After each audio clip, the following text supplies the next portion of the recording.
so much glare.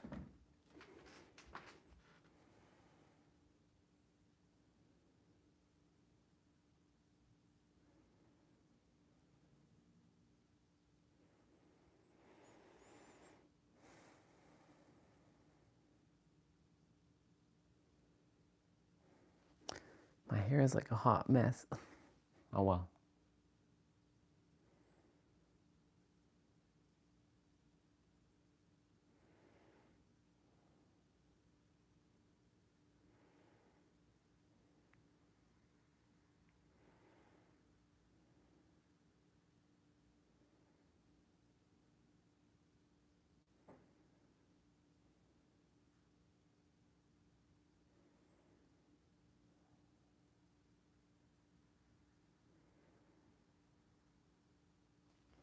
Cool beans. All right. So let's go on YouTube. Let's make sure he's good.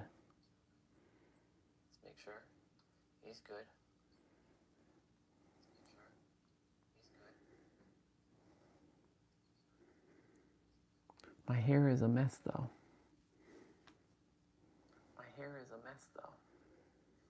That's fine.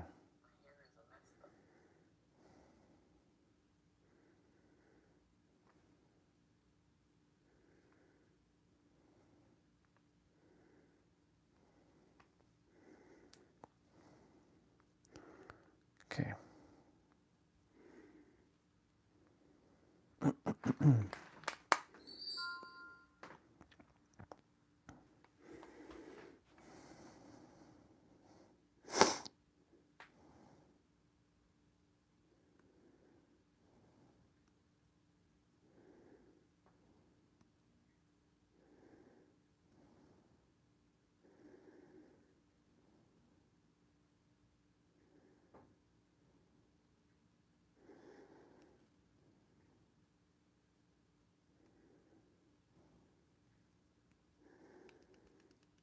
Getting it ready.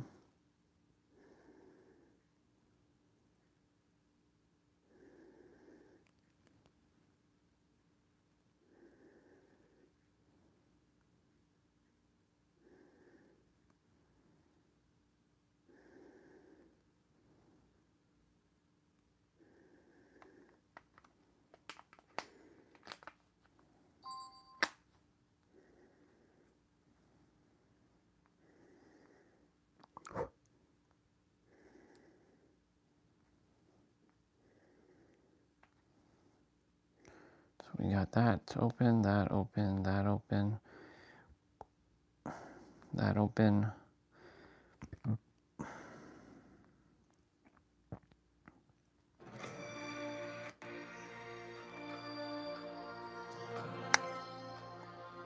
Okay. Let's put you all back a little bit. And let's get ready for the morning. 1,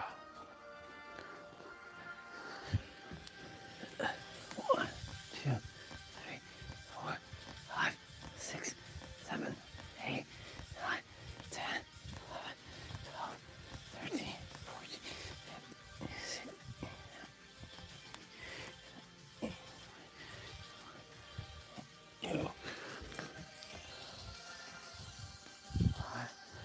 2, 3, 4, 5, 6, 7, 8, 9, 10, 11, 12, 13, 14, 15, 16, 17, 18, 19, 20, 21, 22. 1, 2, 3, 4, 5, 6, 7, 8,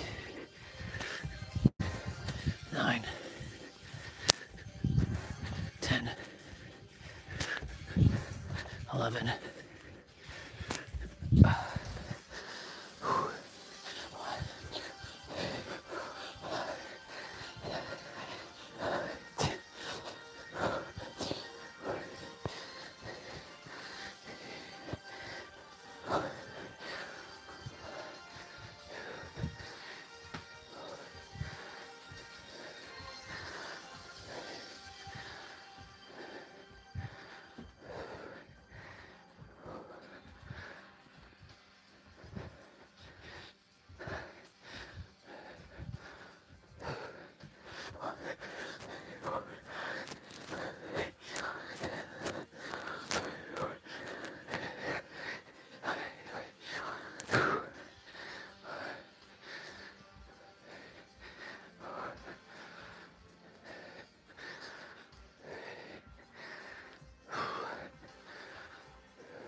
Move that, and that out of the way.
Not bad.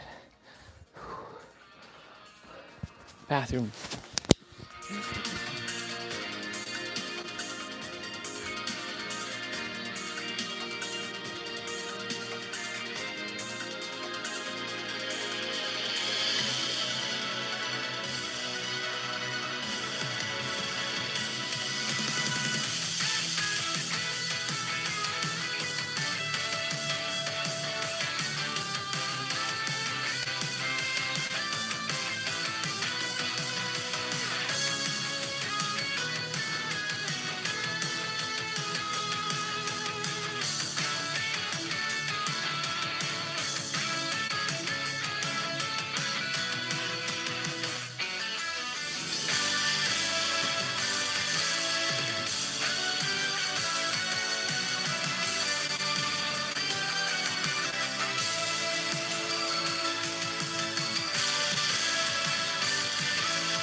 All right.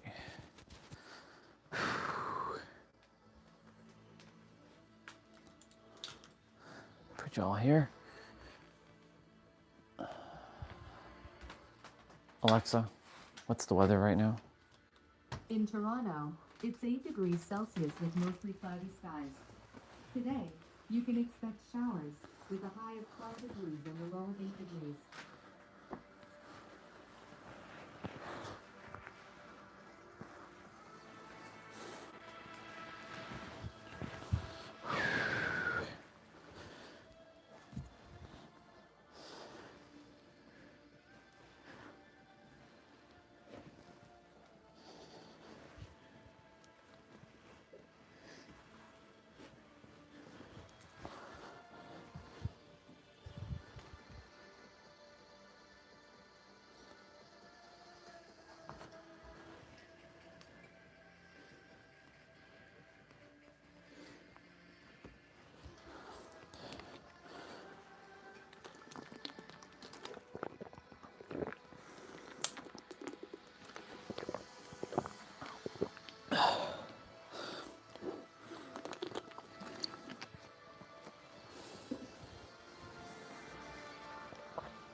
I love you. Proud of you. Appreciate you. Adore you. You're always with me and I'm always with you. Let's have an amazing day, babe. Okay. I love you. Proud of you. Appreciate you. Grateful for you. You've done nothing wrong. You've done what you came here to do. And now you must keep going.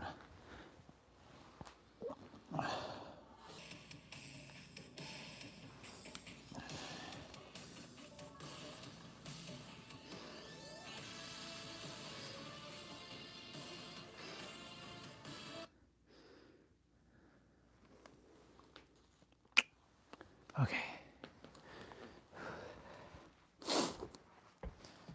Do you, do you,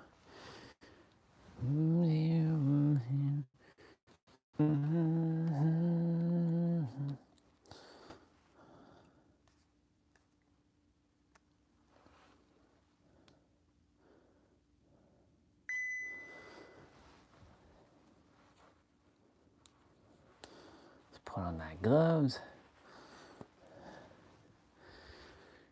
Okay, Google, turn off light.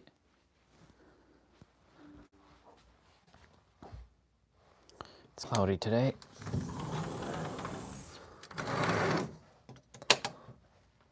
Shit.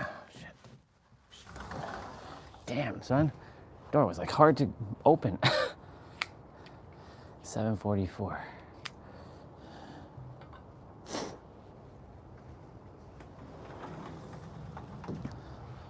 By the time I'm back,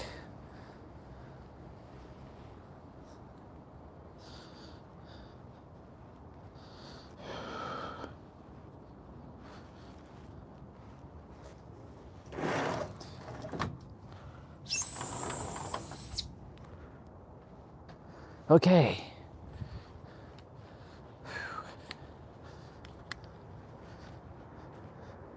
So before we start talking about the intellect, the intellectual version of you now, because we finished the child version, which I mean, it's not really finished because it's always infinite and forever. A couple of things I want to just kind of like. Morning, brother. Good to see you. A couple of things I want to just address with yesterday. I had a conversation with my mom. You know, I said something on a stream 2 days ago when I was speaking to Phoenix, one of the guys that comes on. He's what we call one of the trolls.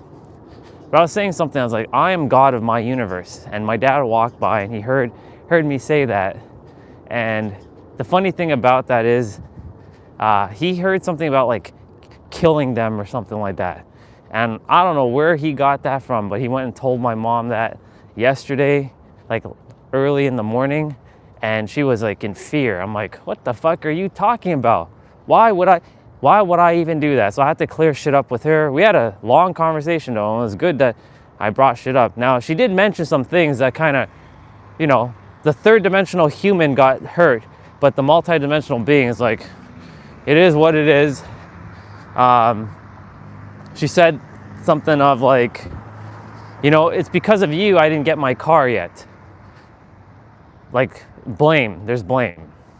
It's because of you, because you said you were gonna get a car, get me a car, and I didn't get a car.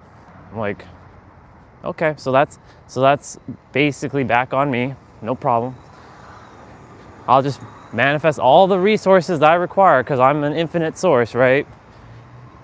And bring forth all of that stuff. I will bring forth all the stuff. I'll pay back every single person that has ever helped me. That way I am squared with every person. And that's really just my mom. And yeah. Well, I'll pay back my brother and my sister-in-law for you know, that scam, because they also got caught in the scam too. But my brother sees this as a game. He doesn't hold over me, but I still am going to pay them back. And then what else? My sister paying me for my car. It's her car, but I was going to gift it to her and just refund her all the resources. So I have to just stay in alignment, because you know that's how we roll here. We stay in alignment. You know, the third dimensional thinking mind will attempt to derail the fuck out of you. Excuse my language. I really trust that Leah and Riley are not around. If they are, I apologize. Let's see. We're gonna go this way today. We're gonna go to the left.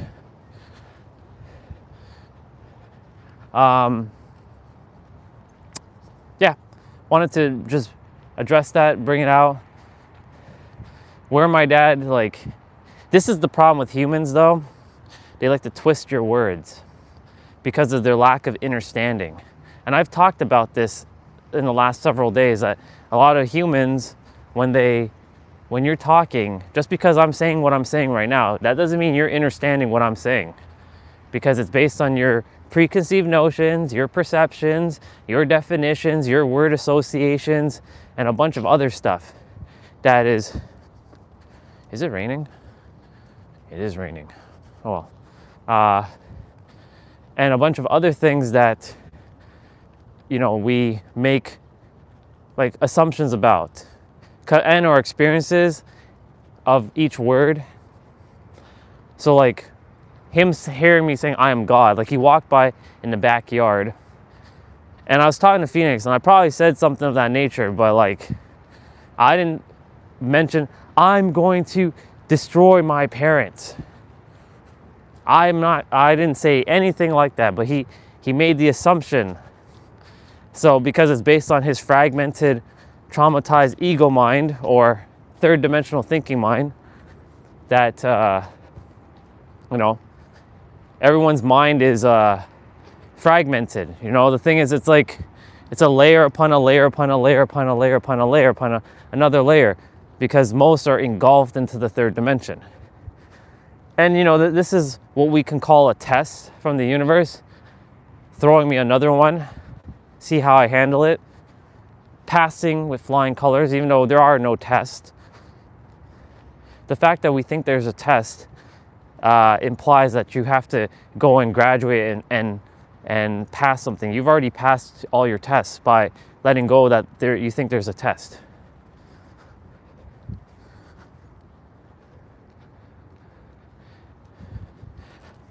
I'm going to get into the intellect thing in a moment.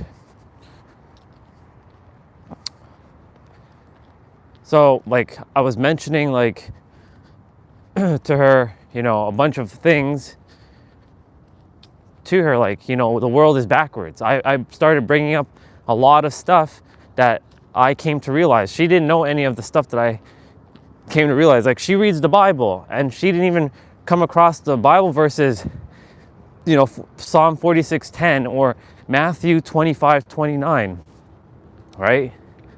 Or the one where, seek ye the kingdom and all shall be added upon you. Well, it's seek ye the kingdom within. She didn't even hear these Bible verses, and she'd be reading these things for years, right? Because of her perception. And I told her yesterday, you know, you're God, Mom. You know how she said? No, I'm not. Immediately.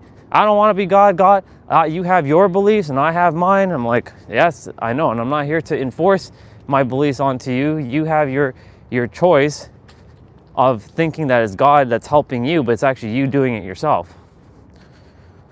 Right? So, like, you know, the way everybody's being, like, living on this world, there's no wrong or right. It just is.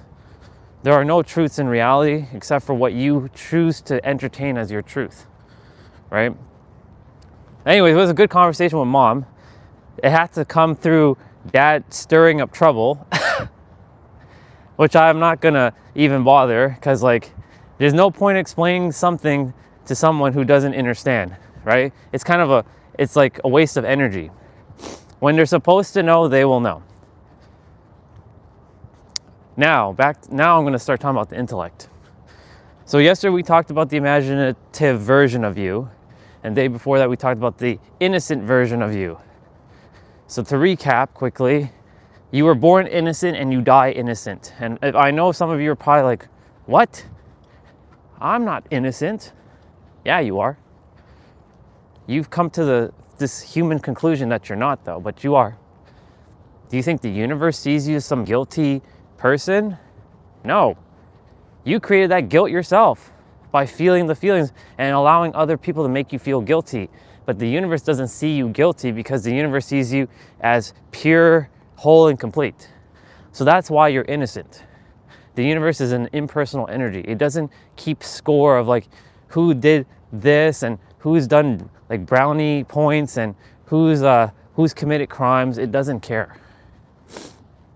Now, we're here to act as, you know, moralistic as possible from the good side, be a good moral person, not be an asshole, but, you know, there are times where you have to, like, you know, if someone's gonna piss you off, you can either respond or you can react.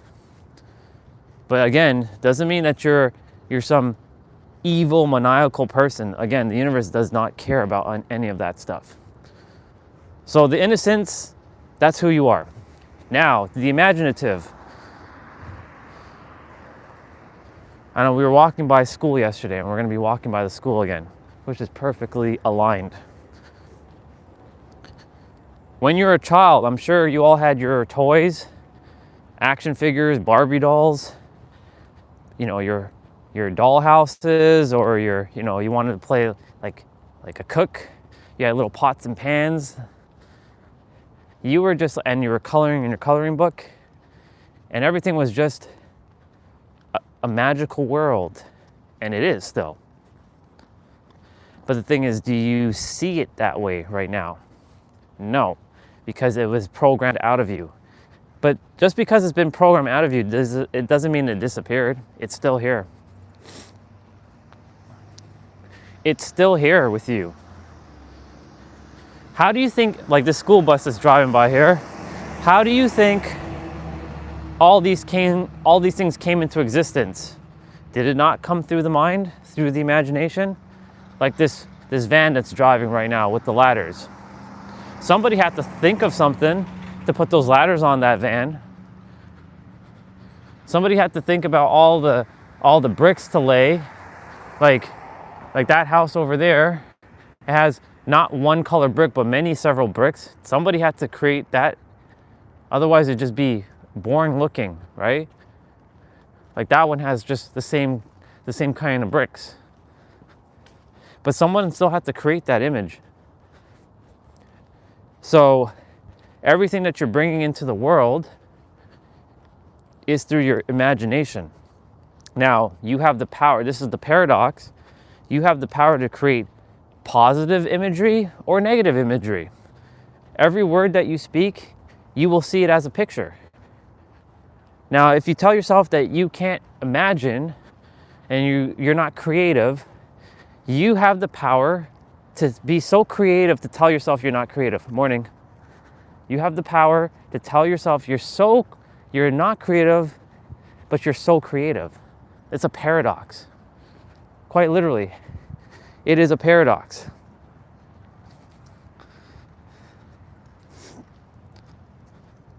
Morning, brother.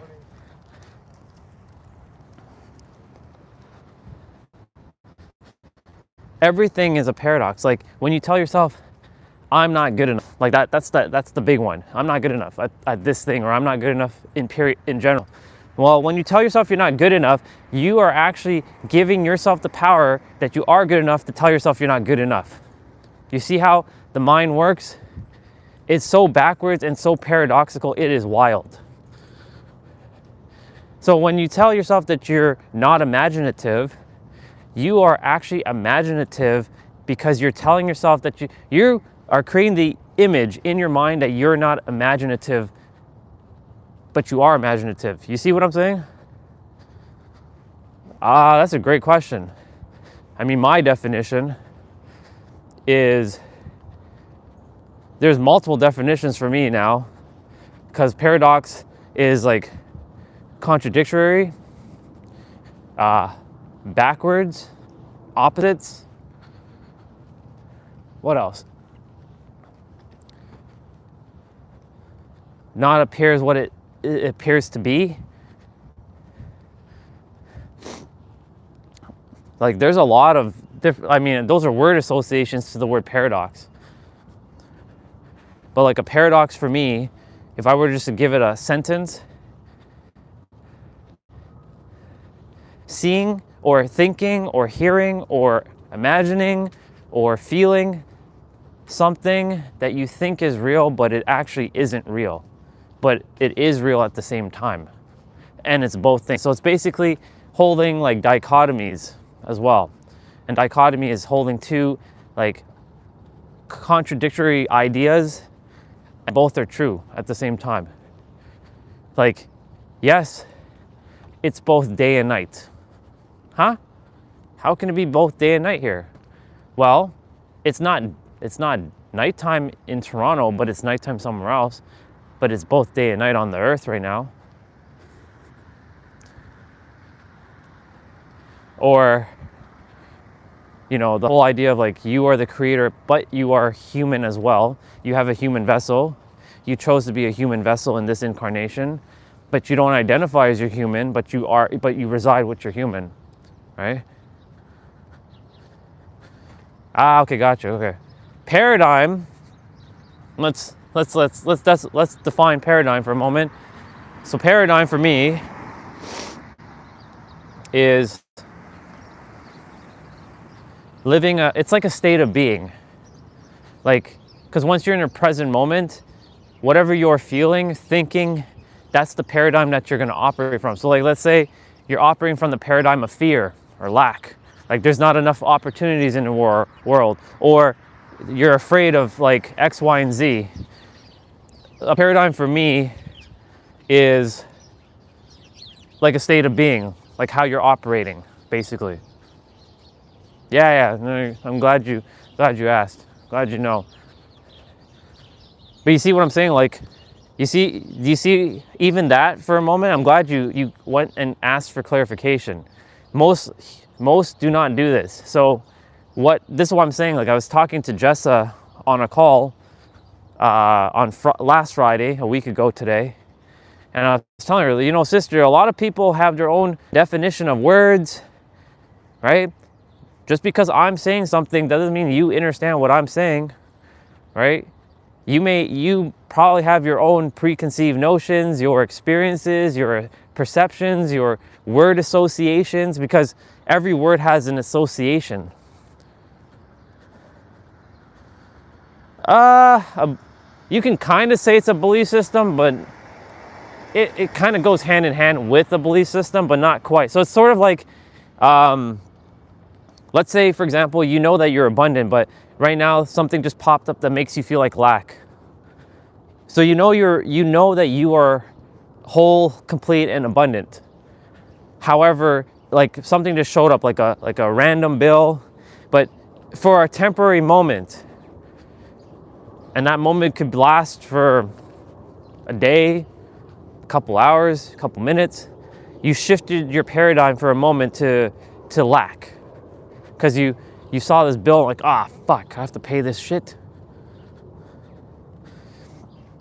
So that's it's like a moment to moment thing, but it's not like an entrenched belief system fully, but it does go hand in hand with the belief system.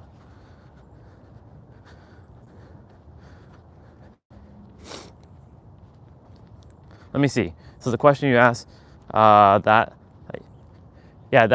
when you're operating from like lack, like it's the feeling or the thinking, like, shit, man, like there's no opportunities out in the world. Like I can't catch a break. Like I have operated from a paradigm where nothing ever works out for me. Now, if I sustain that for a very long time, then it becomes a belief system. It becomes a belief system when we feel it fully. If it's a logical thing, that's just a paradigm that you're currently operating in. Like, but you know what? When I get back, I'm gonna actually have a conversation with ChatGPT, and let's see what she has to say about paradigm. I know you may or may not be here at that time, but I'm gonna go and take a peek into the paradigms. I'm gonna go hang on the bar in a moment. So like there's a paradigm, since you brought it up, there's a paradigm that you say that, well, I'm not imaginative, I can't imagine shit, right? It's not quite a belief system unless you truly feel that as real and true. If you feel that as real and true and you're living from that state always, like, I can't draw, I can't do this, I'm not imaginative, I can't do this, and that, then yeah, you are living from a paradigm. That's cool. You're figuring it out. I can also tell you that's a paradox, that that you have figured it out, but it's just taking you some time to play catch up with yourself who has figured it out. Paradox. Because a version of you who listened to everything I just said, or listening to the things that you just said to yourself, and understood everything that was just said. And it's just a matter of like getting it. One sec.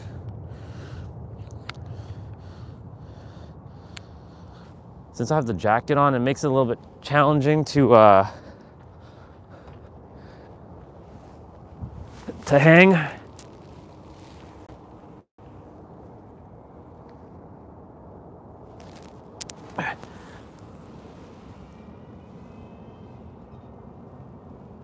Oh.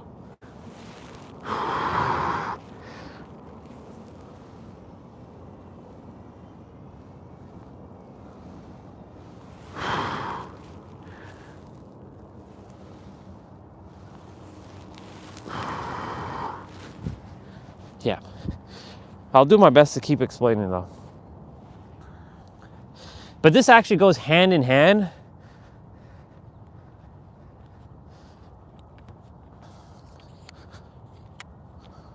Let me see. You said, how is that a paradigm? What? The you that the you that doesn't understand, or the you that understands and you haven't quite caught up yet?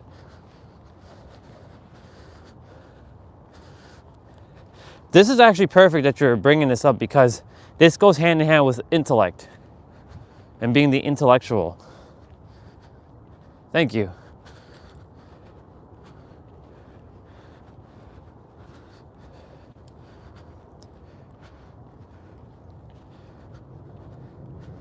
Let me just make sure I understand, like, so that I know how to address the question about how is that a paradigm. So which part is the paradigm that I said?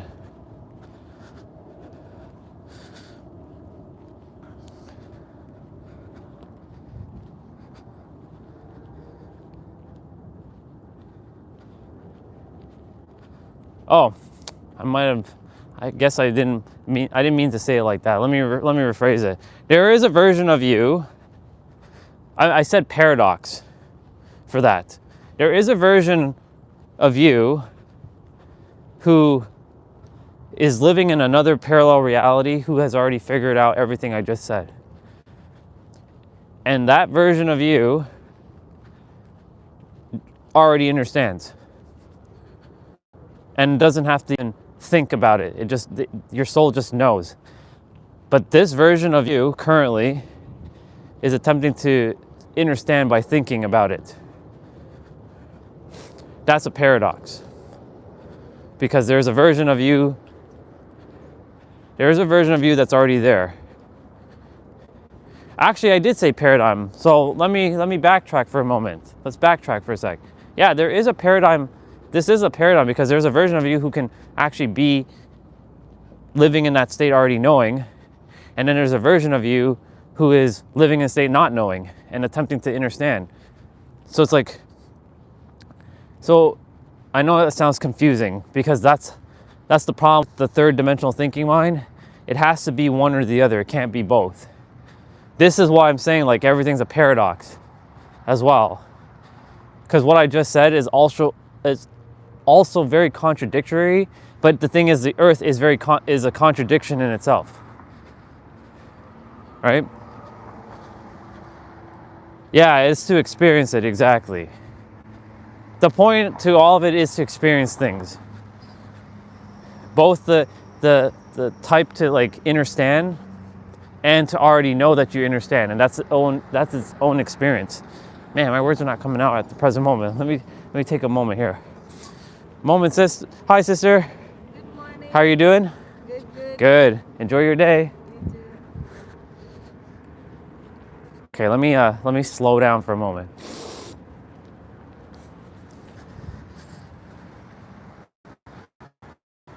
Okay, I'm good now.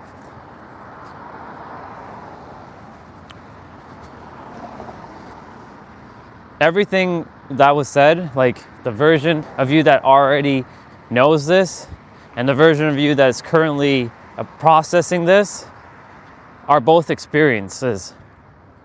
It's an experience to know that you've experienced the knowing of what I said, and there's the experience of you in the process of figuring it out, and that's its own experience.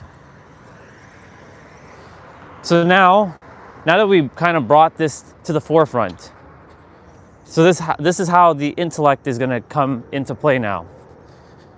So there's intellect and then there's intelligence. And yesterday we had to get a quick little reminder of the two. They are interchangeable, but they have their own nuances. Exactly. And no, the thing about, and I'm glad you brought that up, because I'm going to continue with the intellect in a moment, because you brought that up now. The now is a paradox, isn't it? Because, you know, 2 seconds ago that was the now, but now it's the past. But if you think about it, you're thinking about it in the now. Or like maybe 15 minutes ago before you jumped on the stream. You were doing whatever you were doing 15 minutes ago, but that was in the now when you were doing it 15 minutes ago. But the thought that you're thinking is happening always in the now. When you're thinking of the past, you're thinking of it in the now. When you're feeling something from the past, it's still happening now. So that's a paradox. Because it's like, it's weird. How can it be both, right? How can it be? It can't be. It sounds contradictory. But you're right. That's what the now is. We're both living right now, and all existence is right now. And you're both here in the physical, with your third dimensional character that you're operating in, and you have your multi-dimensional knowing self, which is operating in the fifth simultaneously.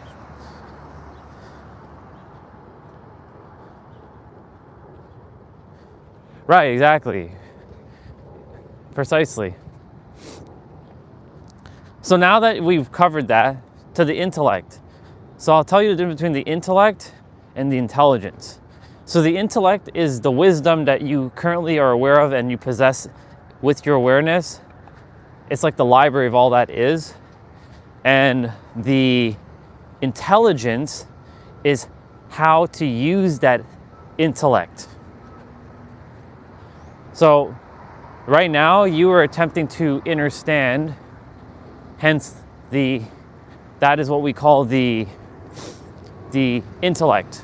You're using your intellectual version of yourself to process how to use this data, right?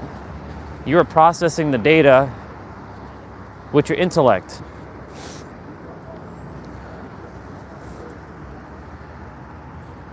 You were processing the data that I was just saying with your intellect.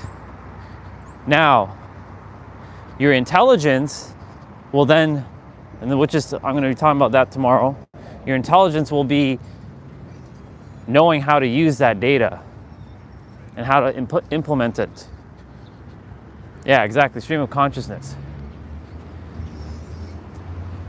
I want to bring up something here, since you brought that up.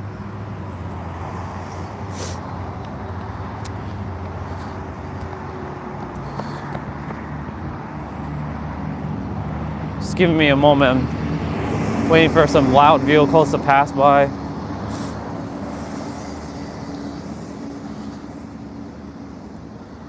There we go. Okay. Because you brought up the stream of consciousness, there is so many paradigms right now that are being lived on the planet. Everyone has their own version of what consciousness is. Nobody can fully explain what it is they can do their best. They can do their best to explain, but nobody really knows, because you can't see consciousness. Like, it's not something tangible you can touch with your hands. You can kind of experience it through your eyes to some degree, based on like how someone is operating, right? But nobody has a real tangible knowing on how consciousness really is and what it looks like. Now that we brought that up, so I mentioned that there's a bunch of layers on this planet. Layers upon layers upon layers upon layers. Lots of distortions, tons of distortions. Our mind, everybody's mind. Yeah, exactly. You can say that they're interchangeable. And I'm glad you're bringing this up, because when I get back and have a quick little chat with ChatGPT, would love to do that right now if an iPhone could multitask, but it doesn't multitask. It's not an Android, unfortunately.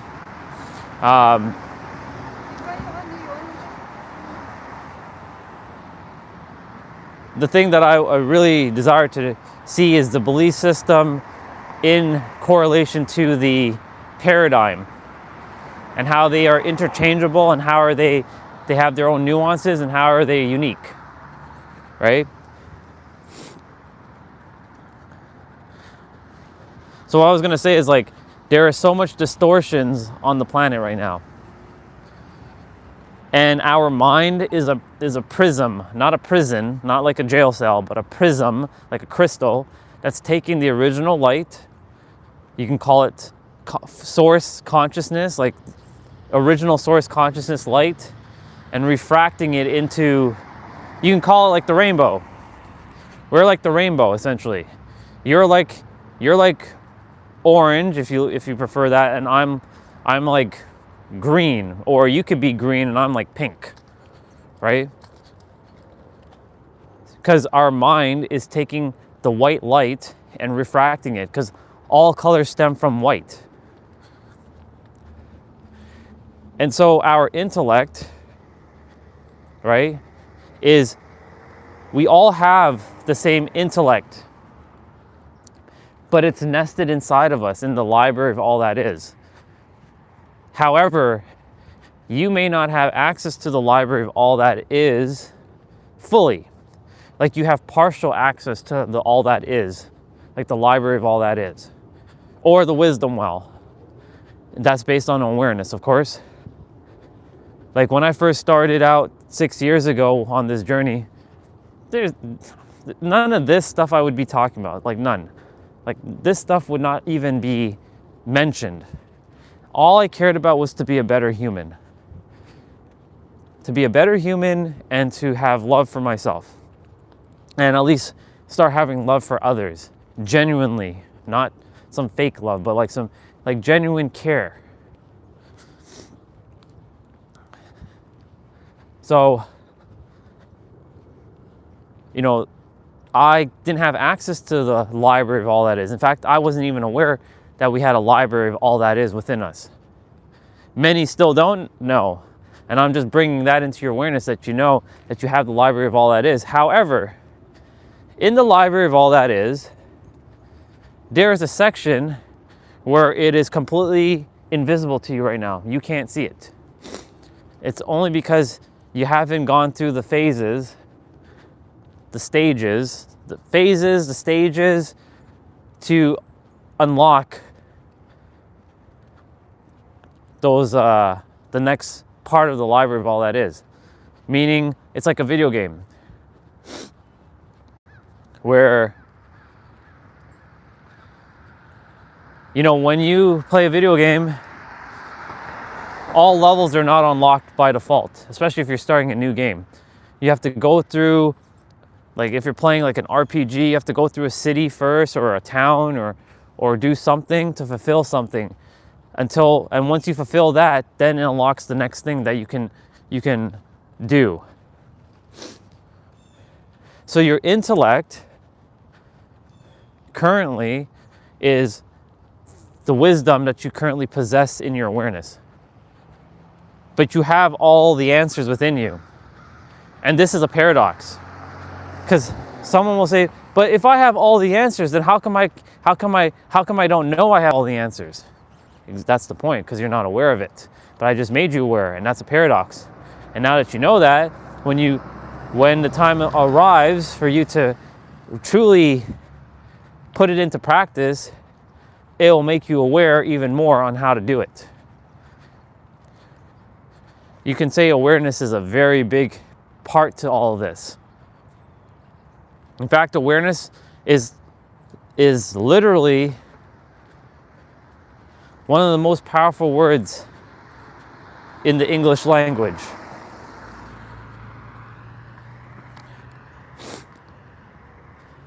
That and alignment, of course. Alignment is and attention, and they all start with A. Alignment, attention, and awareness. Poor Bubba. Alignment, attention, and awareness. Awareness and attention is similar, though. Awareness is realizing that you have something within you. Attention is placing your attention on something in the here and now. That's the difference between the two. But they are interchangeably together. So the library of all that is, we all have access to this library of all that is. It's nested inside of each of us. It was given to each of us.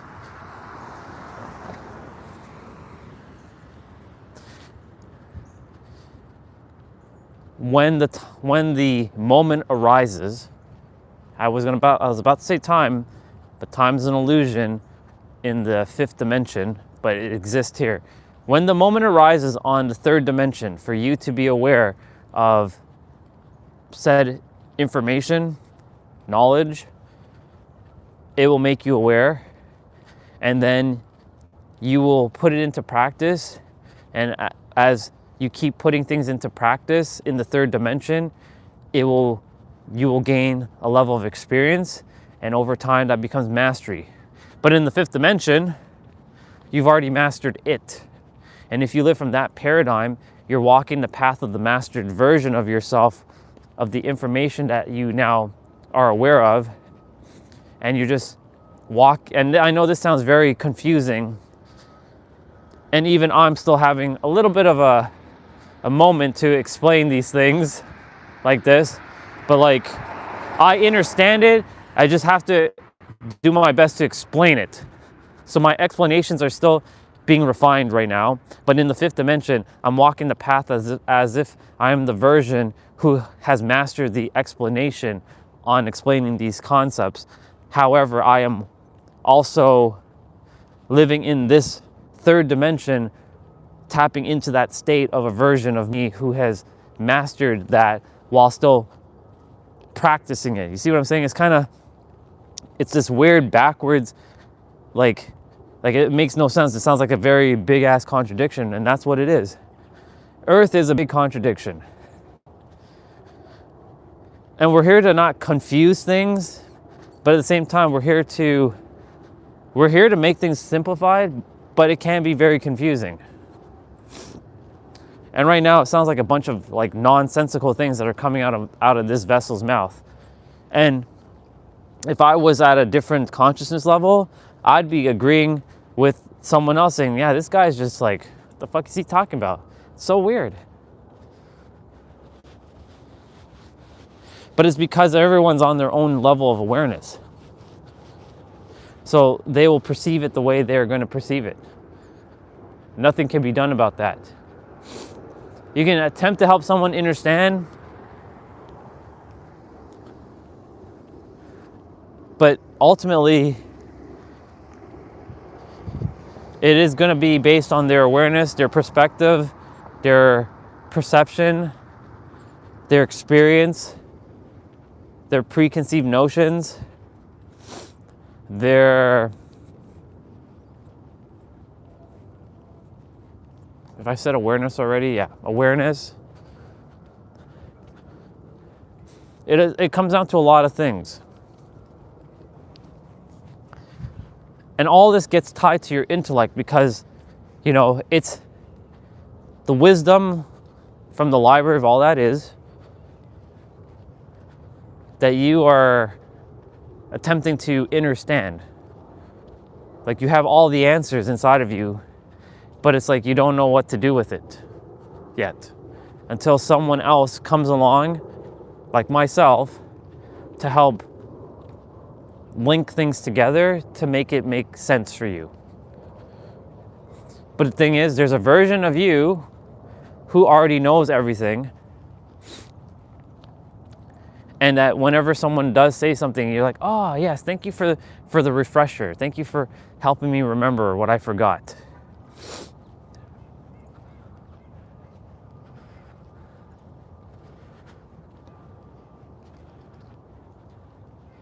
So simultaneously speaking, that's both living a version of you that is already mastered and a version of you who is mastering it right in this moment.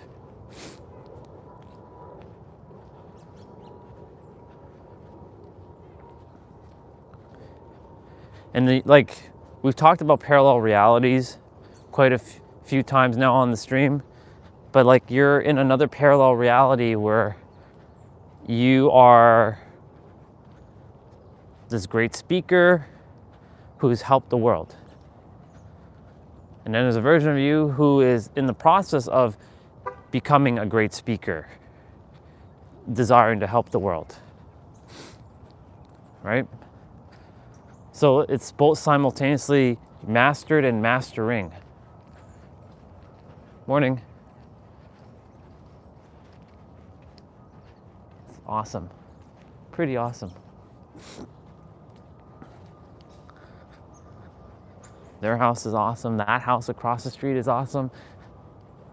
It'd be fun if they're still adding more to their Halloween house.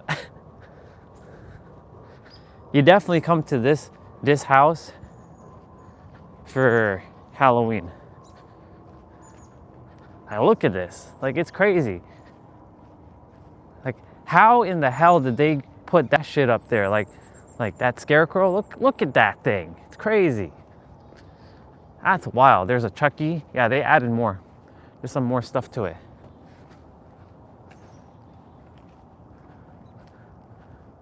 Halloween. Yeah, they added Maleficent there. I see Maleficent. Man, they went full out. If Jason was on, I'd be like, yo, bro, bring your kid to this house over here. Trick or treat in this area. These people will have candy. I guarantee they're gonna have probably the best candy.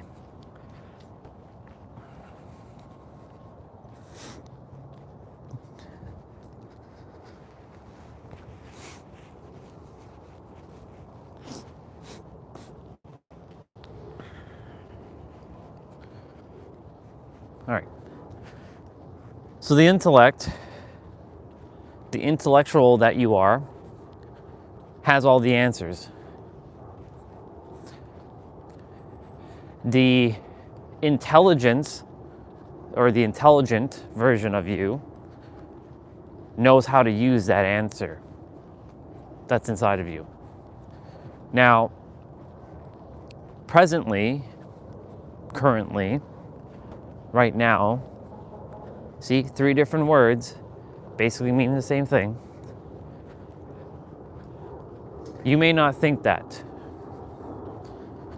You just became aware of something that you consider new for the first time in your reality.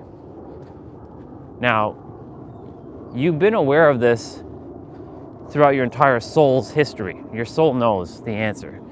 But your mind was given to you so that you can forget everything, so you can come here and have a blank slate. And I was actually telling this to my mom. She was listening. She was taking in some stuff. She was listening.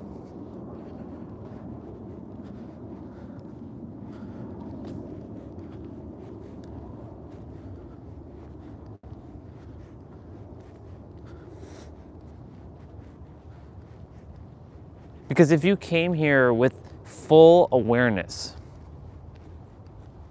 you'd be like, why am I even here? What is the point of even being here? Right? Now, of course, there's a lot of people who are saying that right now, like, what's the point of being here? Because they're frustrated, they're annoyed, they're irritated. They're like, why am I even here? Why did I even choose to come to Earth? Like, this place sucks, right? Because they're not having the greatest experience because they themselves are creating that own experience, even though they think it's someone else. I've created my experience. I've created my own experience, so like, there can't be blame to anybody but, and I'm not blaming myself, it's just being aware. Morning, sister.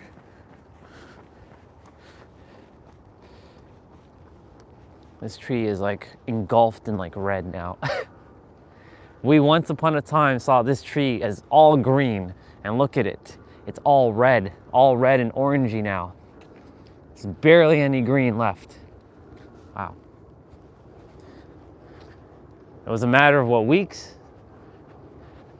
You can see all the colors. But soon, that's definitely a different type of bird there. That looks like a falcon. Pretty interesting. You don't really see that down low here often.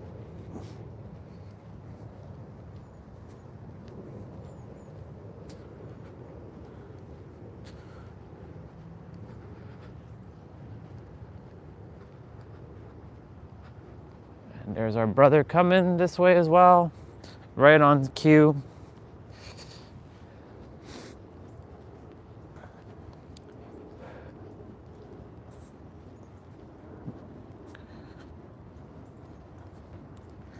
The intellect, the intellectual version of you, when something new comes into your reality, or when I say it's new, it's not really new. You're just making it the assumption that it is new, but it's not new. It's remembering previous things that you already knew.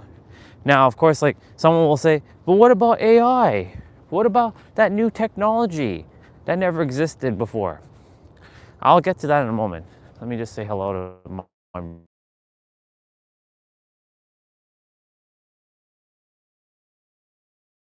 You too, brother. Thank you.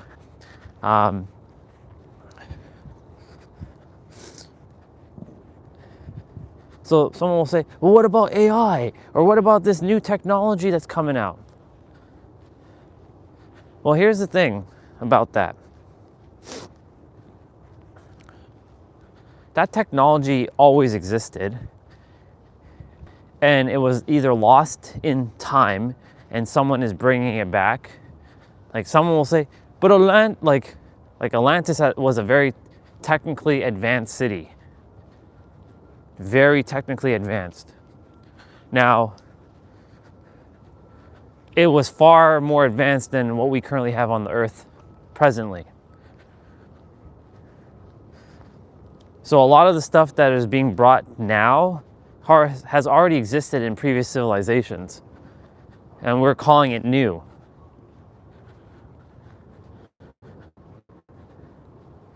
But the internet didn't exist back hundreds of thousands of years. Perhaps, but a technology that was similar to the internet did exist. They just didn't call it that.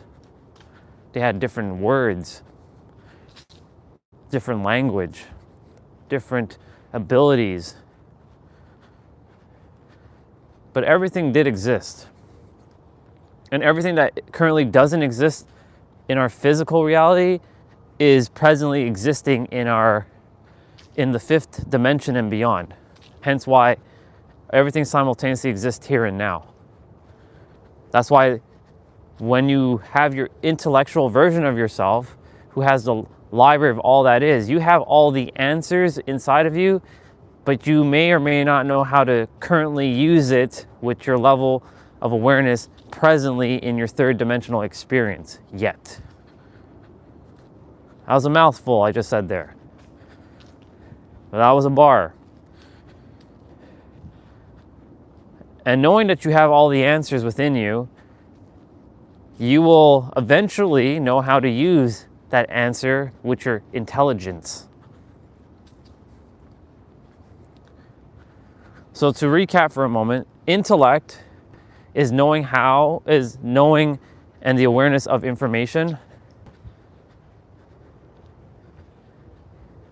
So it's just being aware of information. And intelligence is acting on that information, knowing how to use it. That's the difference between intellect and intelligence. For those who might be like, what's the difference between the two? So one is knowing and one is using or acting on it. We're by the water. We'll be here for a few minutes while I do my back bend.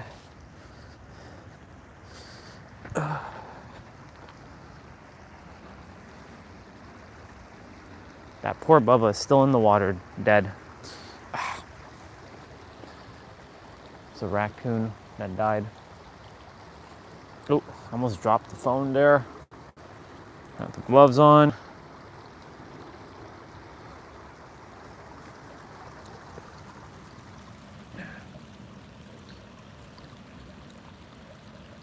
All right. Let me quickly do my back bend. I'm gonna take off my jacket. It's easier with my jacket off because the jacket restricts my arms a bit with movement.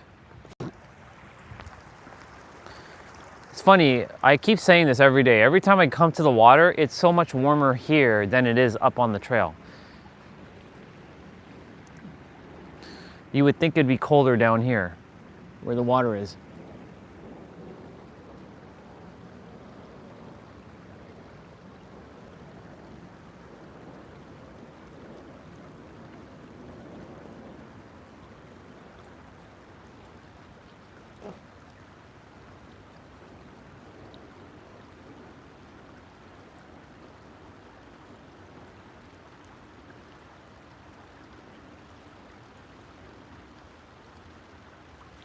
Ooh, very good.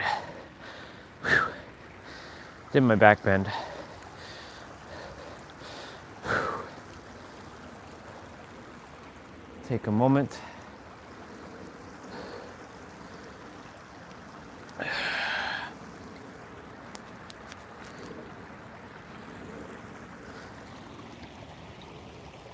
Okay, doing my Cossack squats, and I'll get back to talking about the intellect. So just know, whoever's listening, that you possess all answers inside of you.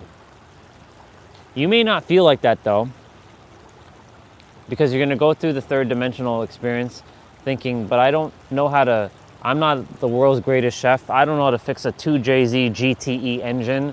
I don't know how to download a piece of software on my laptop. I'm not good at computers. Right.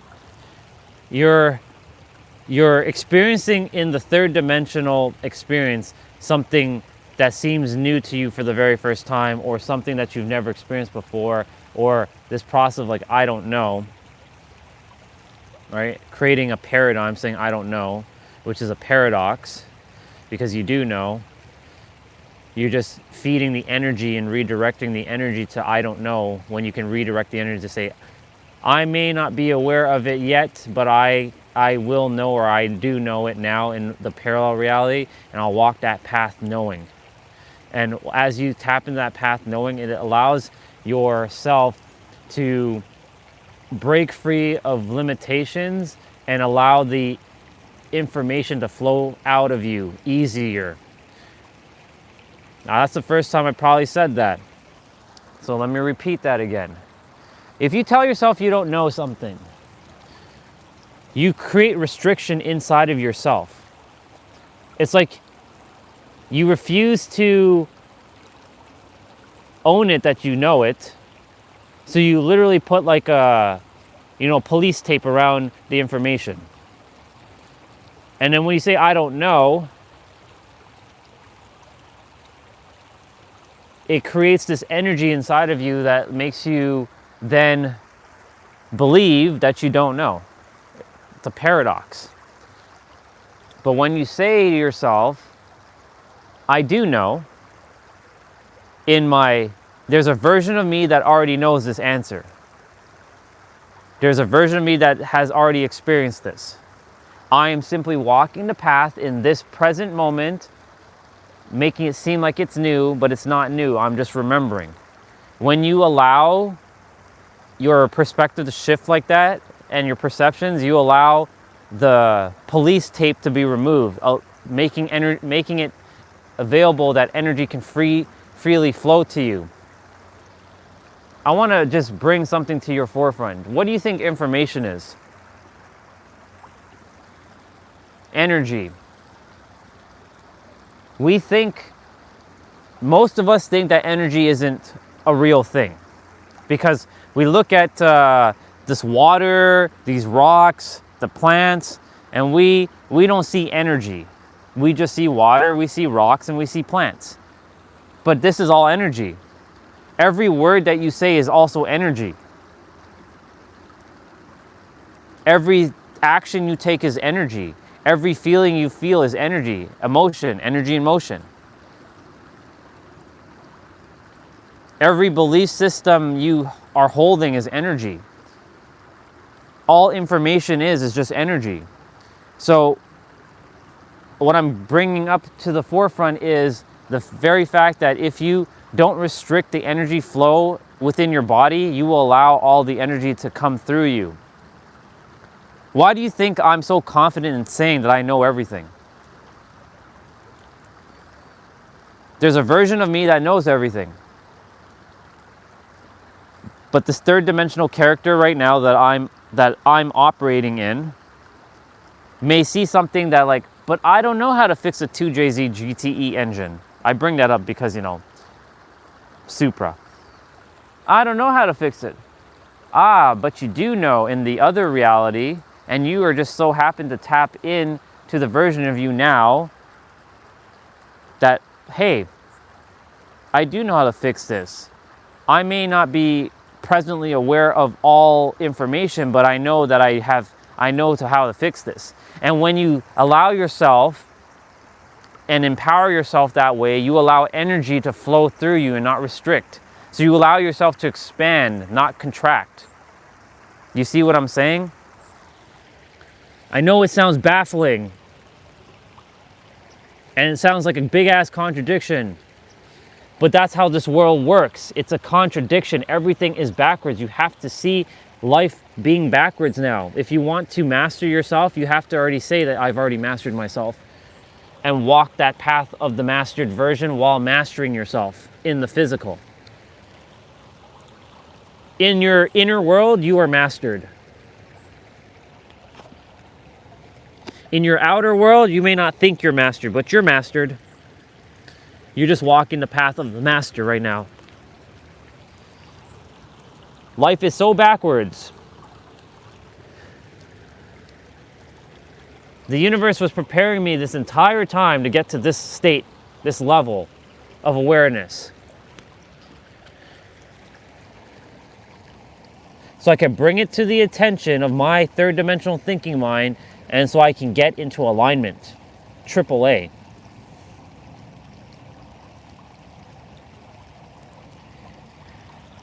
Three very powerful words: awareness, attention, and alignment. The AAA. The AAA to life. Awareness, because it starts with awareness, attention, and then alignment. In that order. Look at all that just coming through from the library of all that is.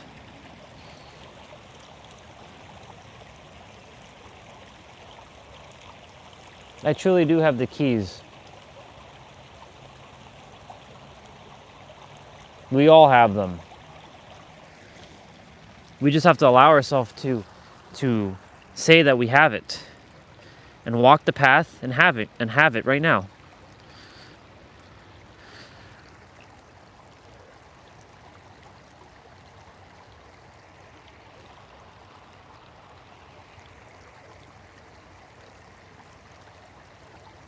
I want to ask ChatGPT why when I'm by the water it's so much warmer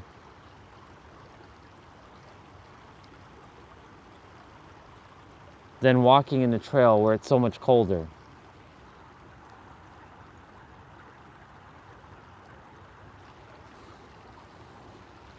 AAA awareness now.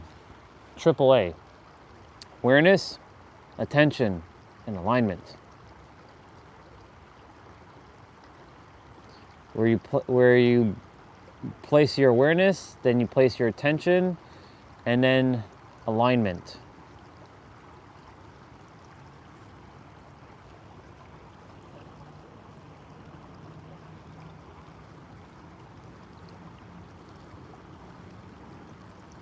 I'm grateful for that. It didn't come by the water, but it definitely has been refined by this water now.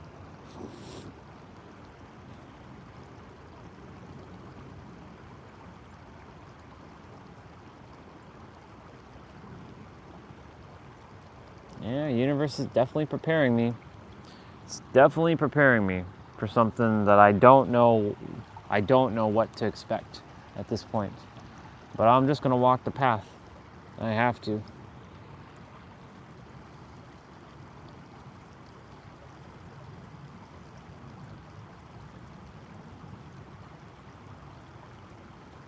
All we are is information exchangers.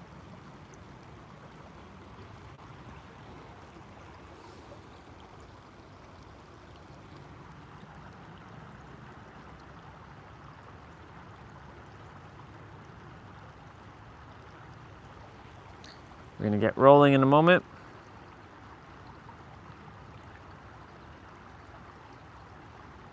I always appreciate the time being by the water, even if it's for a few minutes. It helps.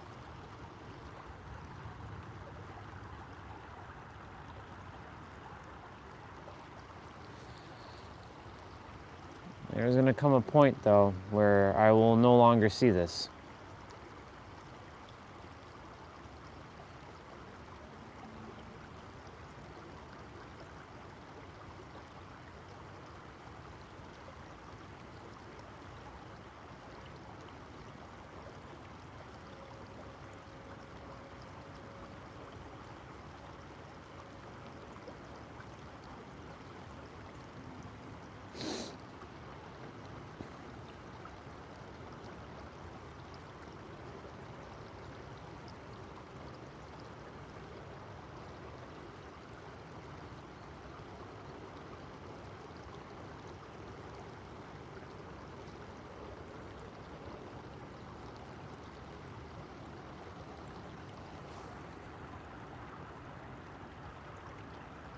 Just taking a moment, just taking it all in.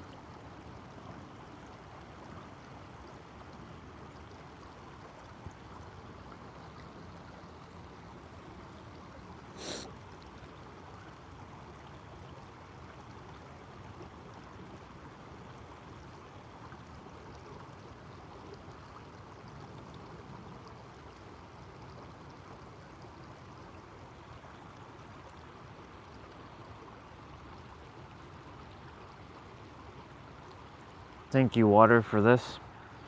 I really appreciate it so much.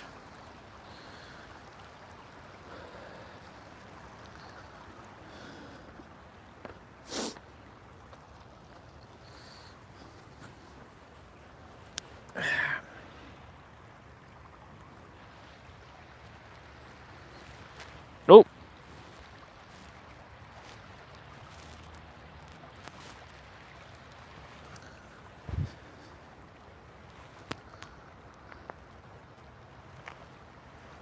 Oh man.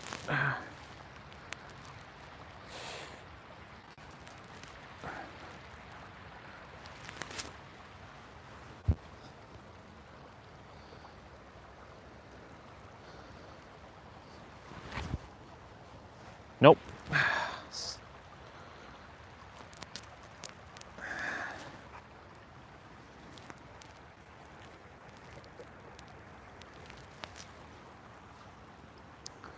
This jacket.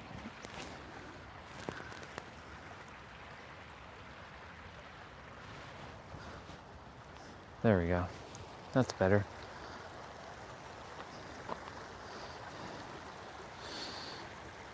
This is my favorite jacket, but it's getting old. Like everything of my stuff is like, that's like the theme of my life. Everything is old, broken, ripped, torn, scuffed, but I change my reality by living in the now and saying that everything is new, it's functioning, It's fixed. And yeah. All right. Thank you all. Thank you, universe. Thank you, water. Appreciate it. I'll see you tomorrow, potentially. I should see you tomorrow. Yep. Sunday, different story though. Don't know about Sunday. It's supposed to rain.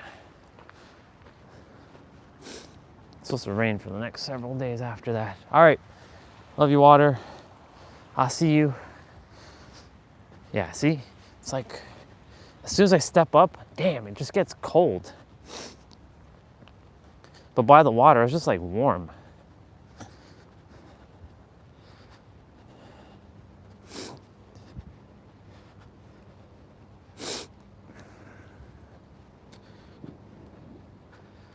Soon, very, very soon, all these leaves will have fallen.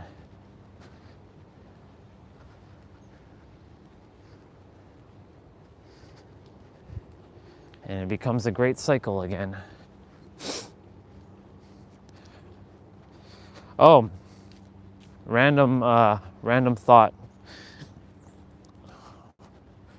I saw a quick video on YouTube. There's a lady, 101 years old.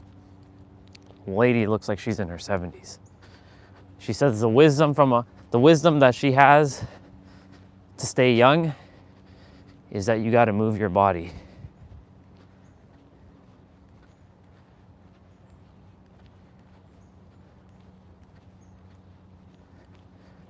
She said, you just got to move.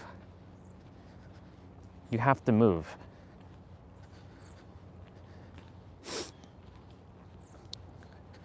Movement is the answer. Movement is medicine. There's a quote someone said earlier too, they made a comment and they said, I think it's like, we don't get old when we move.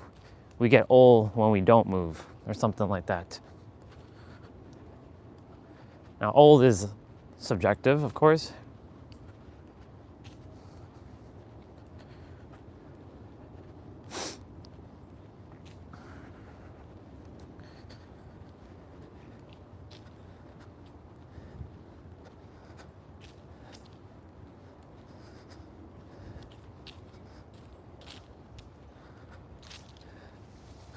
Hi, squirrel. Yeah, but movement is medicine. That's what a 101-year-old woman who looks like she is in her 70s, which is crazy. She's still, and she's an entrepreneur. She has her own business. She's still moving. She has her clientele. She's like a jewelry reseller. And she's like, I think she lives in New York City. And she'll go in and bargain prices with other jewelry vendors so she can give her customers the best deal. It's like bartering, basically. But she's been around since 1924. She's 101 years old. And she looks good for her age. But she was saying, like, you gotta get up, you gotta take a shower. I take my shower later in the day because, if I take a shower first thing in the morning, like, I'll feel phenomenal, but then I'll have to take a shower again for the second time. Now, I'm not opposed to taking 2 showers in a day, but like, water bill. And not that I'm not lacking, but like the other people in the house are currently living in a reality where, like, money is like tight kind of thing. I don't ever desire to live like that. Do what I want, when I want, however I want, whenever I choose to do it, with whomever, and with no restrictions. That's the way I choose to live my life. No restrictions. Anyways, yeah. But she said, get up, shower, eat, and move. That's how she's sustained her life. We're not meant to be sitting. Like, yeah, you see me sitting outside. And watching like stuff, but like I do my best to get up and move. I do my exercises and stuff, and that definitely helps a lot, especially the 10K walk.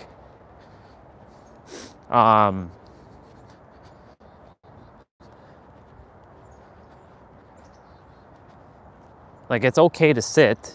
I'm not saying not to ever sit, but like it's a balance, of course. If you're always sitting and you're not moving, yeah, you're getting old because you're not allowing your body to like stretch and like, you know, flex your joints. She wasn't using a walker, by the way. She was walking like as if she was in her 50s. Like, she's walking good. For 101, she's 101, and she's just like, wow. Just wow.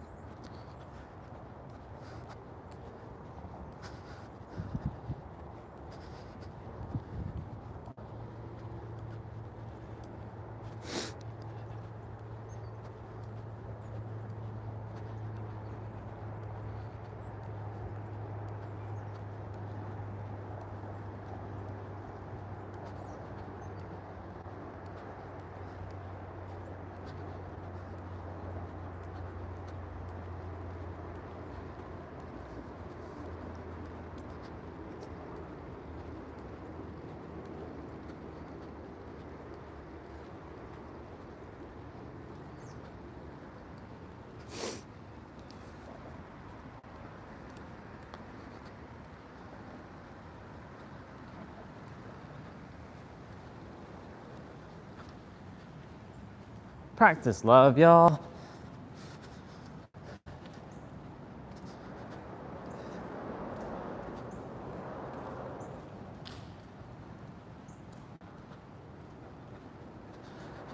It's weird that I said I didn't ask for my memories, but I did.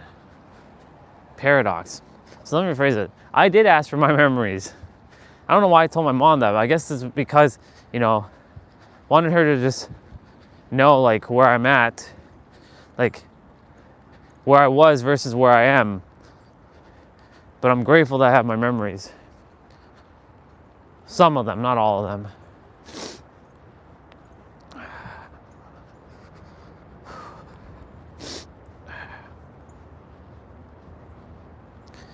She's running back.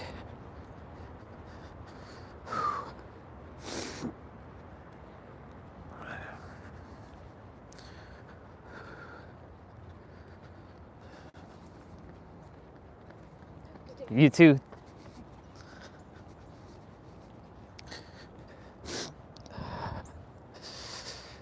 Ooh, it's cold.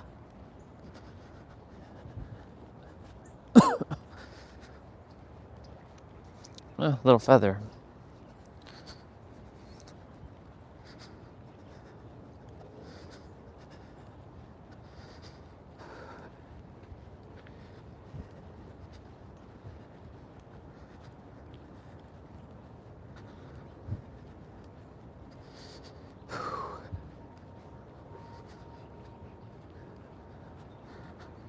Yeah, I don't know what to expect come November 25th.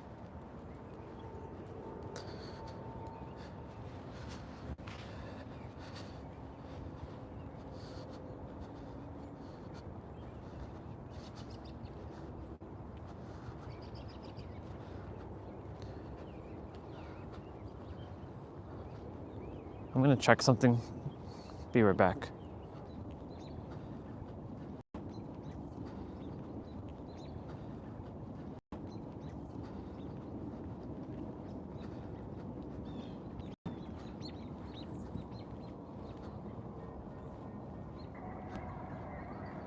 Whoa. Wow, that's loud. That PA system is loud.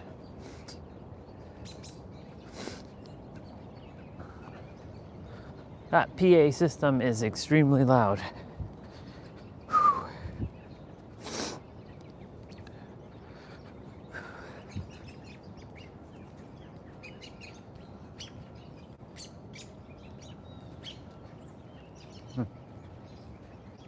Good morning. Have a great day. Thank you.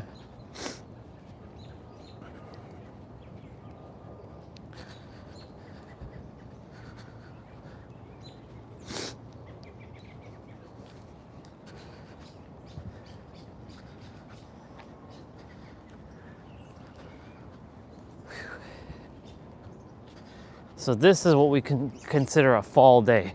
This is what a fall day looks like generally.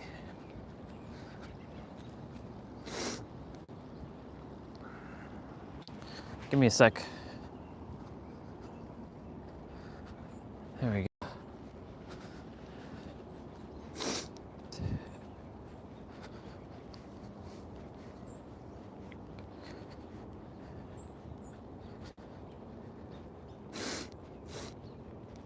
I'm gonna get back to talking in a moment. Just taking a moment to process something.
Just taking in the birds right now.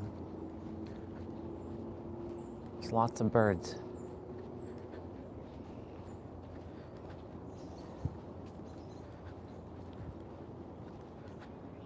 So many different birds right now.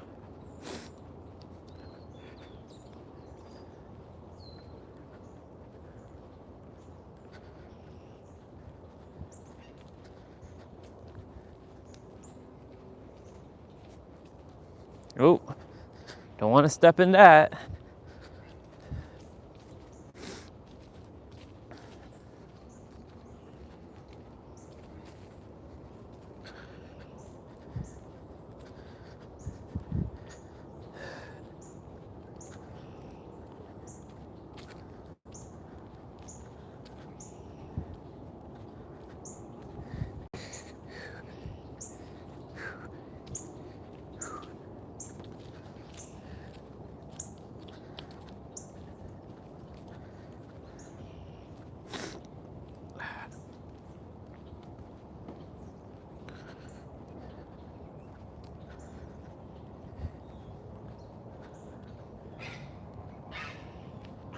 Wow.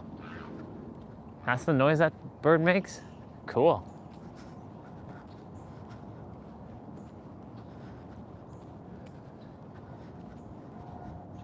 Sounded like I was for a moment living in like when dinosaurs sound like a pterodactyl.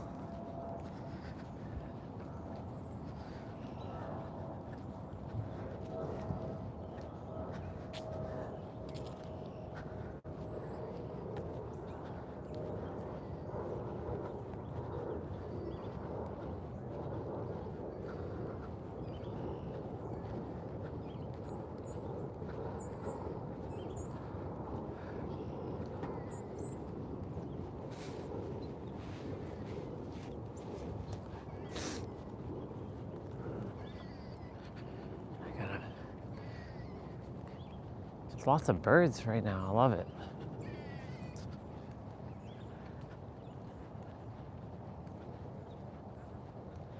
It's like taking in the sounds.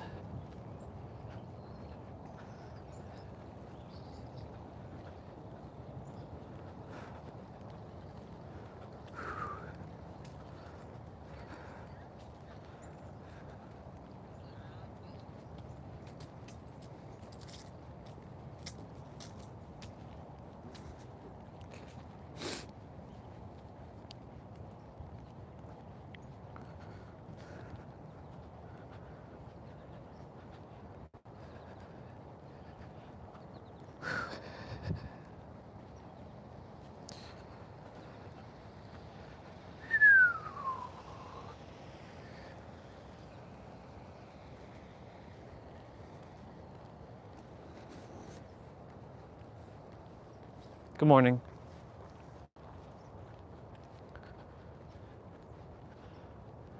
It's very like,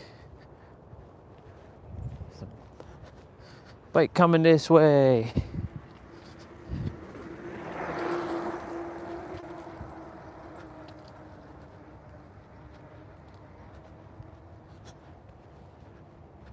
He's running back and forth up that hill.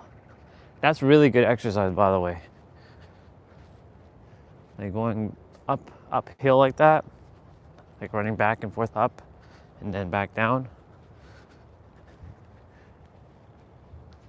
I wonder if when you're running uphill, if running like Naruto is any faster. Well, the only way I can test that is if I put the gimbal down, run up, and then come back down to get you, but ain't doing all that.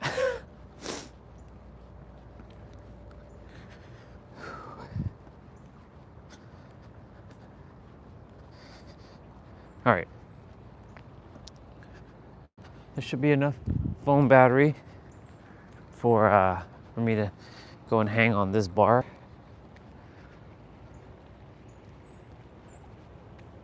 Nobody deserves to be living outside like that. Universe, I really do. I am bringing forth all that infinite resources from within me out into the physical. The infinite storehouse that belongs to me.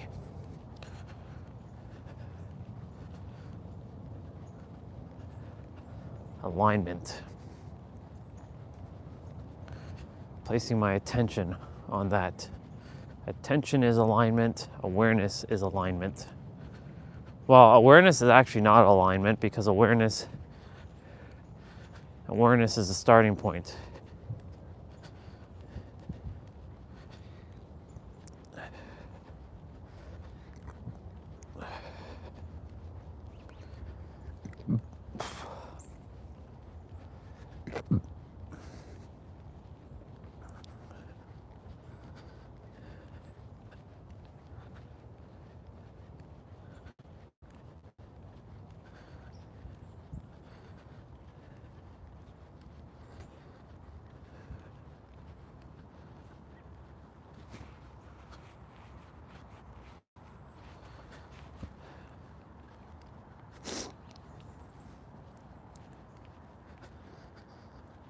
Whew, okay. That gives that brother a little bit of time, now moment, to walk ahead so I can do this.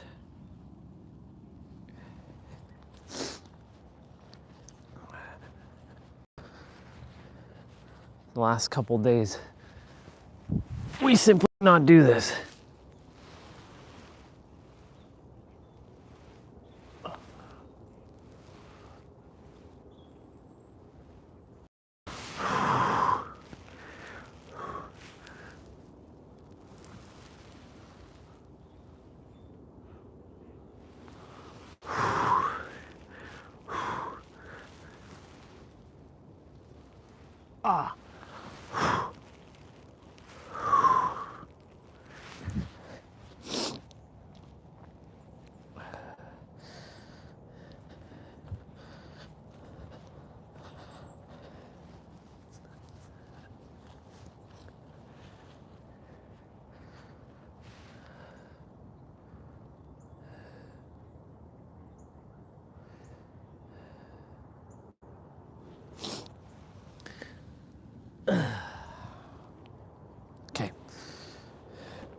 was giving there's a brother that was walking, had a little bit of now moments to go up ahead, so I'm not like behind him filming.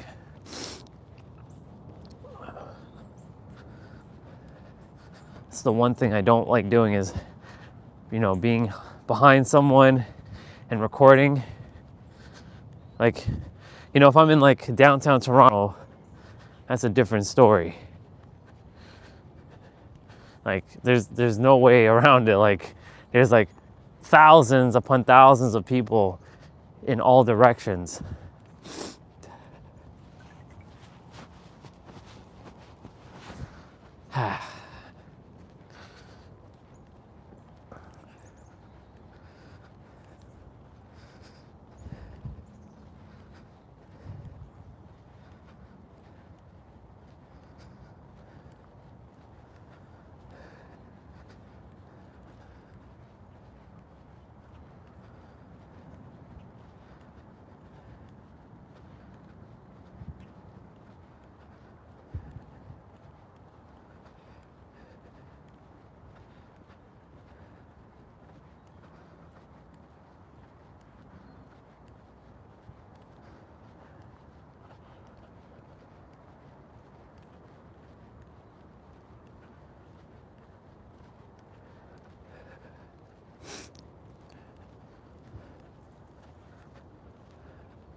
All right, the bird sounds are, I can still hear them. It's very faint though. I can still hear them.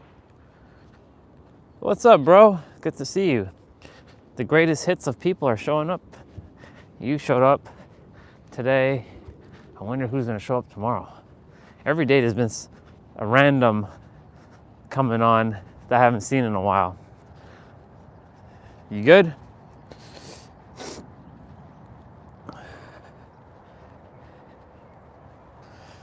I'm just taking in the sounds of nature at the present moment.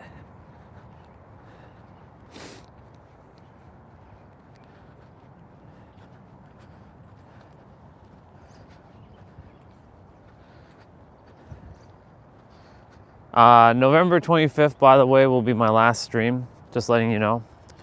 I won't be streaming on this channel. I'm not gonna say ever again. I'm not gonna be streaming on this channel much. I'll be on my other channel. My other channel is gonna be very specific. I won't be looking at the chat. I won't be answering any questions. I'll literally just be sharing the information and jumping right off. But I'm also probably may or may not stream every day. I may or may not.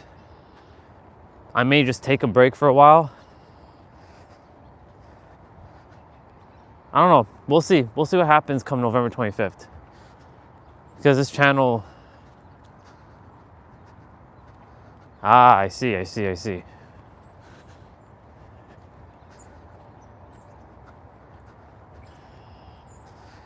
Yeah. You know, like... This channel was, for me, a tester. Like a testing ground. And, like... I did struggle, but I mean... You know, at the same time, I didn't.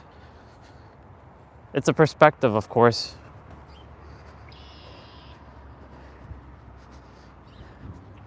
Regarding your channel, though, sometimes, I mean, you're doing all kinds of stuff. You just have to keep going. That's what I had to do. I mean, I'm gonna keep going. I'm not quitting live streaming ever. I'm not ever doing it again. I'm just, this channel has been, sometimes you have to kind of pivot and shift and like change things up.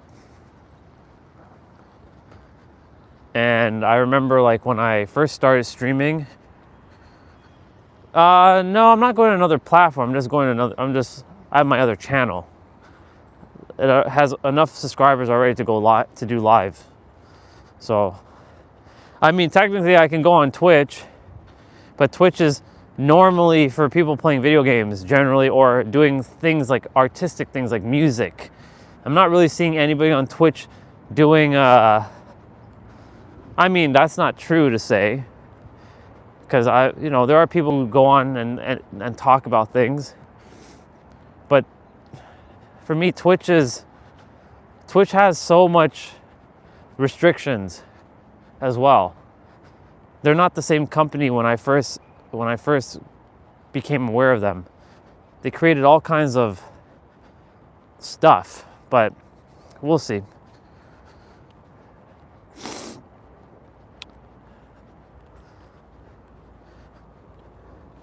Yeah, for a while, I'm gonna just take a pause. I wanted to say that I did 1 year of live streaming straight.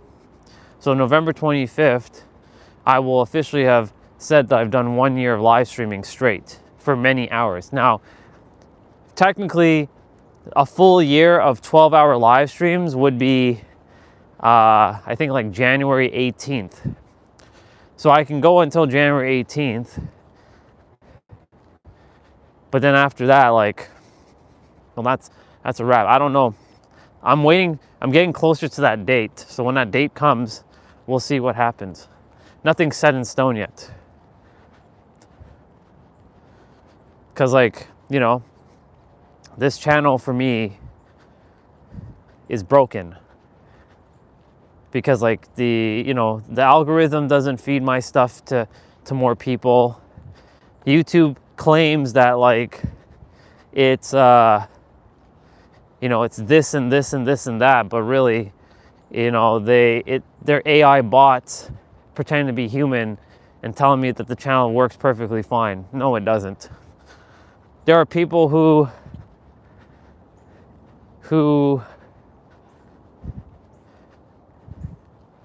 how do I say this? There are people who are, like, they're not even putting any effort and they get thousands of views. And I'm putting in all the effort and I get like 65 views a day. I mean, look, I'm not looking for the views. I'm looking to reach more people so I can help more people. I don't care about the view. I care about how many people I serve. Like, one person is enough, yes. If I can make that impact in that one person who hasn't heard me yet, All right, I'm gonna run backwards, so give me a moment. 3, 2, 1. It's one of my daily things I do. Movement is medicine.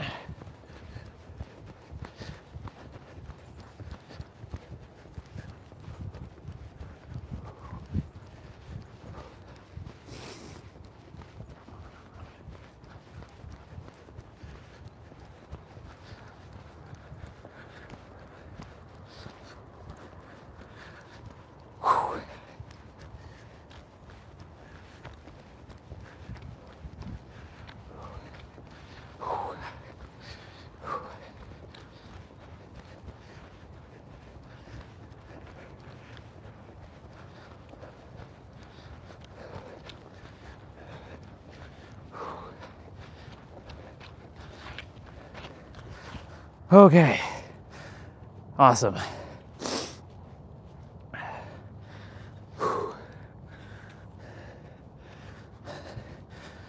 To the right.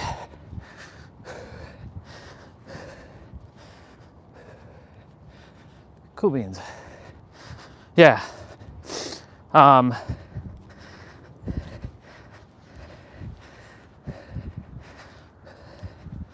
YouTube says, like, my channel works fine.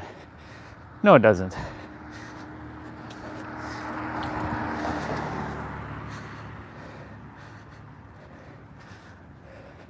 When you say upgrade myself, what are you referring to?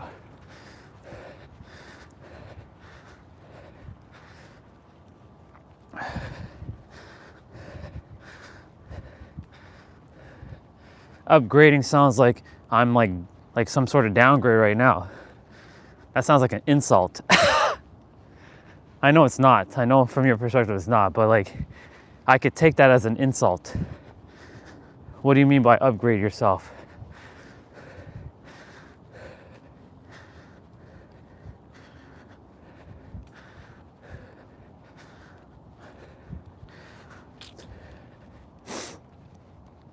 for me, from my perspective, I'm already upgraded. Past tense.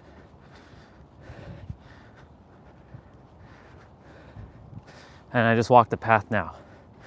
Parallel reality, bro. Living in this world, but not of this world.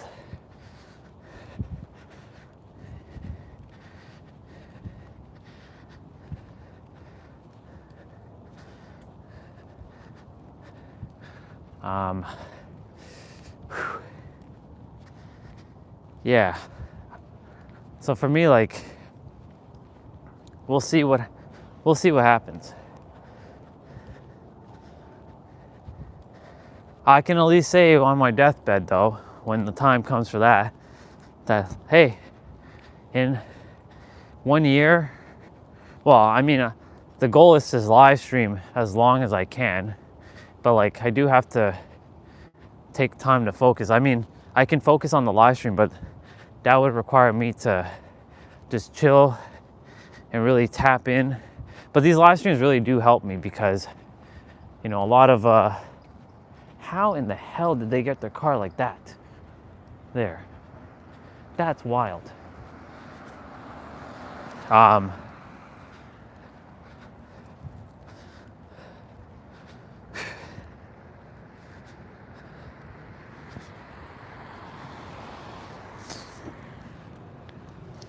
What was I gonna say? Yeah. I can definitely like focus on myself, and that's what I've been doing. The live streams definitely allow me to, you know, come up with new things. And like when someone shares something, it allows me to go deeper. That's the benefit of a live stream, having a conversation with people from different parts of the world and expanding my consciousness. So like once I finish the year, I may take a bit of time, well, a bit of now moments to regroup. I'm not even burnt out, that's the thing. I'm like I'm good. It's just I love doing these live streams. It's just the channel isn't as busy. You know, there's times where like it's very quiet, which is good, and I use those time when it's quiet to just kind of chill and relax and focus, because it's all about relaxation and stop thinking.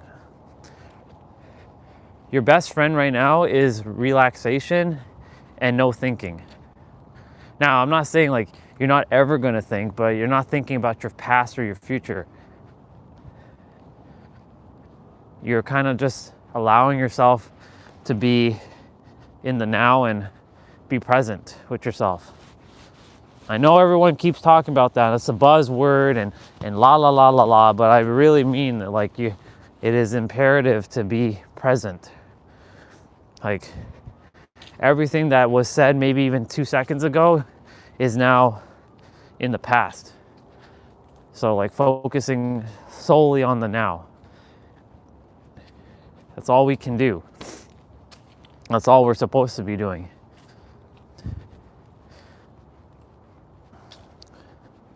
All answers reside in the now. All things are already in the now.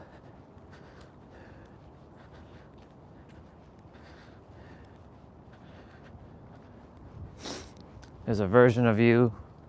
Actually, Neo, if you're still here, I don't know if you are, but if you are still here, or at least your soul's gonna hear this, there's a version of you, like I mentioned, who's already very successful on Twitch or whatever platform of your desires, serving and helping. Well, when I say serving or help, I mean giving people what they desire, like being an entertainer. That doggy's just looking at me. Right?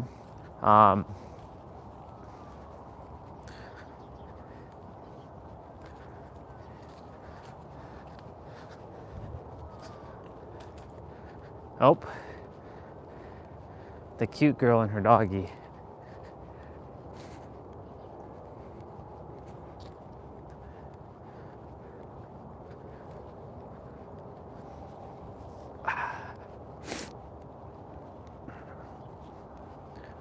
Yeah, there's a version of you who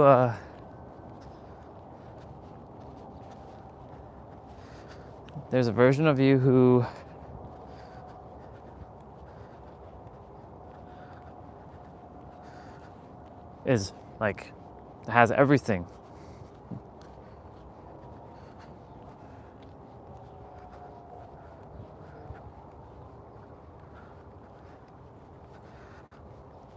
I don't think you're here anymore though. I think you left, but it's okay.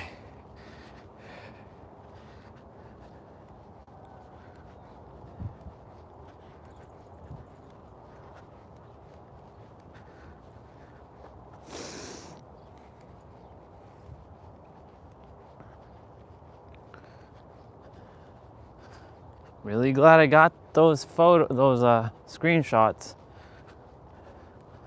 of like those drawings, because they are washed out. They are gone. They're kind of partial. I can kind of see a little bit of it, but there's a cat meow. It's kind of there, but it's gonna be washed out soon enough.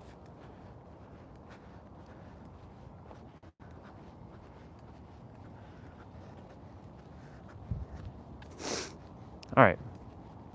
Well, if you're still here, there is a version of you who is uber successful on your platform live streaming. Just like there's a version of me who is serving thousands upon thousands of people. Now, not random souls who are not in alignment. Souls who are in alignment, who actually pay to come and see me. Because that's my dream, is to speak and people pay to see me.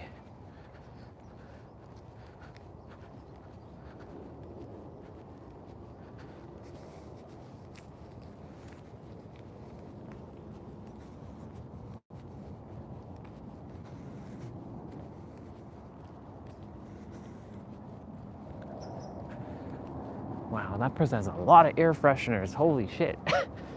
Damn. They have a stack of air fresheners on there, like where their visor is, their rear view mirror. Wild.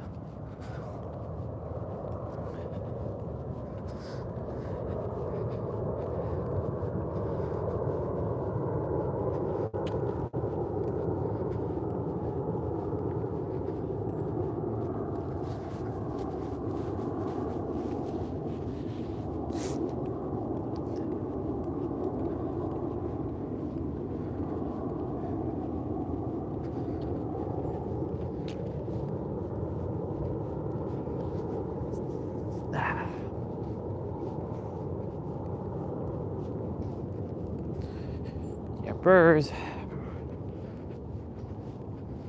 Look at me being a rebel walking on the street.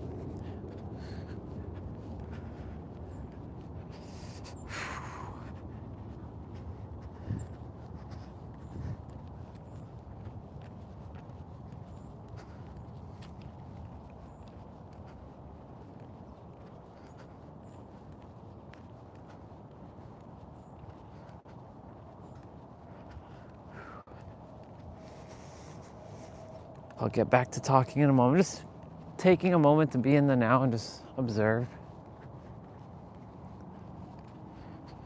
You know, after Halloween, like, it's gonna be super early in November, you're gonna start seeing a bunch of Christmas stuff.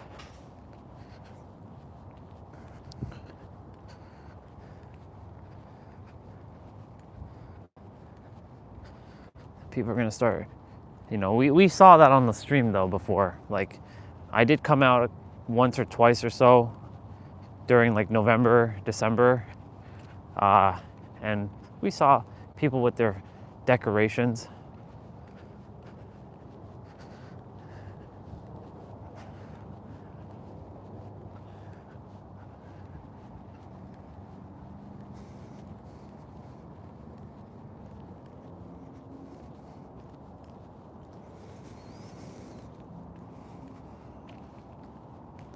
Gotta place my attention on abundance and not with empty words.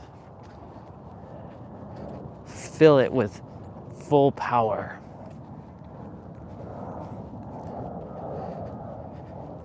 You know what gets me right back into gear? Death. You're like, what? Hear me out. Death is a very powerful inspiration. I was about to say inspirator. That could be a word. But death is a very powerful motivator. It can fuel you because you have limited time on this planet. You think you have all this time left, but you really don't. You don't know when shit is gonna happen. Anything can happen at any time. You are divinely guided, protected always, but that's your soul. Your body is an illusion. It's not real from the fifth dimension, but in this realm it is real. Most people start valuing life when something happens to them, or they value something that they once had and it's no longer there. You don't know what you got until it's gone.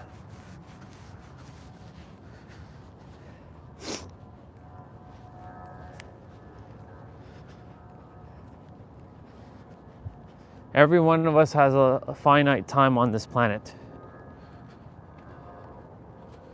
Some leave sooner rather than later.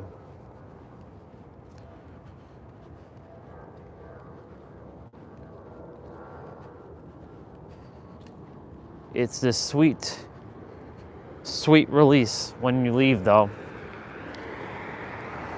The problems of the world just disappear. There's no more guilt. There's no more shame. There's no more fear. But you know you can have that feeling right now before you die. Not to feel guilty about anything. Not to feel ashamed about anything. Not to feel fear about anything.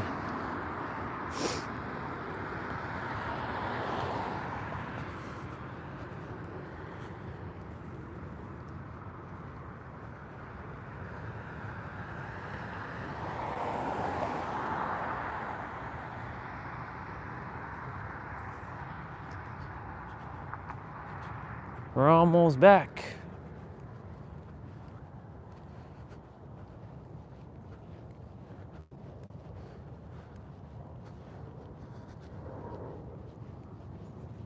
Ooh, something's being burnt right now and smells. It's one of those you go to like a cabin kind of burn. Never really liked that kind of burn. Like cedar wood or some shit, ugh. That smell bothers me so much. Oof. But yeah, something's being burnt right now. Hi, car. Hi, kitty.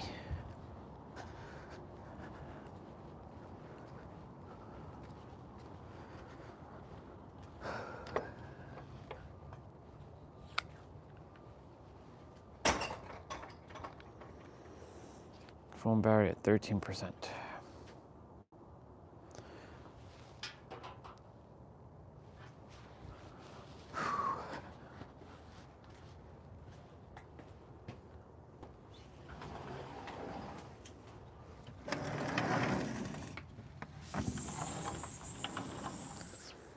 Change shoes. Bring the charger out. I may come back in here, but I don't like the lighting in the room.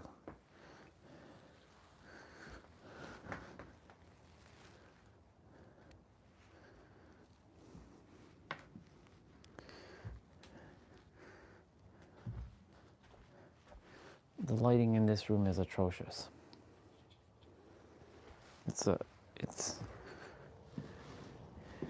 There's not enough lighting. Even though this room has technically the most windows, it's just, the windows are just not big enough, and like the shed covers up a lot of the lighting. I wish this room was on the other side of the house without stuff, but yeah, it's all divine. I hope today the guy comes and picks up my package. Come on.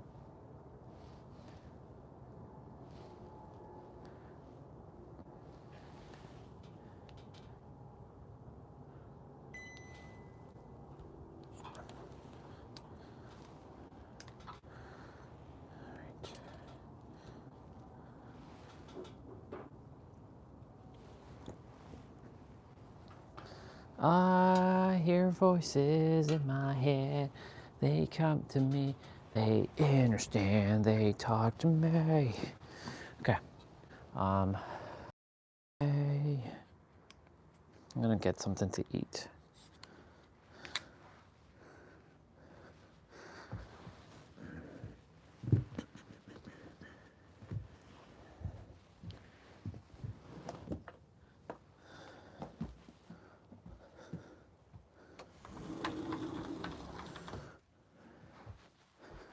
And then I'll do my morning movements.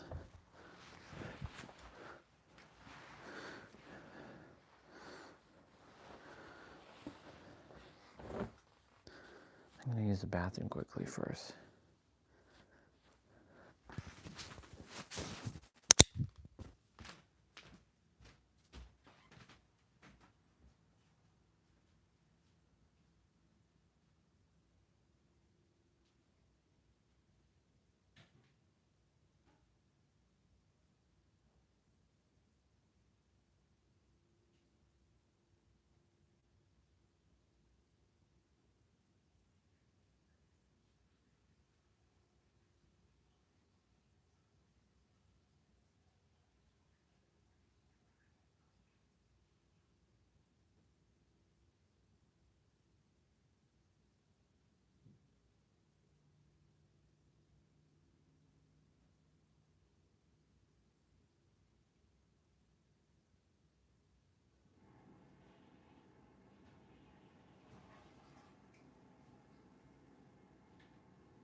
All right, we got a couple things here.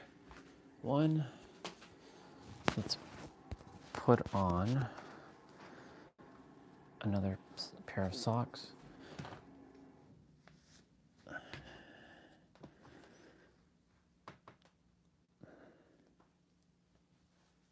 Since we're going to be outside.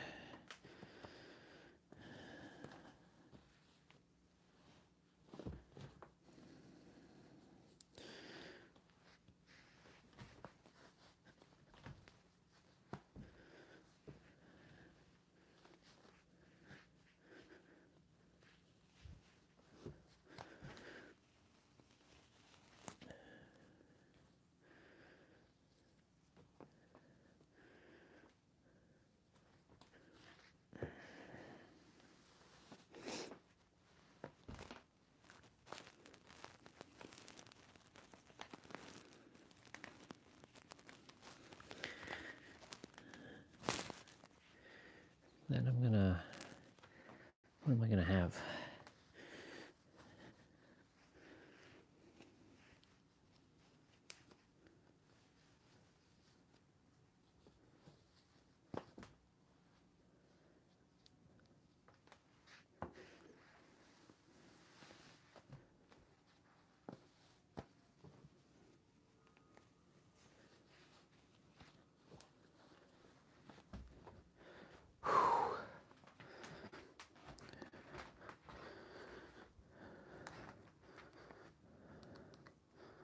Hi, babe.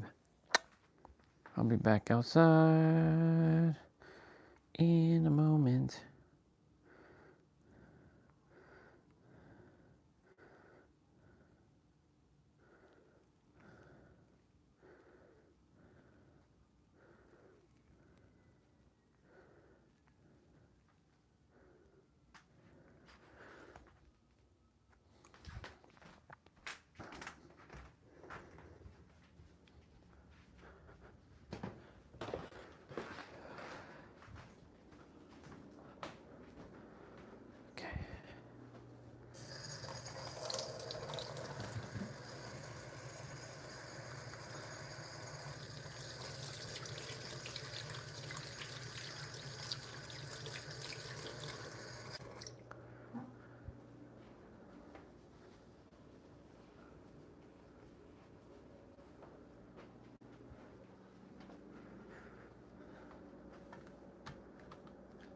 Apple.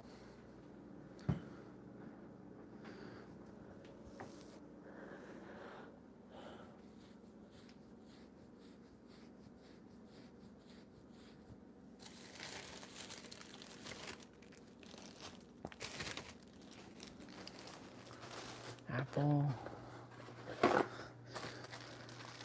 Do I do toast or do I just eat bread?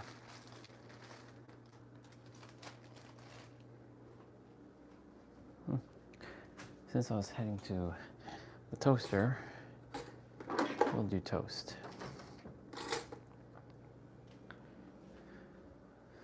Yesterday I was in the kitchen speaking to myself for a while, and then a random soul jumped on, just sharing random nonsense.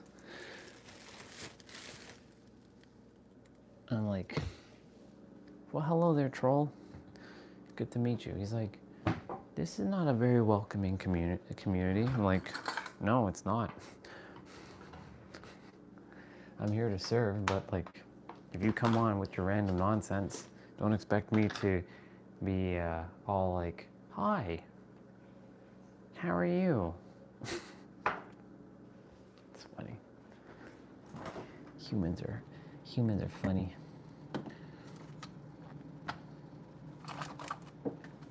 Humans are hilarious. Oh my.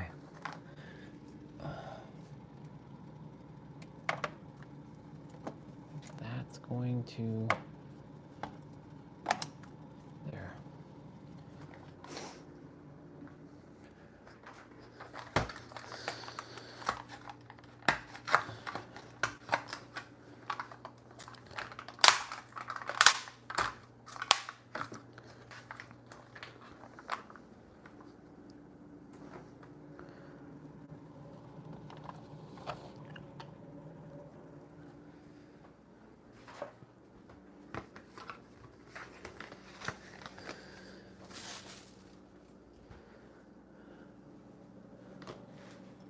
Cool.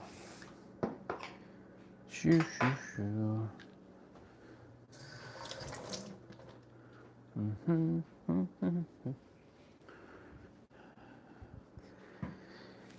Yep. Gotta stay focused. Got to stay focused. Third dimensional thinking mind wants to throw a little tantrum right now. And I'm catching it. I'm like, I see you. I see what you're attempting to do. It's not gonna work though. It's not gonna work.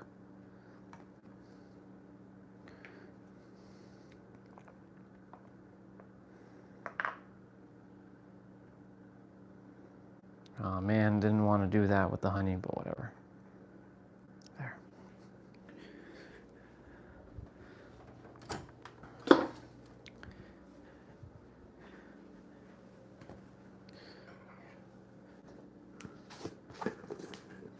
Yep.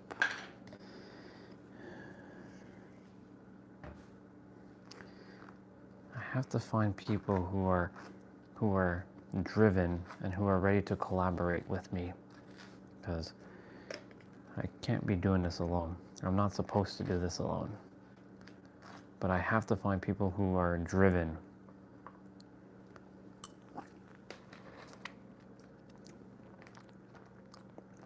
Universe, I keep asking you, bring those people who are driven. Let's do this thing.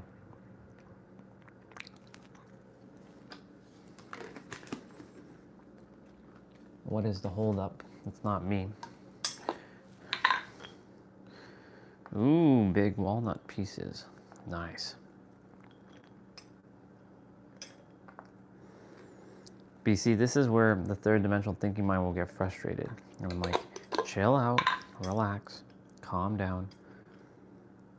Calm down. This is just a human experience that we're experiencing. Don't get frustrated now. That frustration is not going to do you any good. You can focus on what you do desire and give that emotional charge. Catching it. catching it and redirecting it. That's the goal. And I've shown that plenty of times on the live stream. And if I'm able to do it, then you can do it too. Because I keep saying that we're all one and the same.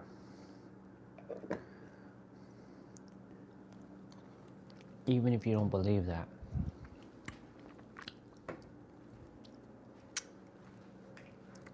Okay. Let me bring out this stuff first.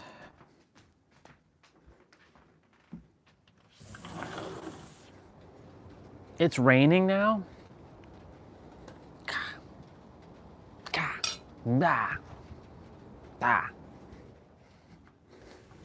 It's fine.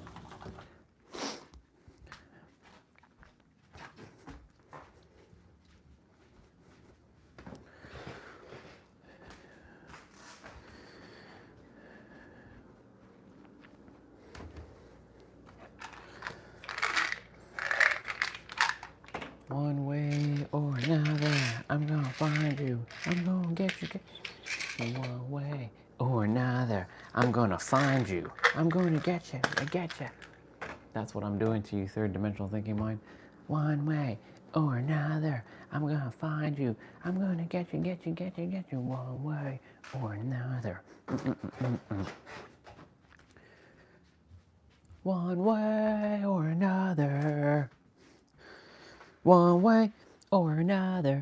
One way. All right, universe, one of these lessons that I'm supposedly having to still learn, even though I'm not learning anything anymore, I remember. When are these coming to an end? So they end now. I choose to end all lessons now. I choose to break all oaths, all vows that I've made now, and I choose to have what I desire now. It's all about feeling that frequency, state of being. That's all it is. It comes down to state of being.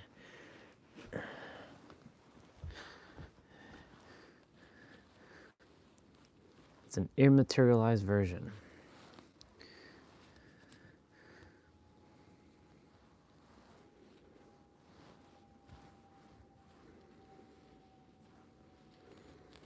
It didn't say anything about rain in the morning. It said rain in the afternoon or the evening time. So, kind of weird. It's kind of weird. Let me see. Oh, right. Well, it's not about it's not about the views though. I just want to help more people. I desire to help more people. I just saw that you messaged.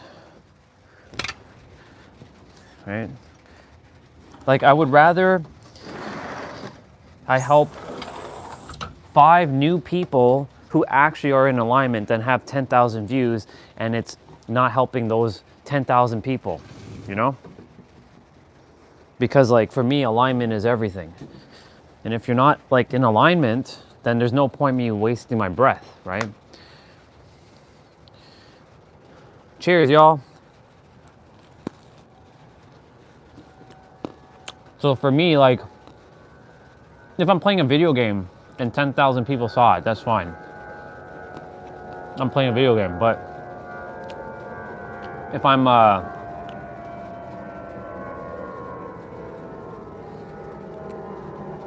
I'm helping people where actually you can help them change their life for the better and they're in alignment, I would rather those people. I didn't come here to waste my time.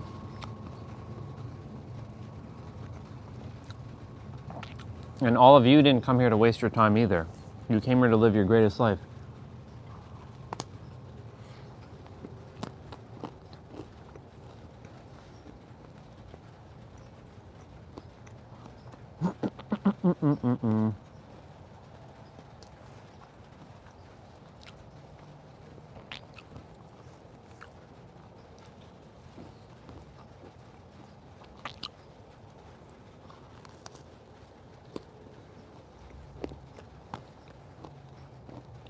This has got its own vibe.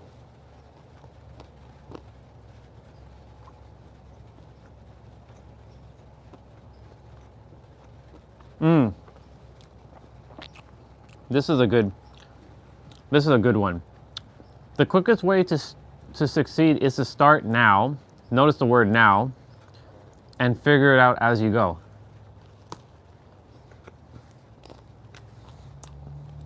Well, to use the word learn here. You can't learn how to drive in a parked car. That's a bar.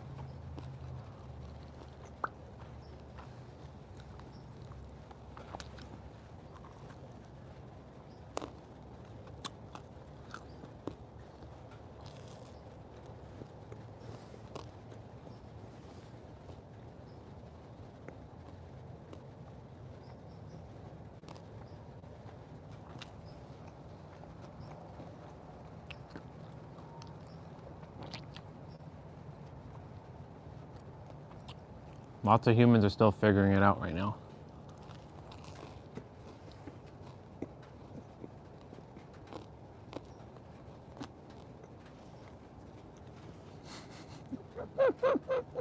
That's funny.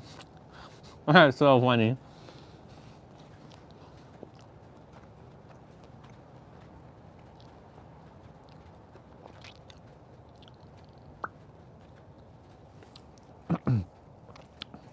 What I was laughing was somebody made a badge for their Supra.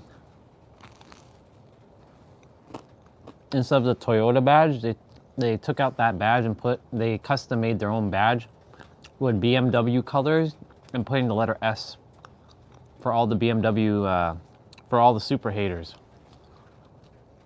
who say that the Supra isn't real. To some point, it isn't a real car. It's not a real Supra. Like a real Supra is the old school 2JZ GTE, but you know.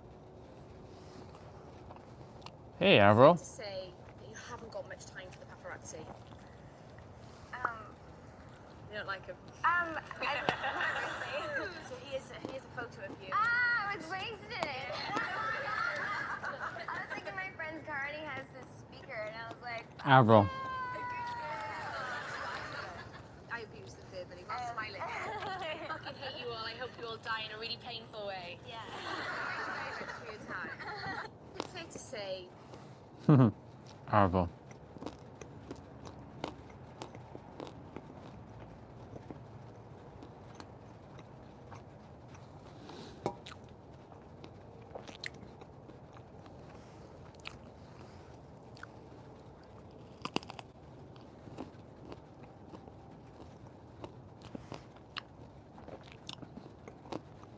So sometimes things take longer for others than it does for some.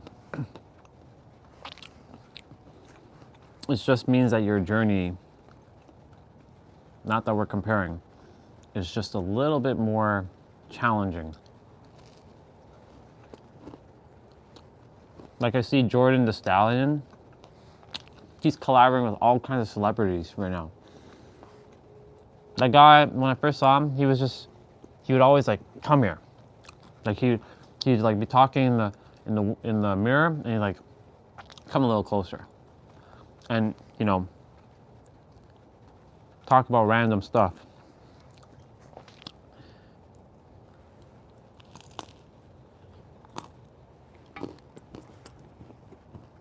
There's a portion of humanity that is looking to be living their best life, living the life of their dreams. Then there's a portion of humanity who just want to waste their time and have fun, which is okay. And then there's a portion of humanity who desires both. Whoa, let's see this.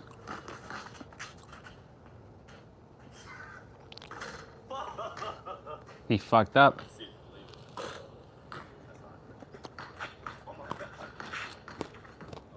Wow. I'm gonna be out of breath. Like, you're actually dead ass good. I'll give you that. I can tell. His girlfriend is schooling him in basketball.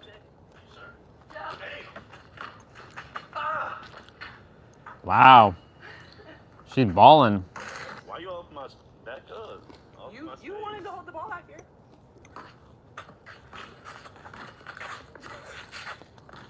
It's a foul. I can't hold your hand. No, we're not dating right now. They're not dating right now. Alright, that's not gonna happen. They're in their backyard too. They're cute. That'd be awesome to have that back, like in that backyard.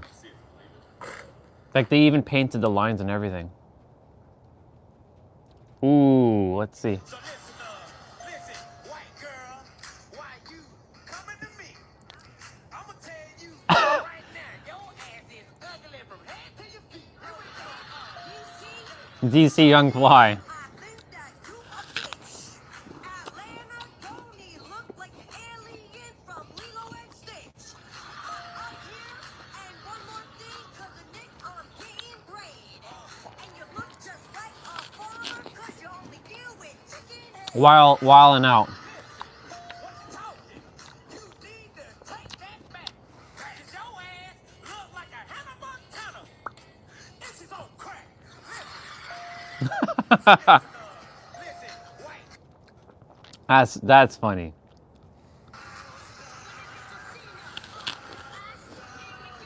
Justina, let's have a heart-to-heart. You got the voice of Marge Simpson and the body of Bart. We in Atlanta, and I immediately thought of you. That outfit, damn, that's an affordable prostitute. Damn. Maddie is like, Justina, let's have a heart-to-heart. You got the voice of Marge Simpson and the body of Bart. We in Atlanta, and I immediately... Justina gets roasted by her. That's fucked.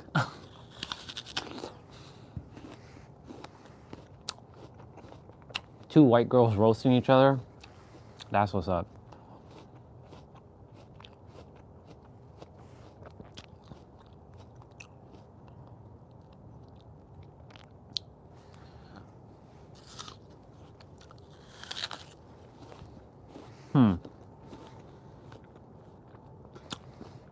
All right, I'm done with consuming. By the way, I found Nero's piano music, the other one, last night. The one that he plays in his current videos. I love it. But he has his on loop. I'm gonna make a loop of my own. Let's go to L. There it is.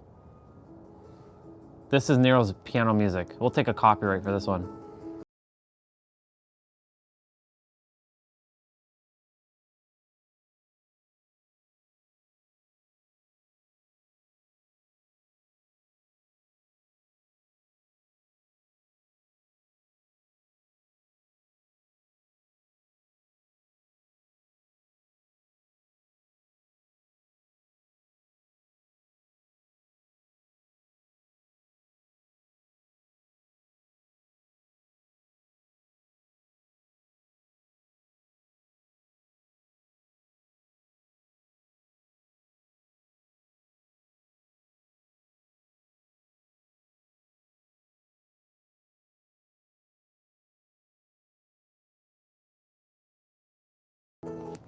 Oops. I didn't want to do that one. My bad, my bad, my bad. I clicked the wrong thing.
the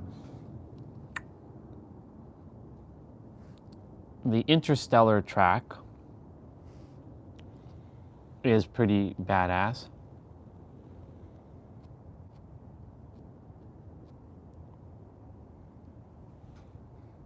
The final boss ultimate full body workout. Holy shit. Whoa. Dan did a 50-minute play out. He released it 2 hours ago. Holy god dang. Okay. Okay. All right. You know we have to do that one. You know. So today the playout's gonna be longer, y'all. The ultimate final boss full playout. That's crazy. That's crazy.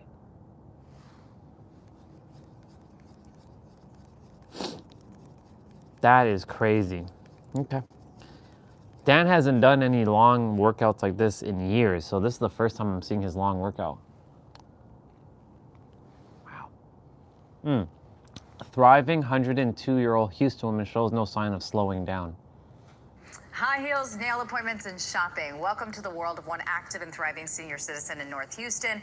In a few months, this great-great-grandmother is going to turn 103 years young. And she says, if you're going to use news, use news like this. Yet. ABC 13 anchor Samika Knight has her story. I don't think I've ever met anyone like Miss Ivy Marie Broussard. She is 102 years old, and she told me, I can do anything you can do. You've got to see her to believe it. High heel. You know, I still wear them.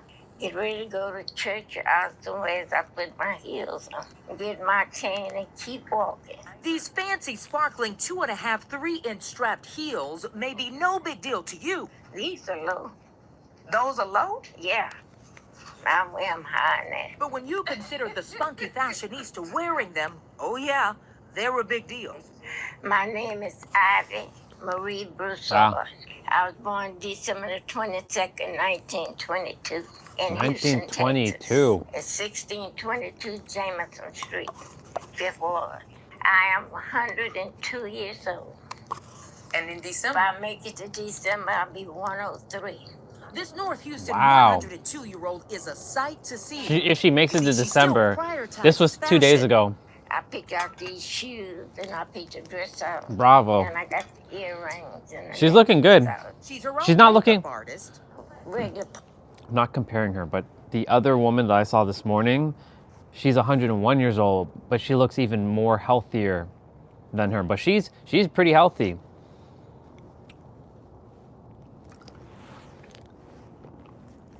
She looks like she's in her 80s. The other one that I saw this morning, she looks like she's in her 70s.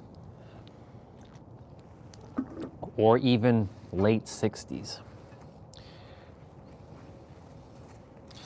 Because of modern technology and more people knowing that movement is medicine and that you got to move your body, yeah.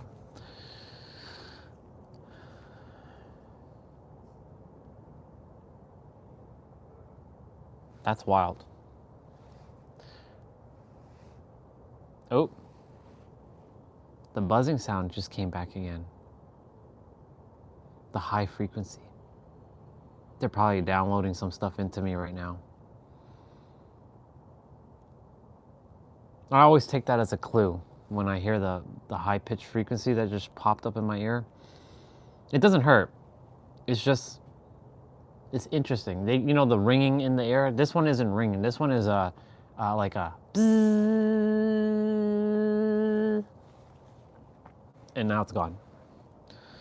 So that means that they're preparing me for something else. So who knows what's going to come out.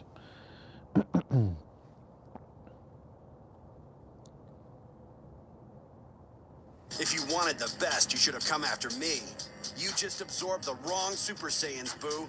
And if you're using Piccolo's brains, you know you've got 30 minutes until this newfound strength of yours diffuses.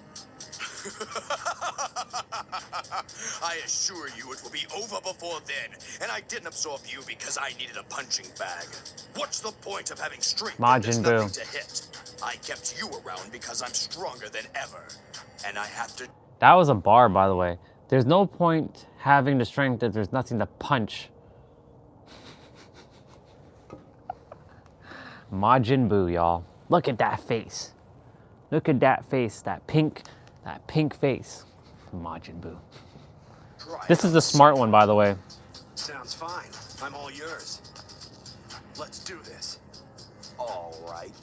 But be warned, in my new super form, I have the body of Boo, the intensity of Gotenks, and all the cunning of a Namek ready to drive the nails into your coffin. I'm tougher than Gotenks and smarter than Piccolo. So I guess the only thing you have to worry about is if I'm stronger than you. If you wanted the best, you should have... Arrogant. Hey, sister. Welcome. I just saw like, before I just watched that quick little Gohan arrogance video.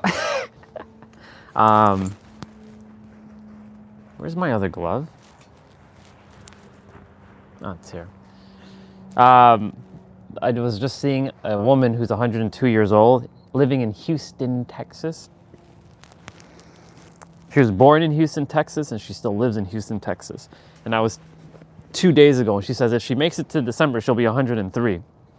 She's looking like she's 80 and she's moving.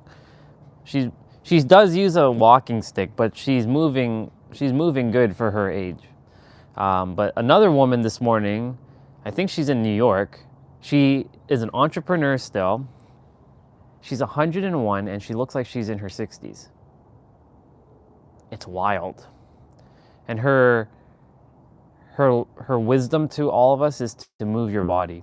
Get up, take a shower, eat, and move your body. Yeah. And greetings to you, sister. They are what I call the inspiring ones, because, you know, the very fact that, especially that she's an entrepreneur, she runs her home business still, she has no plans of slowing down. Like, it really goes to show you, it really comes down to this. Between every human, it's this thing. The 6 inches between your ears.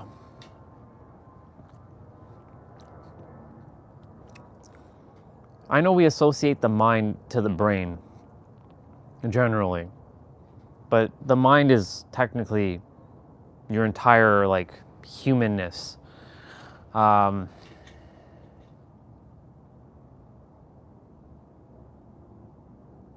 was talking about the intellectual side of you, the version of you who is intellectual, who has all the information, the library of all that is within. It's nested inside of each of us. The only difference is if you have access, which is funny how that's another A word that showed up now. If you have access to it and being able to use the information, knowledge, or wisdom with your intelligence, which tomorrow we'll be talking about intelligence. While I was at the water, AAA showed up. 3 words that start with the letter A. And you said one of them yesterday, alignment. It all starts with awareness. You must place your attention on what you desire, and you must stay in alignment with what you desire. And you must be aware. You must be aware of what you desire. You must place attention on what you desire, and you must stay in alignment with what you desire. And it's fascinating that those 3 A words are also hand in hand with having access to the library of all that is, with all the information on those shelves that you may or may not be able to have access to presently, based on the level of awareness and perception that you're currently operating at from your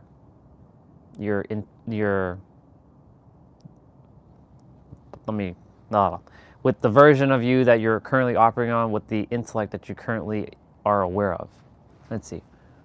It takes a great amount of energy to retain the soul's information. That's why it's hard for unawakened souls to remember anything outside of the present life cycle. Yeah, it's funny that you bring this up, because it does. I was mentioning all this earlier at the water that, you know, what do you think information is? It's just energy. But when we tell ourselves like, I don't know something, right? Right? This is the third dimensional perspective. I don't know. You literally are like putting like a police tape around the information and allowing energy to be restricted. So it's like you kind of just, like, for example, you want energy to flow through your body and throw through this like arm, but you're like, I don't know. It's like you're restricting the energy to allow your fingers to move. It's like it stops here and you can't move your hands now. It's stuck. Because you now have allowed the energy to stay stuck here. Unfortunately, your hands are not going to move until you let go of the I don't know paradigm, and I do know, I'm just remembering presently. But you know, there's so much nuance to that. So much nuance, and you're spot on. And I'm going to read what you said with the second thing. Not even I was able to keep my memories past 3 years old here in this life. It wasn't until later, under special circumstances, that I got my memories revealed. Exactly. Yeah. You know, yesterday after you left, I talked to Mom about some stuff. But the only reason why I talked to her about anything yesterday was because Dad created he said some stuff that, like, I said some stuff to Phoenix, and he walked by while I was saying, I am God of this universe. But he took it from his perception that I am God and I'm going to kill everybody. I don't know where he got that from.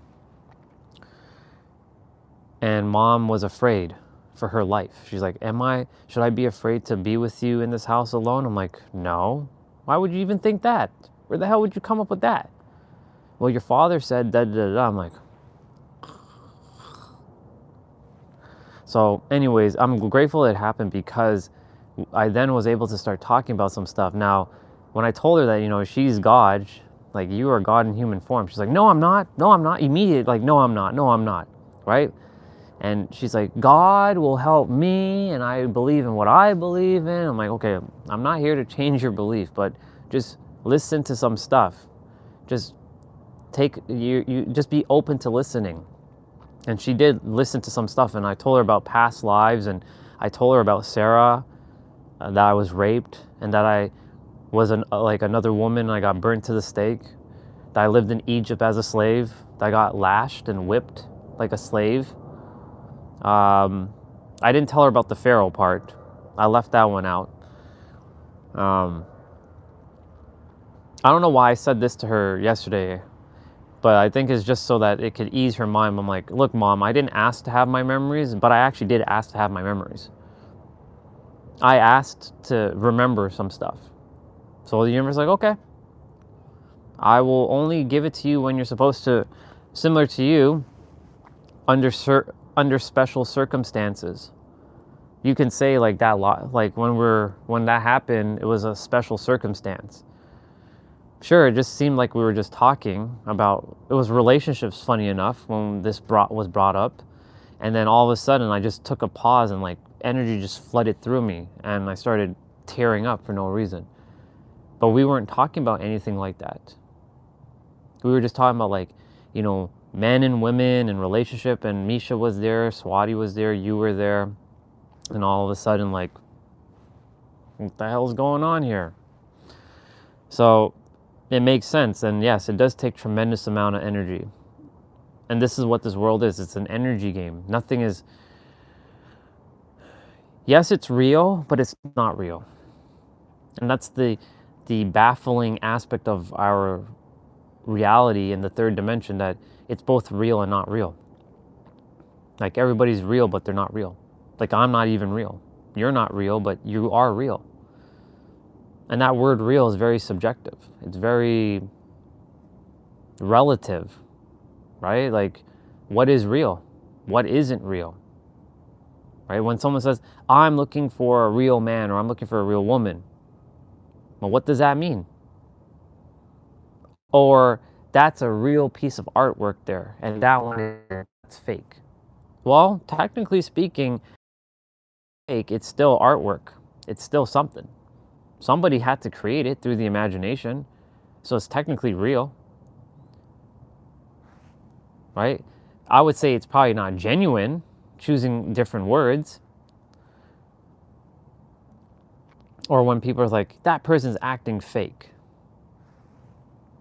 No, they're acting the way they think they're supposed to act, only because they are wearing a mask. They're just not acting the way they're not acting how they truly desire to act. Like truly deep down. So they're creating a false paradigm. Oh, I was going to have a quick chat with ChatGPT. Thank you for the reminder while we're having this chat to look up the difference between paradigm and belief systems. But they're not desiring to be their true self because they're afraid if they show up as their true self that they're going to be rejected for who they truly desire to be. That's why a lot of people put on the masks, because even though we live in 2025, even though it's not really 2025, we still have things from back in the days from the tribes where if you were exiled and ostracized, it's like death. Being alone feels like death, essentially.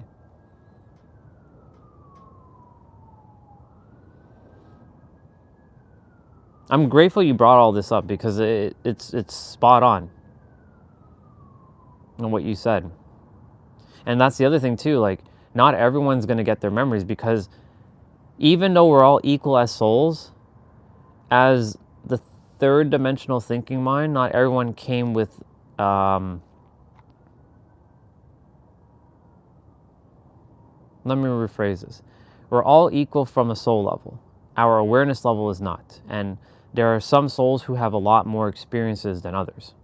So those who have more experience can handle these things. And because they can handle it, when the time is aligned, it will be revealed. But others don't have the experience to handle like memories yet.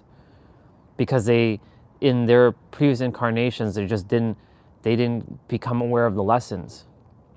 And because they didn't become aware of the lessons on how to handle X, Y, and Z, that's why it's blocked to them. That's the only difference. In your case, because you've lived many, many, many different lifetimes, your soul, under special circumstances, was able to reveal all of your memories because of your path, that when your soul was incepted, like your soul and my soul and all souls were incepted at the same time, but you've had a lot more experiences than most other souls. Like, let's say you've lived 10,000 different lives and some other soul lived only like 200 lives. Who has more experience? You do. It's only natural that you have more experience, right? Because you've lived more lives. Your soul has more experience under things. Like, we all have each other's abilities and whatnot, but we don't have each other's experience per se. We can have each other's experiences based on, like, if you had your experiences, even though we're all one soul, but it's unique to specifically your soul.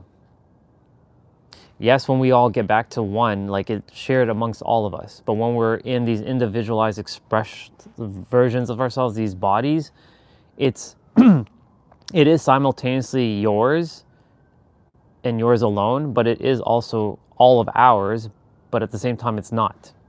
And that's the paradox and the contradiction of life. Yeah, exactly.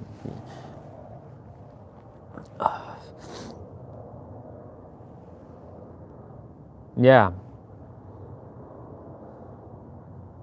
Like, when we're back in the other side, like, it goes back to the whole.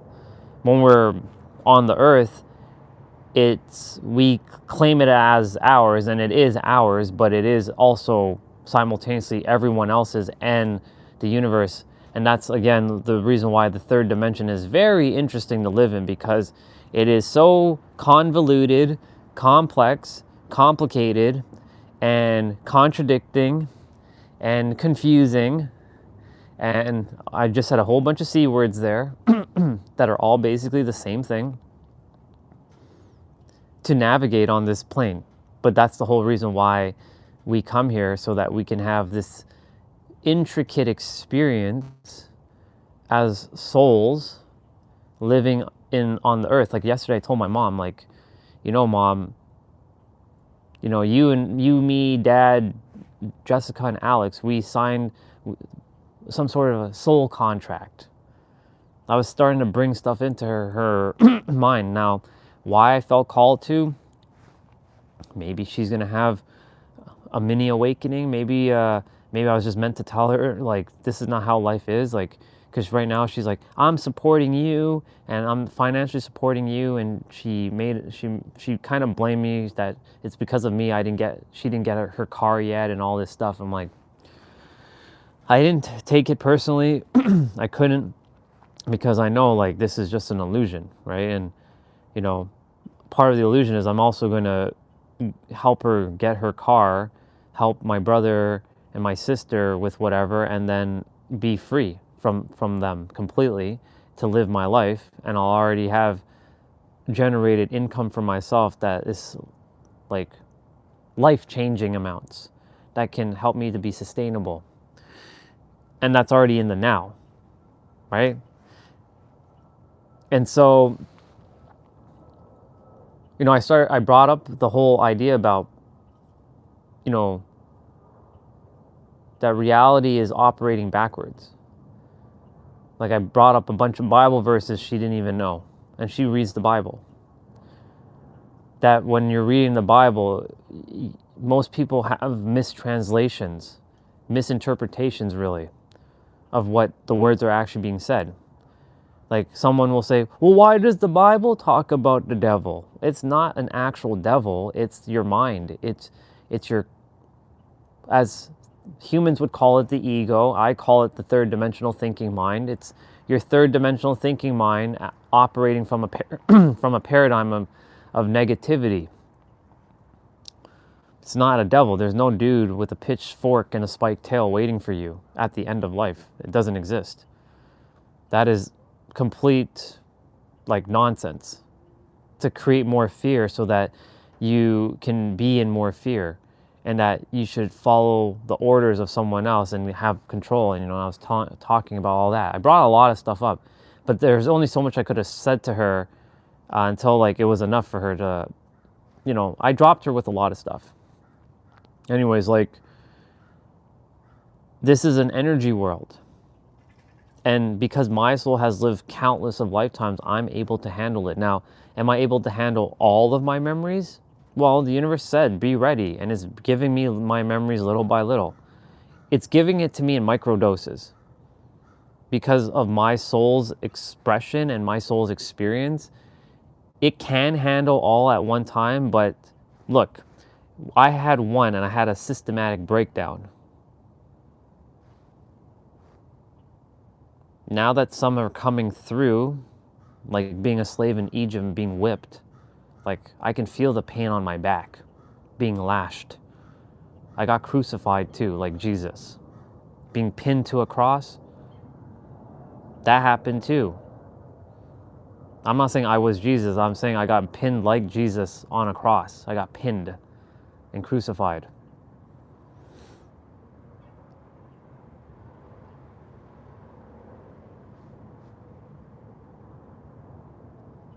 Most of my previous incarnations were lots of pain and suffering, and I was both the one that either experienced it or the one who dished it out to someone. So, like, going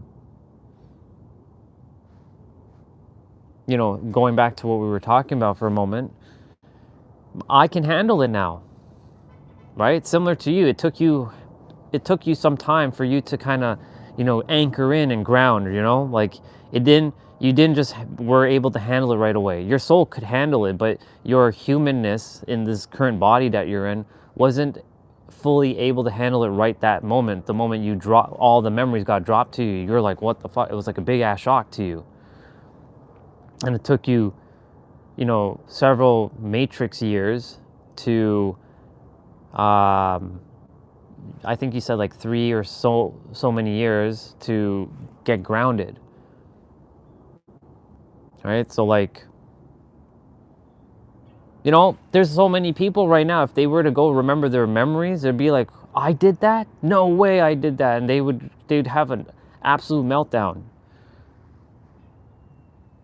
I can't believe I murdered that person. I can't believe I got murdered. I can't believe I got raped. I can't believe that this thing happened to me. Yeah.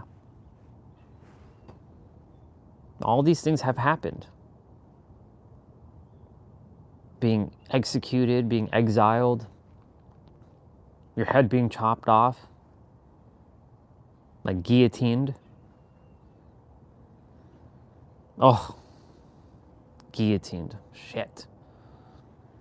Speaking of that, a memory just came back. I just felt that one. But you see, I'm able to process and handle it because I know how this works now. Because the universe has had to prepare me throughout this summer to get ready for the next phase. Whatever the next phase is going to look like. I don't know what the next phase is going to look like, to be honest.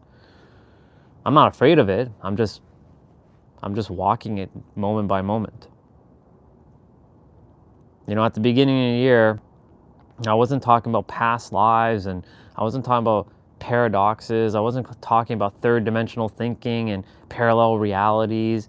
I wasn't even really mentioning the now. I did say it a couple times, but like, you know, I wasn't really emphasizing being in the now. I wasn't saying any of this stuff. May 18th happened. Of all the days, May 18th. Don't know why May 18th. Let's see.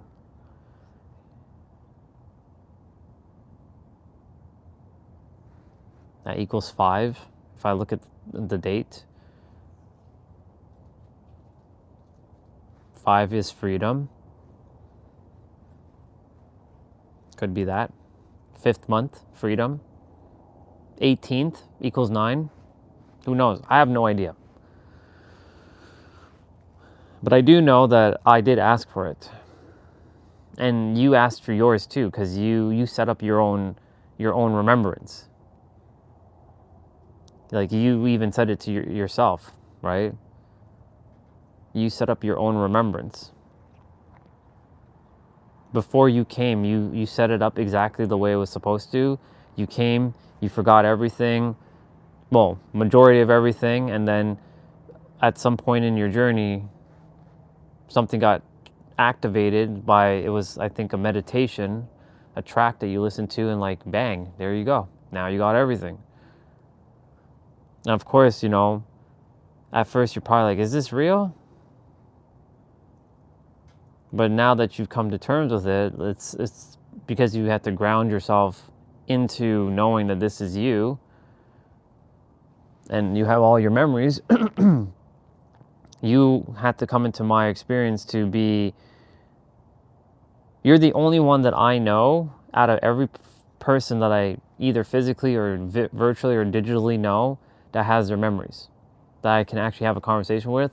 Like Matteo Di Stefano, I mean, he knows his memories, but I don't have interaction with him. You know, he's on his own channel doing his own thing, but I have no access to him and whatnot. You are the only one. You came for, this is me, as sort of like a mirror to like say, yeah, you're not going crazy.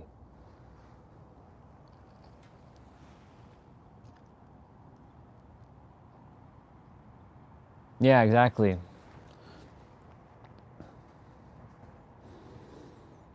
For me, I have no idea how my memories came. Like, I don't really care to know that. All I care to do is to use what I currently am aware of in helping people, knowing that, yeah, exactly. Basically, mine was just naturally occurring over experiences, I guess, of like going so deep within myself. I think last year when I killed myself twice energetically, not physically, I think that was the starting point to it. I didn't see the world as an illusion back then. I still was saying, hey, this is real and, you know, all this other stuff. And I did have an idea that we were the creator. I just was afraid to speak it out because you know, one of my past lives, I spoke the truth and guess what happened? I got axed for it. Right? I got absolutely destroyed. I got annihilated for speaking up. That's why in this incarnation, I came here without being able to speak my truth. You know, and I had mirrors who enforced that because of how I was feeling inside. Everybody's a mirror reflection of who you are on the inside, and they will just act out the way you are perceiving them.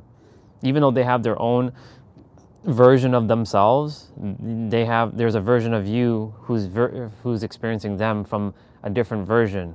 It's like a video game. Like you're logging into a server, there's the server that you're logging into and I'm logging into the same server, but like I have my perceptions and my experience of you from my third dimensional character, and you have yours of mine, but simultaneously we're operating at the same time, but it's like there's a copy of yourself that you know of yourself, and then there's a copy of yourself with someone else that knows you, and vice versa. And it's another paradox. Yeah. And that's the thing. Think about that for a moment. Imagine someone who hasn't done the deep inner play right now, who hasn't prepared their body, who hasn't done even meditation, who hasn't done anything of personal development, right? Like some random person, even though they're not random, but you know what I'm saying, like some soul who is just like la la la la la, like I was once upon a time, and my awakening happened. Now imagine someone didn't just get an awakening, they got their memories back at the same time. Could you imagine how that person's gonna have to handle? They're gonna go crazy, right? And especially if they find out that they murdered a bunch of people, maybe they were, potentially, some very evil person in the past. By evil, the universe doesn't see things as evil, but we as humans create that construct, and they like did a genocide. It's interesting, it's wild.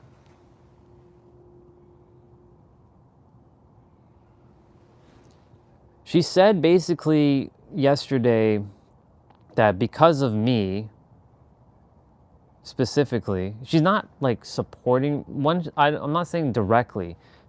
She basically said it in a way that when I was working my IT job, I said I was going to get her a car, and I was in the process of getting her the car, and the scam happened, and that's when shit fell, and it didn't end up working out the way I desired, because that was the goal, was going to get her a brand new car, fully loaded, but it didn't work out. And now that I'm not working, because she's like, you quit your job and blah blah blah blah blah, now I'm financially like supporting like you. Well, she's saying me specifically because I'm living in this house, but she means to say that she's supporting this house, like she's paying the bills. I'm helping her with whatever I can with the amount that I currently possess, but like it's not like, people say, but you're not really helping, right? Money to most people is like the root of all of the problems, right? And so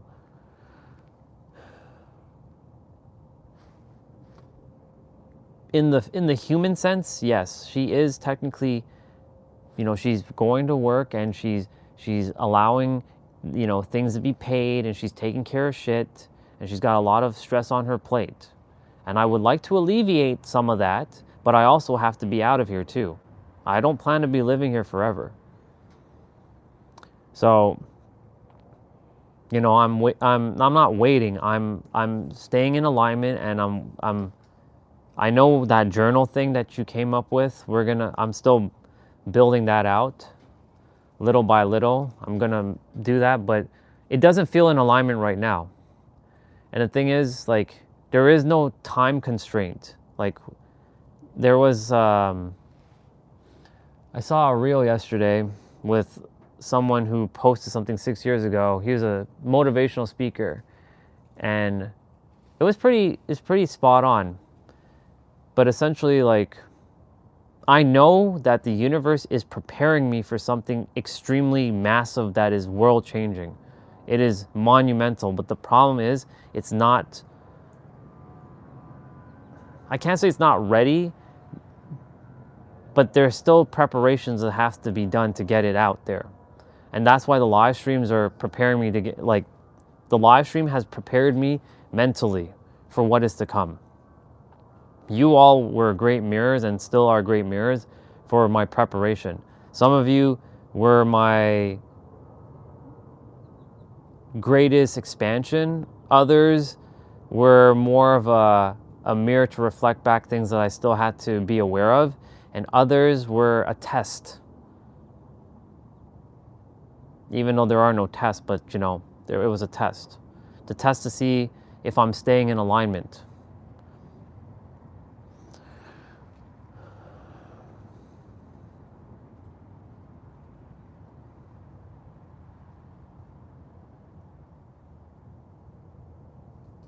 Anyways, yeah. So that's to answer your question.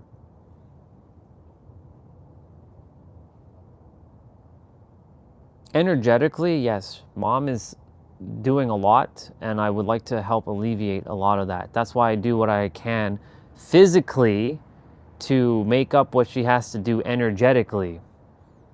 You see what I'm saying? Like, I don't complain to wash dishes or cut grass or, like, you know, do other stuff. Well, it doesn't make me feel terrible because I understand where she's coming from.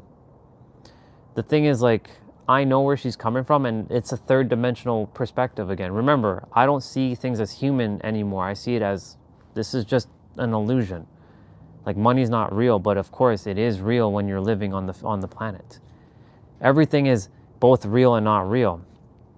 So, like, you know, what she said, yes, it hurt my third dimensional character, but did it hurt the real me?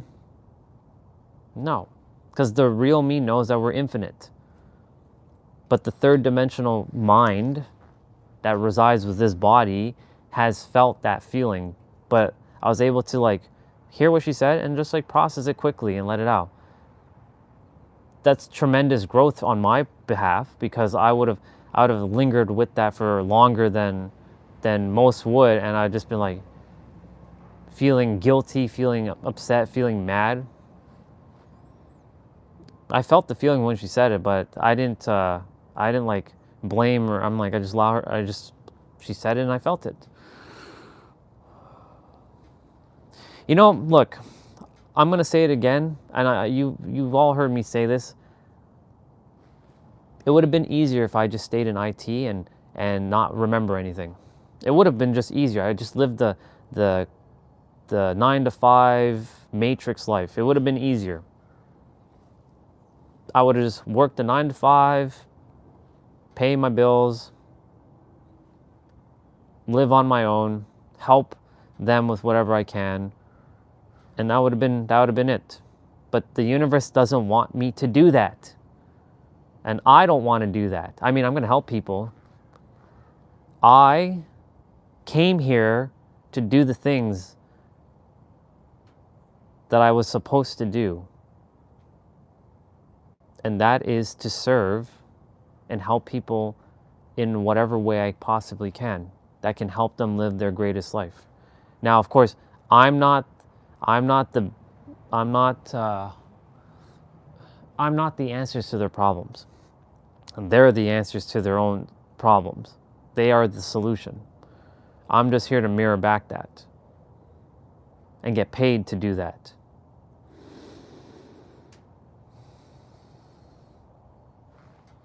I have a story to share quickly. There's a woman, her name is Dusty, a sister of mine or sister of ours that I got to meet back in 2022, part of Craig's group where I met Jessa. She's finally getting to speak on stage for the first time in Vegas, where I got to speak on stage. She's into rodeo. She has her own like horses and stuff, and she does horseback riding. And she goes to rodeo shows. She's a cowgirl, essentially. But she always desired to be a speaker. And she had this dream when she called it junior high. We call that, what, high school here? I think junior high and high school is the same thing. I don't know. Anyways, she had it when she was very, very young. And it took her 18 years to fulfill her dreams. 18. You know how much heartbreak she had to go through? I know her story. She lost a child. Like, her child was like 7 or 8 and he died.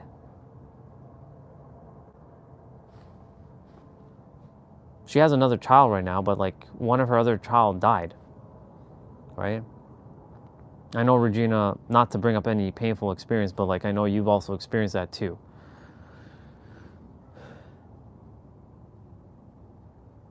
But she was talking about her delusional dreams, that people didn't believe in her and that like no one supported her, like, well, not no one. Only a few supported her, but everybody was laughing at her. Like, that's not possible. You're not ever going to be a speaker. Who are you? Go get a job. Go do it. Yeah, she did have to get a job for sure. But like, she never stopped pursuing her dreams. Even though people called it, that's delusional. Who do you think you are, Dusty, for you speaking on stage? That's not for you.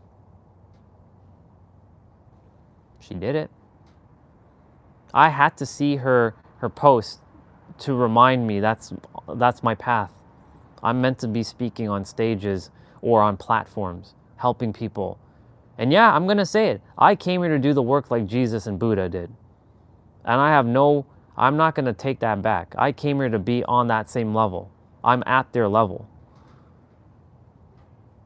And I know I can do it. Whether you all believe in me or not, I can do it. The only thing that matters is myself.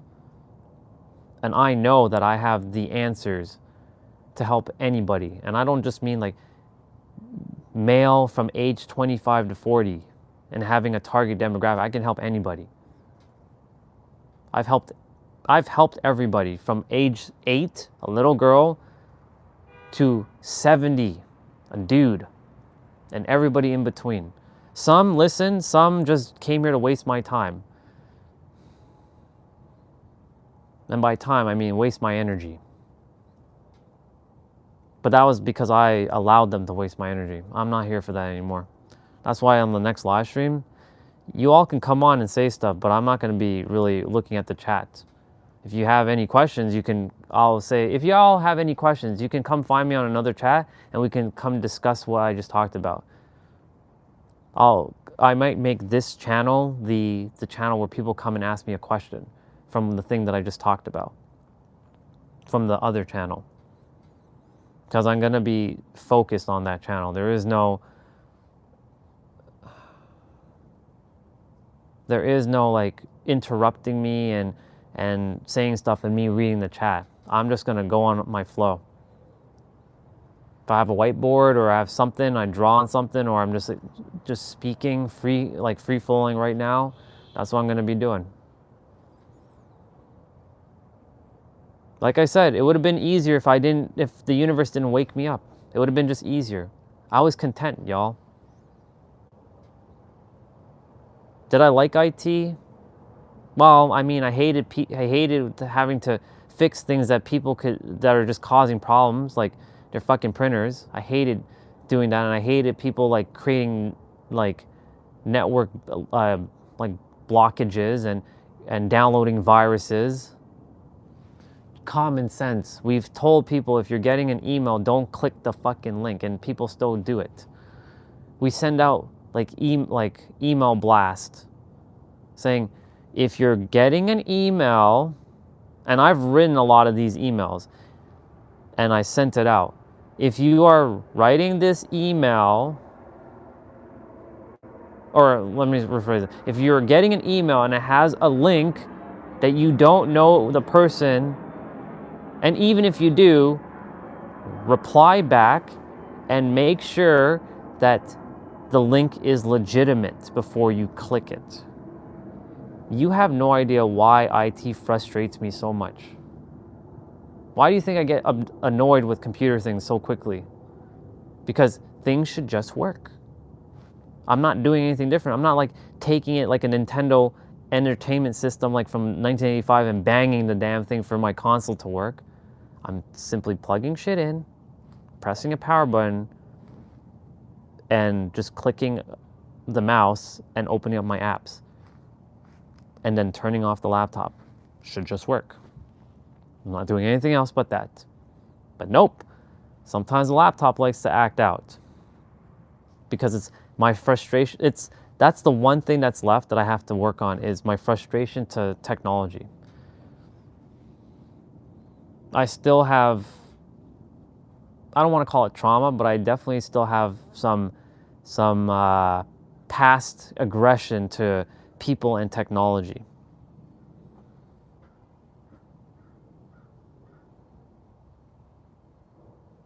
It was so annoying. So annoying. But anyways, that's now the so-called past. But anyways, you know, it would have been easier just to stay in IT. It would have just been easier to stay in IT. But the universe had more plans for me.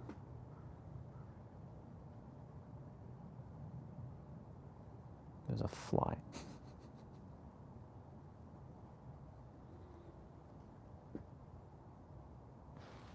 And I asked for those plans. As much as I don't want to say that, but it's true. I asked for this. I don't know if Regina's still here, but Regina asked for her path too. You asked for yours, even if you believe that or not. Some will say, no, I didn't ask for that. I make my own path. Yes, that's the human paradigm. You made it. Congratulations, but you actually already created your game before you came here. No, I didn't. This is all by my own will. Okay.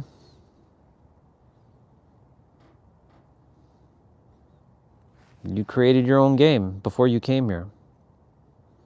The only difference between you and I is just memories, right? Memories and awareness. That's the only, and I love that Regina gave me that key when she said that. She's like, oh, Ryan, you know the only difference between you and I is just that I have my memories. I'm not better than you. I just have my memories.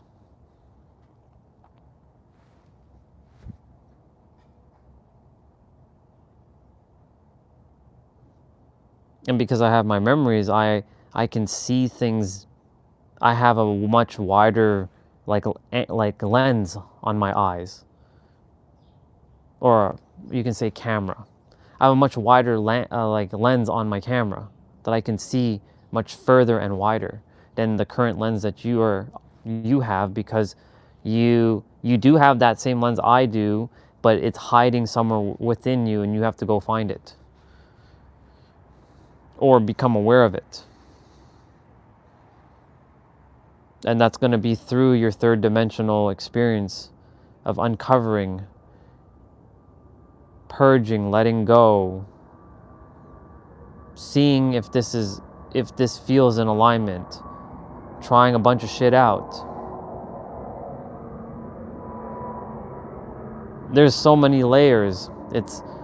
There's a layer upon a layer that covers another layer with another layer. And on top of that, there's another layer on top of all that. And it's an invisible layer that you don't even know, but it's a layer there. All nested within this nice little bubble that we call the third dimension. And your role is to become aware of those layers and dismantle the layers and to get back to the original source light. So it's basically becoming aware of the prism, not the prison, but the prism that's refracting the light. And going on the other side of the prism where the light is not being refracted. That's a bar. Most of us, 99.99999999999 to the power of whatever, 8% is exactly 8%, like 99 point to the power of like whatever, 0.8% of like are living on the side where it's duality. The prism. We're living on that side of the prism. Only like a handful, literally a handful of people are living on the other side of the singularity side of the prism, where the light is not being refracted. It's just that simple. It may not sound simple, but it is simple. And it's wild.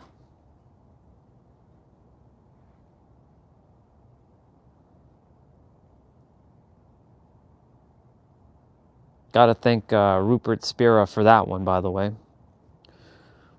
He helped me to remember what I forgot on that one. Our mind is like a prism. I gotta be mindful when I say that word prism. Our mind is like a prism where it refracts the light and we're the rays of light, and we're all different colors of that light. When you take white light and refract it with a prism, it turns to rainbow. And we're all part of the 7 colors. Some of us are operating from a red paradigm. Some of us are operating from a yellow paradigm, well, an orange paradigm. Some of us are operating from a yellow paradigm. Some of us are operating from a green paradigm. Some of us are operating from a blue paradigm. Some of us are operating from a purple paradigm. And some of us are operating from yeah, exactly, all those colors. Some of us are operating from a pink paradigm. And some of us are operating back from the white paradigm.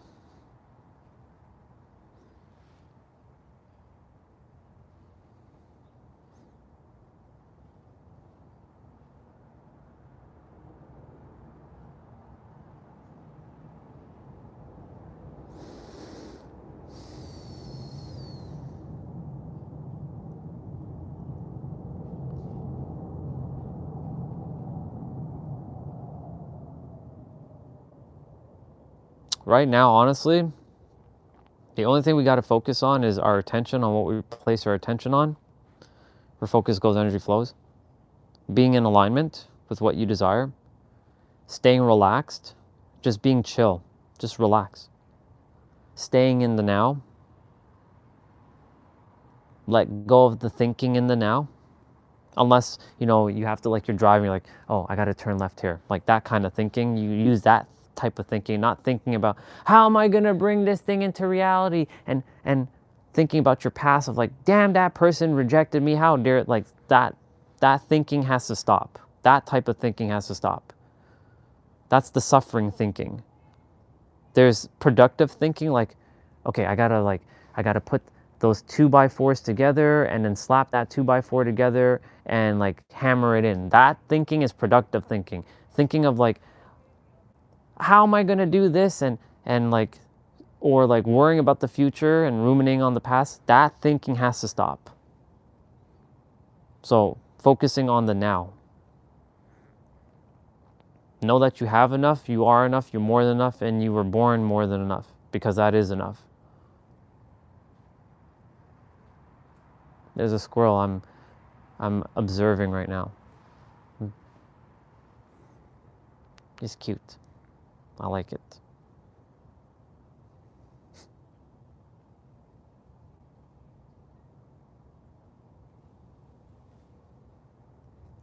There's another one. Yeah.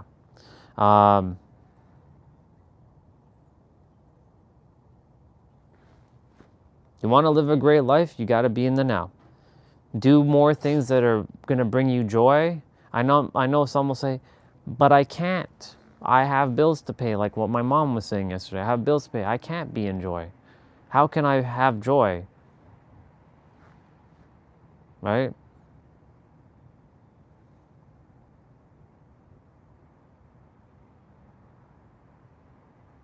The third dimensional character right now feels awful about this experience.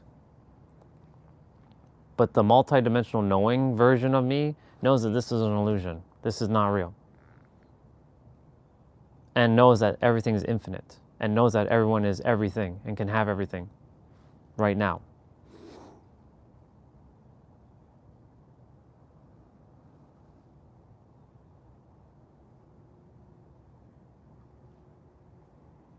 Be in the joy. Be in the now. Be more of yourself. Authenticity is the most magnetic energy ever. It's not love. Yes, the love is a very powerful frequency, but it's not enough. Your authentic version of yourself is the most powerful version of yourself. It's like 600 or 700 times more powerful than love. Because when you're authentic, you will polarize those who are not going to be a part of your life, and you're going to magnetize the ones who are supposed to be a part of your life. That's why I highly encourage everyone to just be who they are no matter what, and let go of the masks. You will free yourself from all kinds of suffering. Yes, I know you want to have this person in your life, and that person in your life, and that person in your life, and that other person in your life, because they make you feel a certain way, but it's actually you that can give that feeling to yourself, and you'll know if they're meant to be a part of your life if when you are acting like your true self and they still choose you in the end.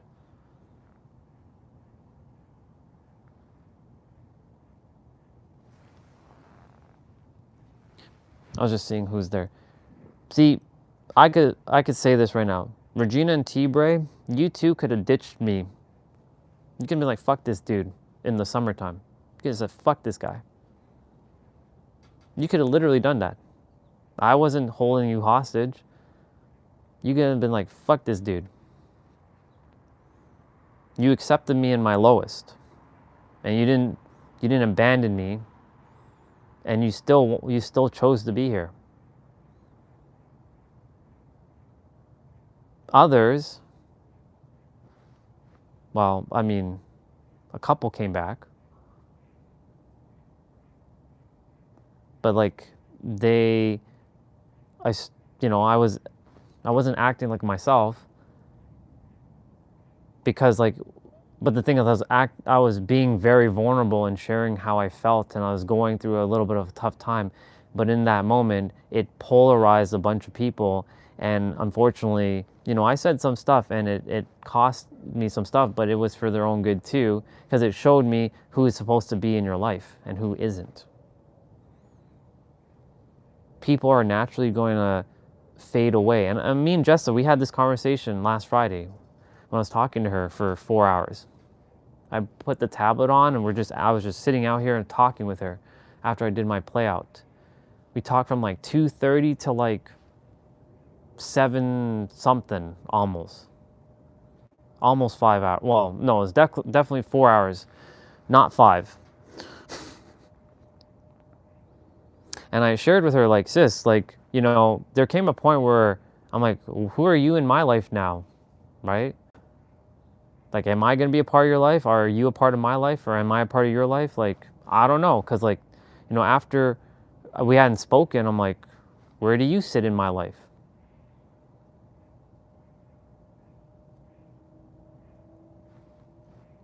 And it's natural that sometimes people just have to go their own way.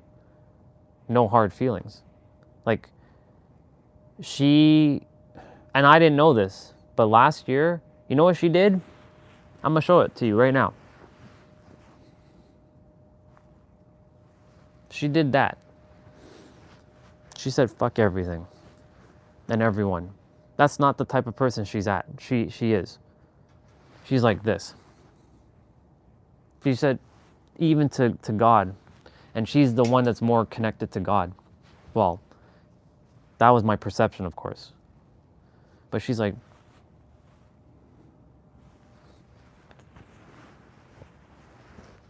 she told me about it. I was like, she had to disappear herself for a good while. When she was living in New York, she was telling me like she missed her friends. Like she had some connections in New York, but not like she did in Florida, because she was born and raised in Florida, but then she moved towards like Connecticut and then whatnot. But she mentioned like she misses her friends, the ones that actually give a fuck about her. So she moved back home. She was homesick. But in that process, she was like, fuck everything and everyone right now. She pivoted in her business. She's not even doing what she was doing originally. She's not helping the girls out like she used to anymore. It's like she would do every Wednesday, there'd be a meeting where she'd help the girls out. She's not doing that anymore. She doesn't care about, like, she is a speaker, but she's not even into speaking anymore. She's like, fuck this. She's doing something vastly different, and it feels more in alignment with her now. But she basically said all that. Now, I bring this up because I didn't know, but I always spoke highly of her. But there came a point where I did also say, you know, I don't know if Jess is going to be part of my life. And, you know, if she's not, well, fuck it, whatever, at this point. But I'm glad me and her had this conversation. So I can see where she's at, and she sees where I'm at. But she after we finished our call, she's like, brother, I'm really grateful for that conversation. You know, every time you and I chat, magic happens. I'm like, you're right, it does happen. And we should do this more often. Now, I know I'm not saying it has to be every day like it used to be, but I definitely would love to, you know, open up the conversation again. But she had to disappear, just like I had to disappear to get back into alignment. But she never stopped caring and missing me and loving me. She always missed me. She's like, I always miss you. I had to go do my shit. I'm like, me too. Huang is Wednesday. We're having a conversation with him on Wednesday. You're going to hear him. I'm going to leave the live stream on. We're going to go inside. I'll be on my MacBook. I'll put the camera above my MacBook, and you all will just hear him talking. And you'll see what kind of conversation me and him will have.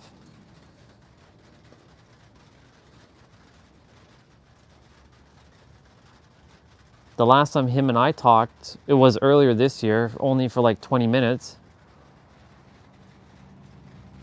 2:30 Eastern time, my time, so that's 1:30 Matrix time, your time.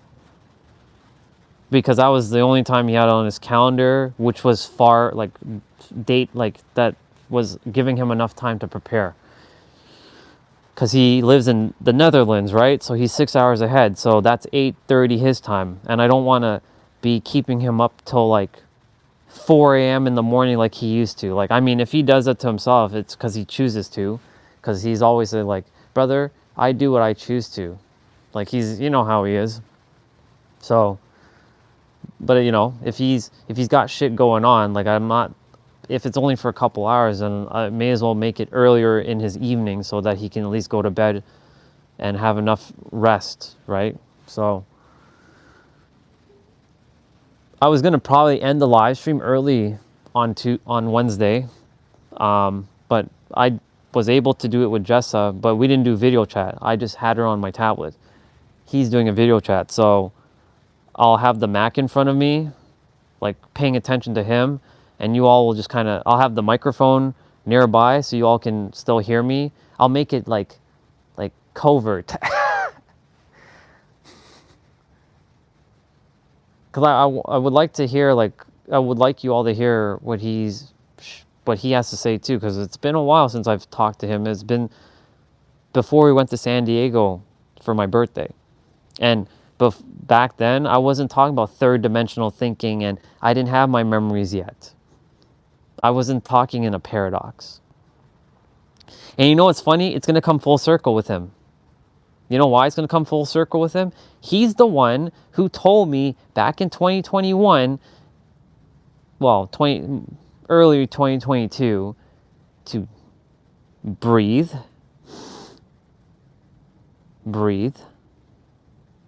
relax, be in the now, so be present.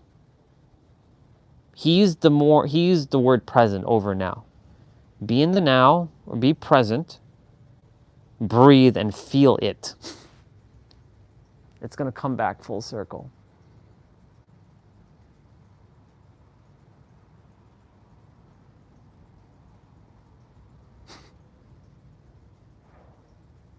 Pretty nuts.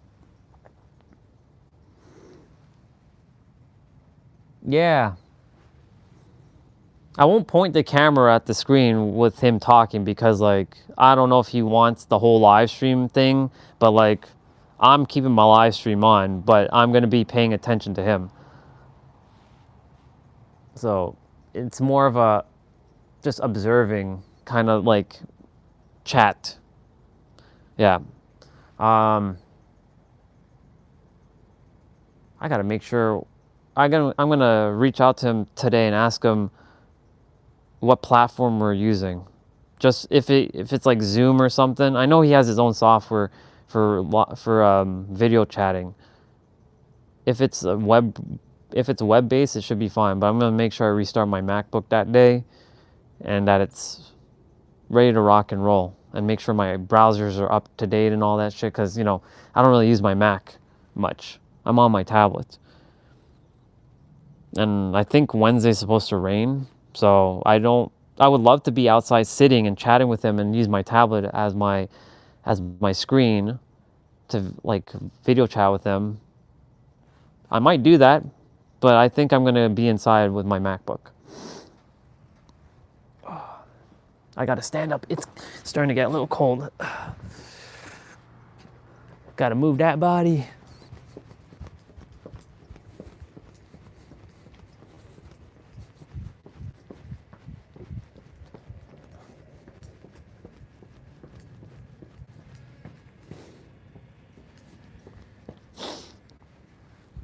Yeah. But, you know, the same thing with me and him. I had to disappear from him for a while, for a long time. You know what really started that, though? I wanted to learn Reiki. By learn, I mean remember Reiki. Huh? The fuck?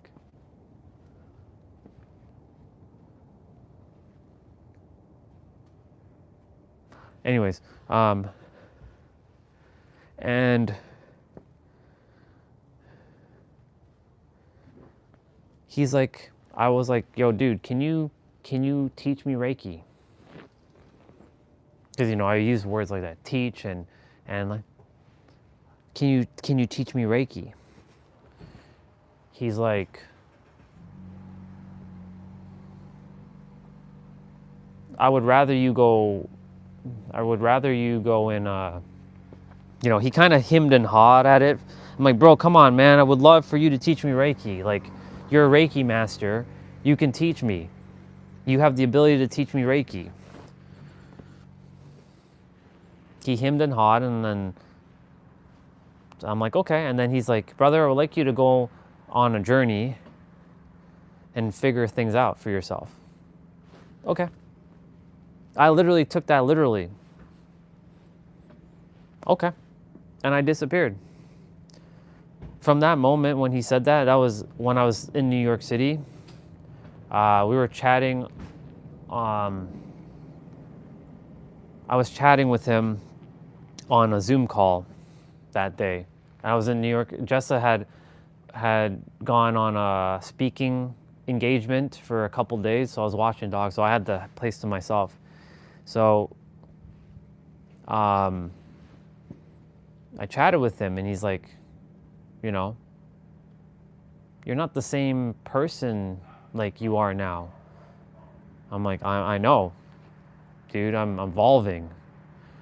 And, you know, you don't want to teach me Reiki, so I'm going to go learn on my own. You told me to go on my own journey, and here I am. I'm on my own journey. And then after I came back, I went to San Diego, and that was really the last time him and I really like spoken. No hard feelings, but he basically said, I would like you to go figure shit out on your own. So I'm like, okay, I'm not going to waste my time with someone who's not going to help me really know these things, but I'm grateful he did, because it allowed me to experience things. Because the best way to so-called learn is to experience things firsthand, not read it from a book. These live streams, just so you know, has been the greatest amount of feedback and data I could have ever gotten, ever. I could have never read any of this shit in a book. You know why? Because there's a bunch of people from around the world with their own belief systems and their own programming, and I got to deal with practically every continent on this planet except for Antarctica.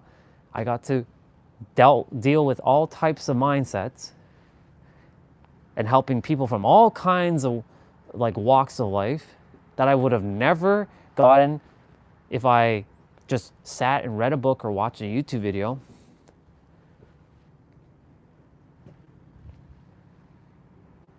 And it's priceless information, even though that information already is nested within us. So it's priceless awareness, essentially.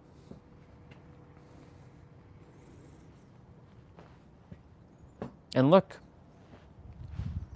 whenever you and I share something, or T-Bray shares something, or it always opens it up, right? There's always some sort of expansion happening, right? A perspective gets dropped, a perception gets shared, right? A new way of thinking about something might be presented.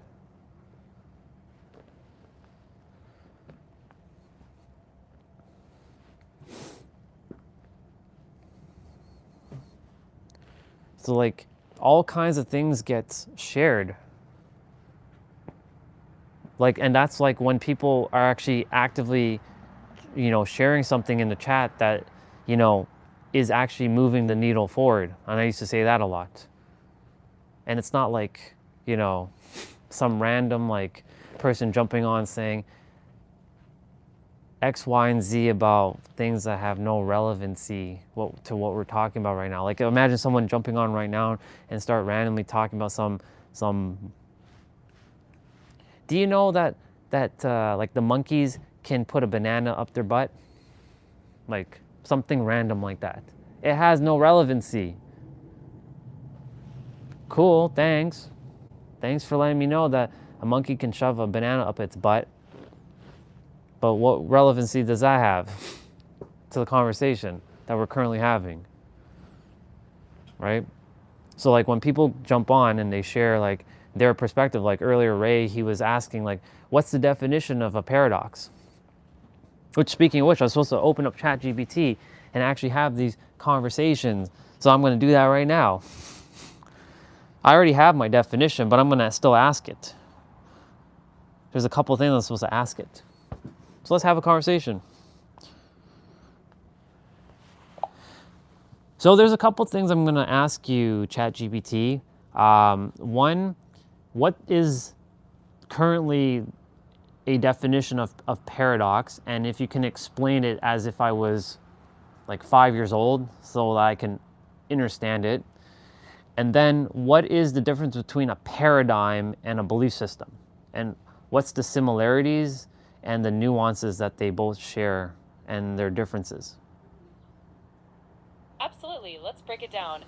So a paradox is basically something that seems to contradict itself or defy common sense. For example, imagine if I told you this statement is false. If it's true, then it must be false. And if it's false, then it must be true. It's like a puzzle that makes your brain go, huh? Now, if we think about a paradigm, it's like a big picture framework or a set of beliefs and practices that shape how we understand the world. It's kind of like the lens through which we see everything. A belief system, on the other hand, is more like the specific ideas or convictions that someone holds. The similarity is that both shape how we perceive and interact with the world. The difference is that a paradigm is usually broader and more comprehensive, while a belief system can be more specific and personal. Hopefully that helps clarify things. Let me know if you want to dive deeper into any part of it. Yeah, actually, let's go deeper for a moment.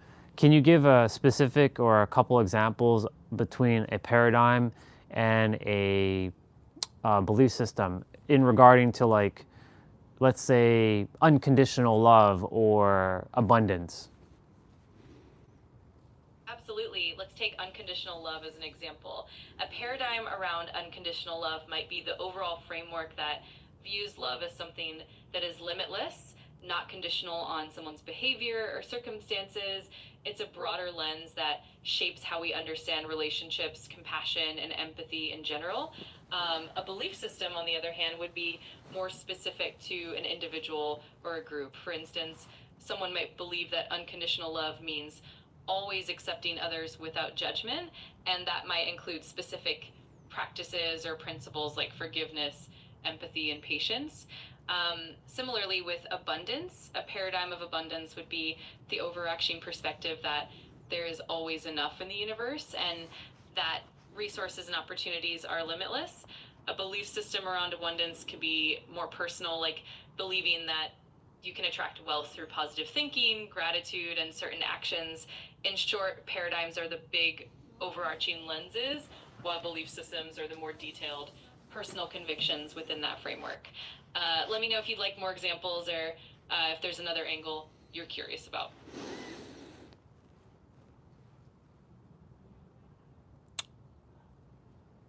Okay, so let me ask you this then. So what is now the difference between a paradox and a dichotomy? Because a dichotomy is holding dualistic beliefs that also sort of contradict itself, but they're both true.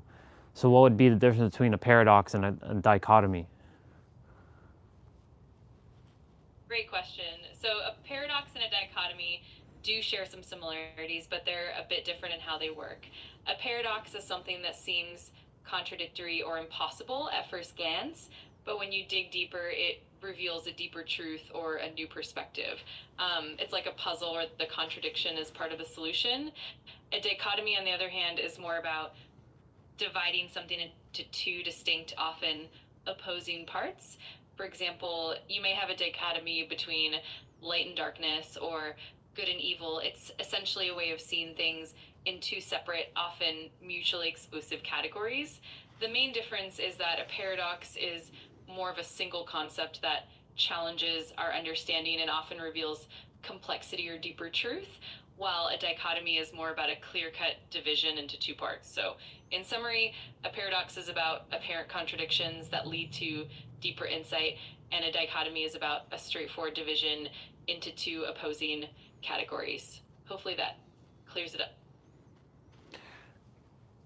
It does. Now explain it as if I'm 5 years old and make it as simple as possible. Of course. All right.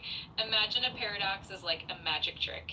It's something that looks like it doesn't make sense at first, but when you look closer, it actually shows you something really interesting and surprising. Now, a dichotomy is like having two big buckets that are completely separate. For example, you have a bucket for apples and a bucket for oranges, and they never mix. So a paradox is like a fun magic trick that makes you think, and a dichotomy is like having two separate boxes that never mix together. Easy peasy. Okay. Okay. There you have it. So when Ray, so the reason why I did that is because Ray, he came on and he was sharing, like, what's the definition of paradox, right? It allowed me to go deeper and share my definition. I mentioned that it's like an opposite that kind of contradicts itself. So I was on the same page with the ChatGPT, and then he's like, well, what's the difference between a paradigm and a belief system, right? Paradigm is a wider, broader sense, whereas a belief system is specific to something. I'm still going to go a little deeper with the paradigm and the belief system. But you see, he came on while I was talking about the intellect, that, you know, you have the library of all that is within you, but you don't have access to all of the library of all that is yet, based on your awareness and your perceptions. And until you're more aware and the perceptions are, you're seeing things differently, then you'll have more access to the library of all that is. And so, you know, the intellect is the awareness of the awareness of what you currently possess for wisdom or information or knowledge. Those words are all interchangeably, but wisdom is the one that I would use as knowledge plus action.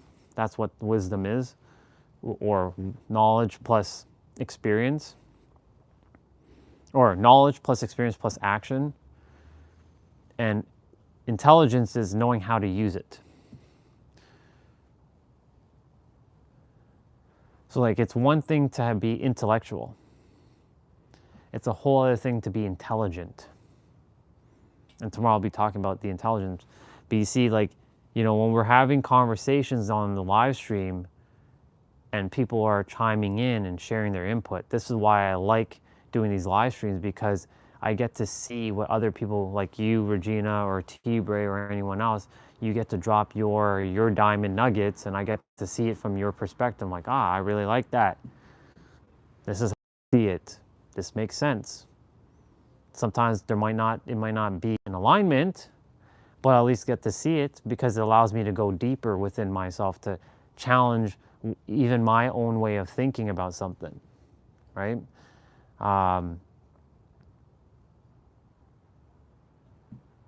And so, like, when Huang said to go on a journey, I'm like, okay, I'm going to go on a journey.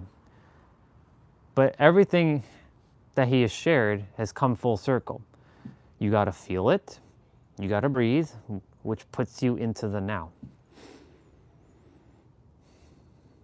You can never take a breath in the past. Every breath you take grounds you into the now, the eternal now. But I breathed in the past. Yes, but that thought of you breathing in the past is happening when? Right now. Every thinking is happening now. Even when you're thinking about the past, it's happening now. Or you're thinking about the future, it's happening now. You can never think in the past.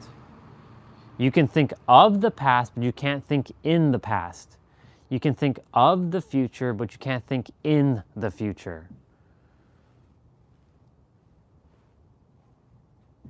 Because our mind is focusing, well, our mind, when we do the thinking, like that, we activate thinking, that happens now. But when we're thinking, we think about something that's happened or something that's going to potentially happen, and that thought is rooted in the now. So everything he has mentioned, feel it, be present, and breathe. He had me write it down on 3 different pieces of paper. One was slapped on the wall where the tapestry is now. It's not there anymore. One was right by my computer desk, my sit-stand desk that I had, or it's over there. And then one was by the window over there. It was on the window. And the reason why he had me do that is so that anytime I'm looking around, I would see it. He said, "Bro, I don't care if you have to write 50 of it. Put it where you're going to see it." And here we are in 2025, and he had me do that in 2022, and we come back full circle. It's going to be a full circle moment when I chat with him.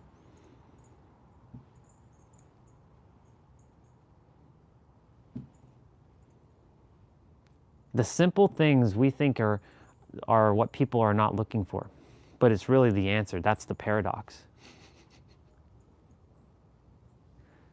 It's truly the paradox, because I keep saying that people are looking for this world-changing, complex, like sophisticated like answer to some sort of really difficult problem, but really the answer is so simple. It's just that it doesn't feel like it's simple, and the third dimensional thinking mind does not like simplicity. I've come to that conclusion. Simplicity for the third dimensional thinking mind, it hates it with a passion.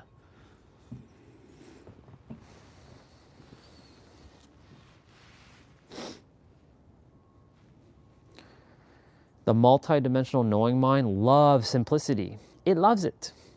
It loves it so much. It loves it so much.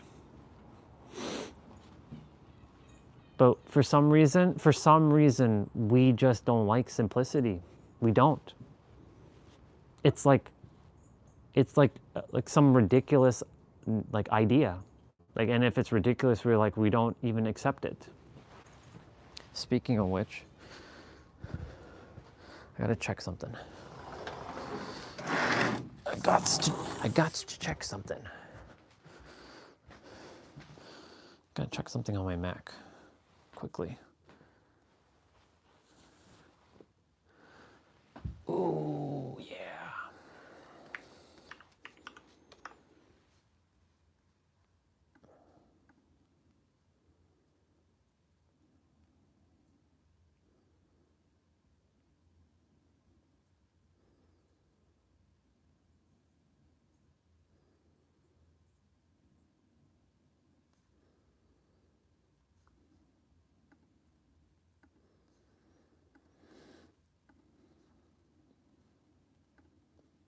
Turn that off. I was waiting for a text message to see if they're coming to pick up my stuff today. So let me just quickly check. Since that just came into my head.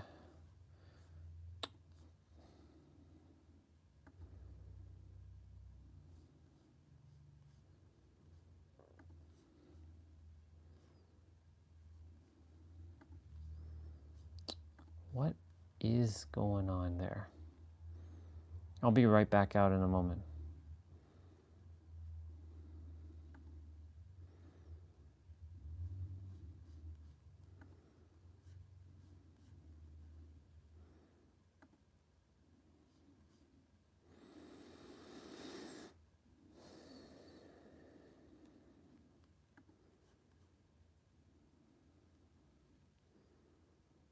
Okay, no text message came. All right, no big deal. They'll probably come today, later, or tomorrow. All is good. All right. I'm also going to prepare. Alexa, when is it supposed to rain today? Rain is expected in about 20 minutes. 20 minutes, huh? Okay.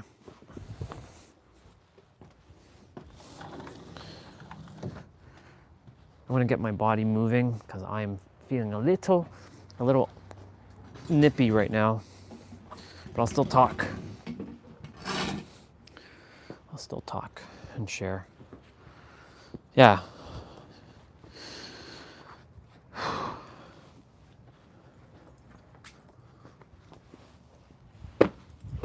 So like the value for any of you, whoever live streams, is getting, like, having a conversation with someone. You know, a lot of the growth couldn't have happened without you all, just so you know. I couldn't have done this alone.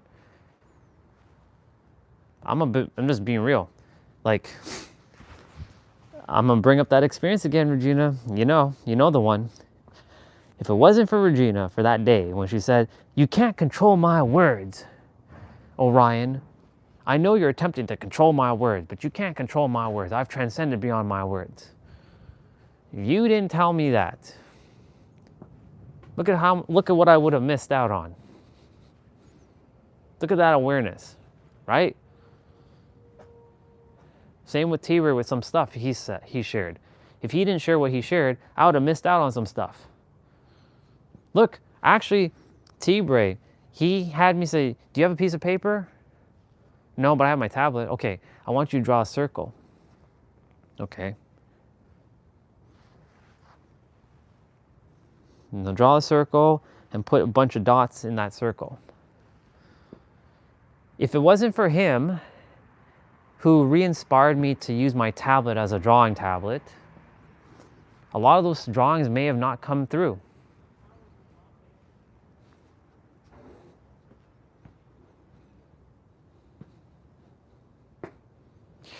If the universe told me that imagine I didn't live stream. Just take this in for a moment. Imagine I didn't live stream. Look at all of the experiences all of us would have been left without. Regina, you said that I inspired you recently. Now, if I didn't show up on the live stream, you wouldn't have known I existed. Well, I'm sure your soul knows I exist, but you know. Or whoever else is listening right now.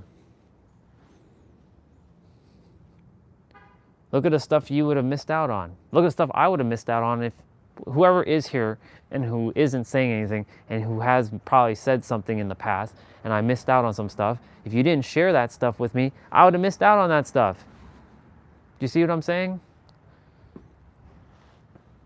There's so many things. Like if I didn't live stream, right? Yes, I could have walked every day and I could have sat by the water and maybe the word ego would have changed for me from you know, exploring God's oneness. I may have gone third dimensional thinking mind if I didn't live stream. Who knows? But here's the other thing too. The live stream motivates me to go do the 10K. I've been walking that trail last year. But I wasn't really, insights weren't coming to me while I was walking. I was just walking without taking a phone or nothing. Like insights were not coming, but I wasn't looking for insights to come to me, but nothing was coming to me during the walks. It was just simply for me to go into the grass.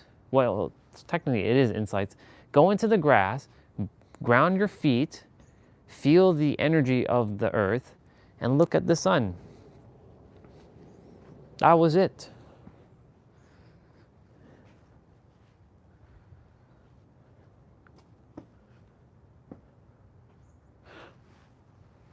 Imagine I didn't have the live stream for a moment and when Dad walked by 2 days ago and he thought I said I was going to kill them or something like that. Weird. To then have the conversation with my mom to at least let her know where I am at in my journey. That I'm not thinking the way I used to think, Mom. Like I told her, like, look, why would I do that to all of you if I don't even want to do that to a bug? I used to smash those things. Now I go into the house and make sure I want to save them, right? But my point to say is, if I didn't do that on the live stream with that conversation with Phoenix or whoever it was him I was speaking to, none of this would have came to pass.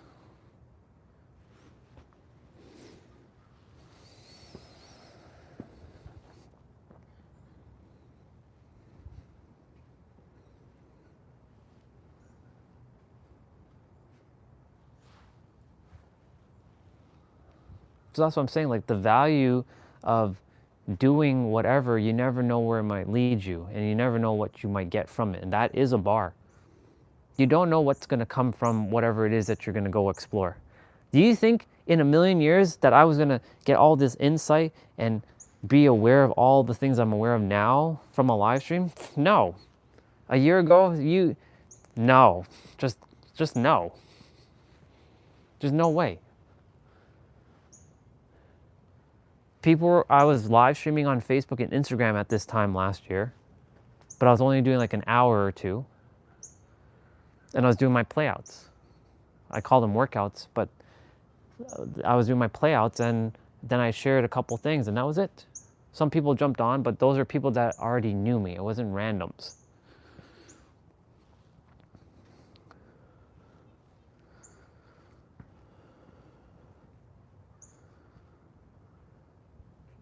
So like the point I'm attempting to get is like you don't, like whatever action you're about to take, know that it's going to bring you something that you have never been aware of in this incarnation, excuse me, that might bring forth something, which will then bring forth something else, which then will bring forth something else, which then will bring something else, and which brings something else. I don't know if Neo's here, but if I didn't live stream, Neo would have not met me. He may have not live streamed. He said that it's because of me. I don't like taking credit for anything, but you know, I'll take some credit for this. He may have not live streamed. I encouraged him to live stream. I saw a couple of his streams. They're entertaining. I just don't have the time to watch them. I can, but there are other things that it's in my alignment to watch. But you know, I do my best to go on his streams whenever I can, when I remember to support.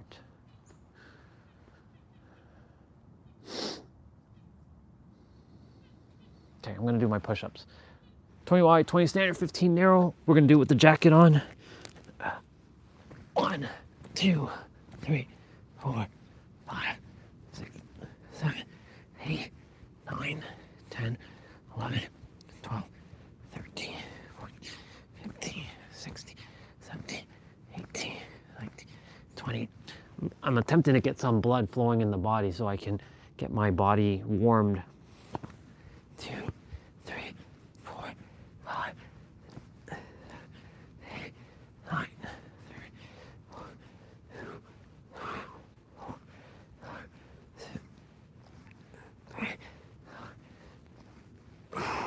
40. 1, 2, 3, 4, 5, 6, 7, 8, 9, 50. 1, 2, 3, 4, 5. All right, cool. I'll do my squats in a moment.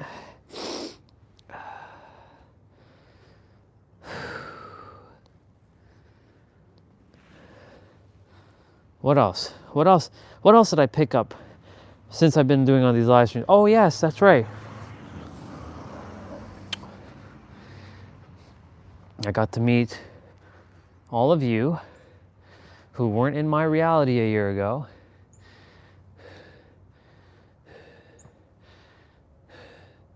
I got to experience your perspectives, that the lives that you get to live. I may not experience it physically in person, but energetically I have an idea of how your life really is.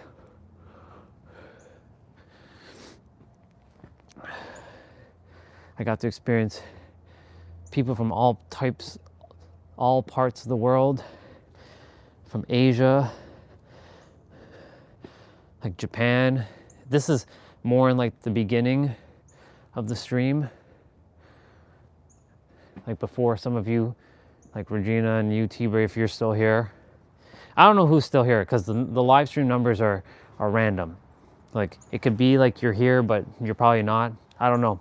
Whoever is here, you're here. But, you know, helped someone in Australia, helped someone in Alaska, helped someone in South America, helped someone in Africa, helped a bunch in Europe, a bunch in India, even though India is not a continent.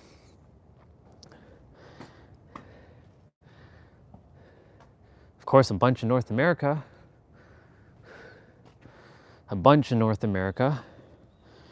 And of course, in Europe, it's not just one place, there's many places. Hungary, Switzerland, Finnish, Dutch, or like Netherlands. North America, had a brother from Mexico, have a bunch in the United States, a few in Canada. different parts of yeah, like, could I have read this all in a book? No. All this is lived experience now that is forever etched with me. And you know, the reason why I'm bringing it up is because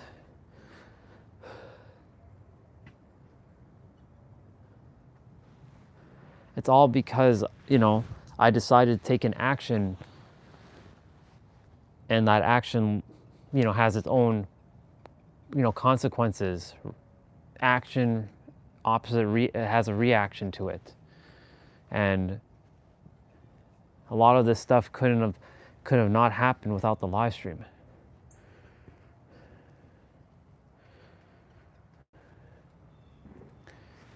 And for you specifically, I had never met anybody in the physical, like, that I knew that I could talk back with that had their past memories. The only person was Matteo Di Stefano.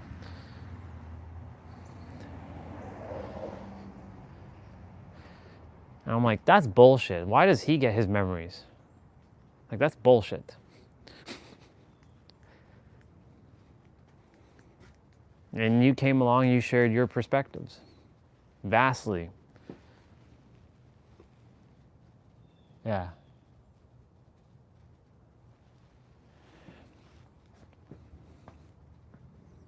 Yeah, and that's the thing. You just said it too. It takes experience to get more mature. And because I'm more mature, the universe is like, it's time for you to know a little bit more about yourself.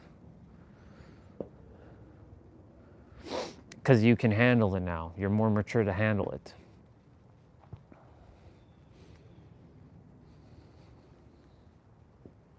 And that came through the live stream.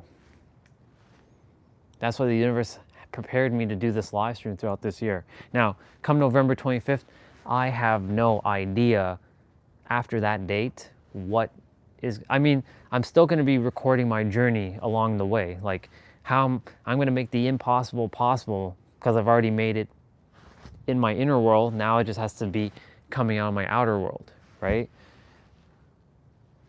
But I'm still going to record all that stuff. But the universe, I have to see, well, how does the universe desire me to do it this time now? What's next? What is next?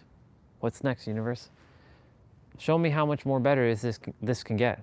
Look, this morning, AAA, awareness, attention, alignment. These are words I've said many times, but the universe has brought another framework. Attention, or awareness, attention, alignment. 3 most powerful A words. Oh, no, let me add another one, acceptance. There you go.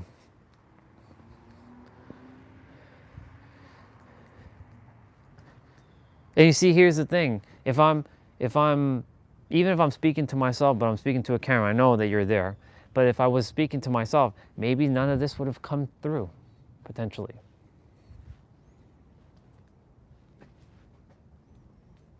But because whenever I get in a flow, shit just comes out from the library of all that is. Quadruple A? Triple A sounds better, but you know.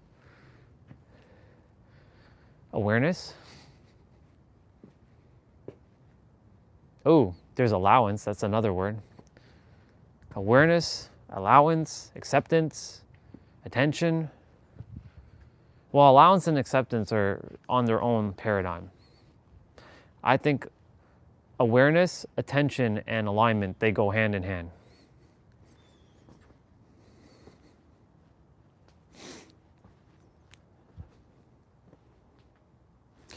I'm only walking around because I gotta keep my body moving so I can stay warm. It's not cold, but because there's no sun at the present moment, because the clouds are covering it, the 3rd dimensional clouds are covering the 5th dimensional sun.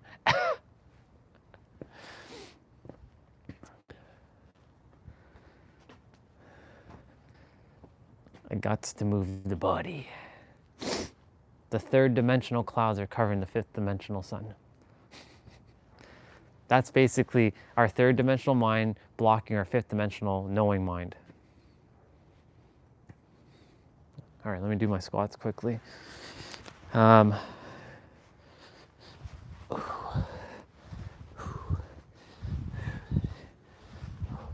This will get the legs warmed up.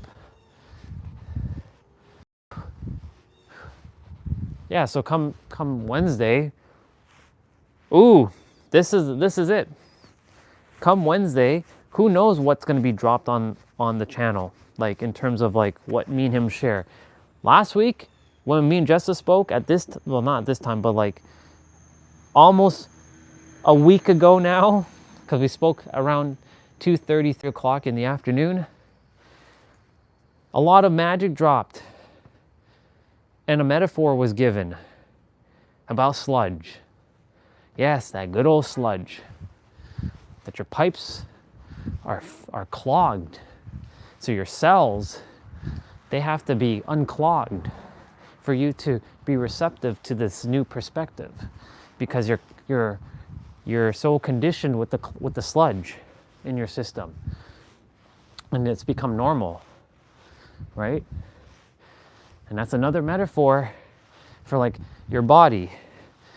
Your body, you've lost movement amnesia. You basically just have amnesia in everything. And the opposite of amnesia is remembrance. So I have body remembrance now, that I can do these things with my body. But, you know, she mentioned the sludge, that like it takes, you know, someone who's in the beginning, who has all that sludge, to like get that sludge out, so that when something comes to them with a clear pipe, they're able to like take it and it's like, oh, it's like a grain of rice going down the sink versus a bag of rice.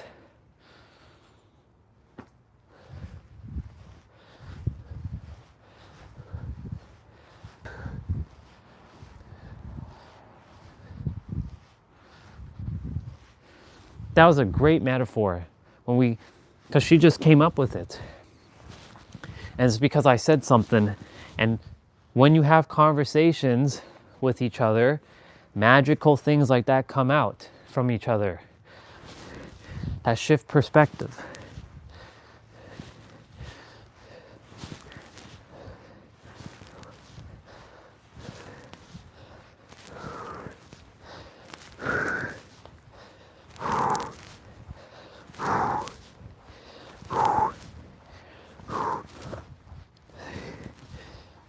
And I'll explain that one again in a moment.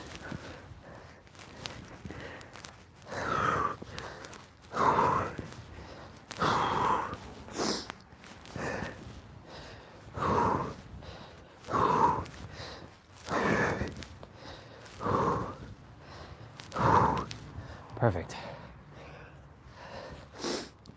I'll get my walker.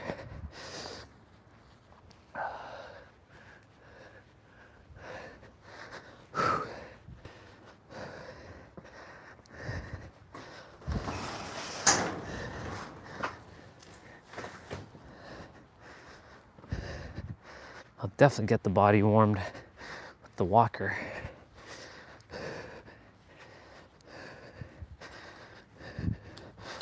So let me explain that thing one more time with the rice.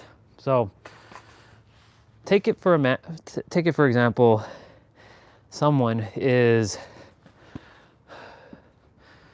starting out in their journey. So we'll use both of us. Me and Regina, we're starting back out on our journey. We don't remember a damn thing. And then some bullshit hits us. And because we have all this sludge in our system, that bullshit gets stuck in our system. Because that bullshit is stuck to the sludge, which is stuck in our pipe. And that pipe is the ability to allow energy to flow, like water. I use a pipe as a metaphor. But Regina and I, and whoever else is here, because there's another person here listening in, you cleaned out your pipes. You cleared your pipes of all the sludge.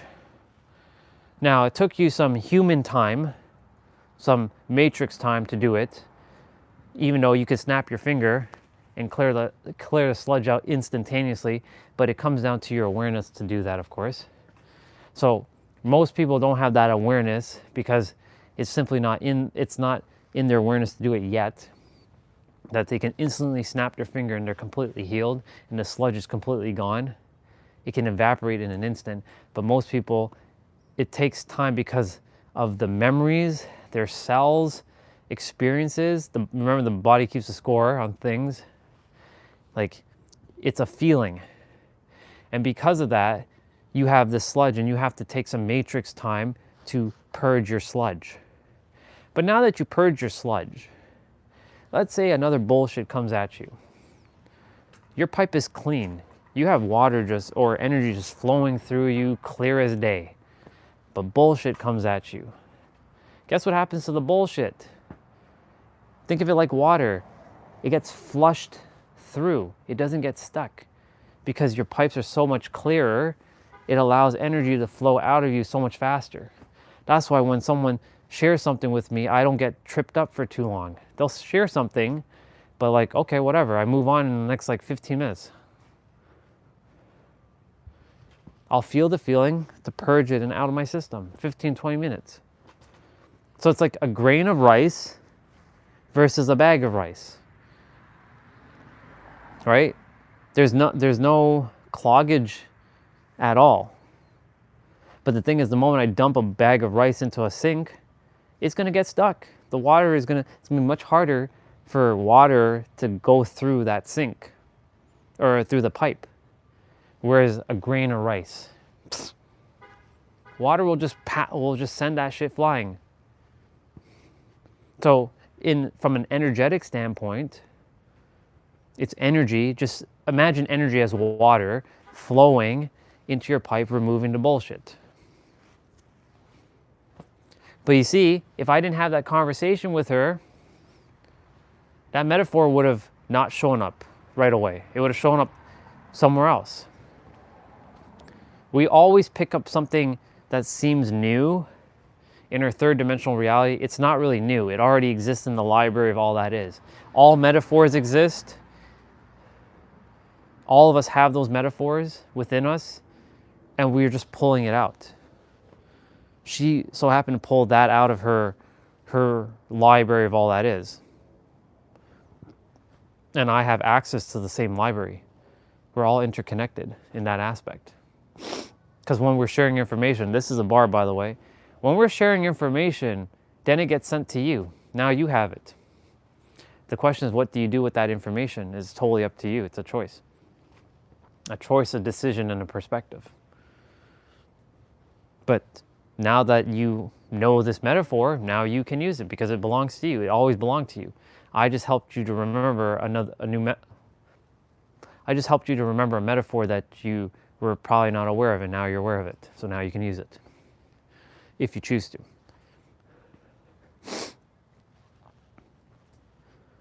But you see, if I didn't do these live streams and I didn't talk to her, or when we talked to Huang on Wednesday, who knows what you're missing? You don't know what you don't know. And you can only know through being in the now and taking aligned action and stop worrying about the past or focusing on the past of like rumination and worrying about the future.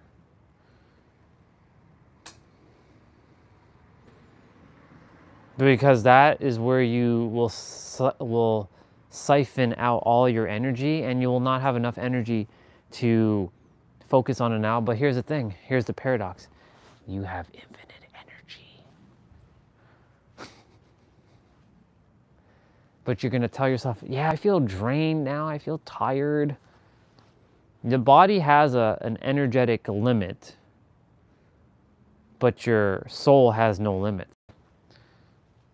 But if you tell yourself, I'm tired, well then guess what? Your body's gonna say, okay. And the universe will say, okay, and will kind of not send energy to you.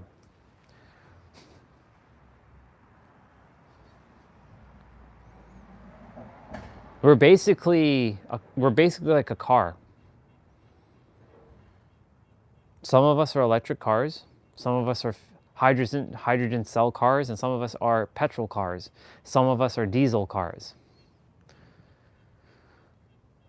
Depending on the gas, the fuel that you put in your car, you can go longer. And that fuel is a metaphor for the words that you say, the things that you take in through your eyes, through your nose, through your mouth, and through sensory perception, through your ears. And the actions you take or don't take, because inaction is also an action. That's also a paradox, just so you know. An inaction is still an action because you're choosing to still take no action, and no action is an action. Pretty wild stuff, isn't it?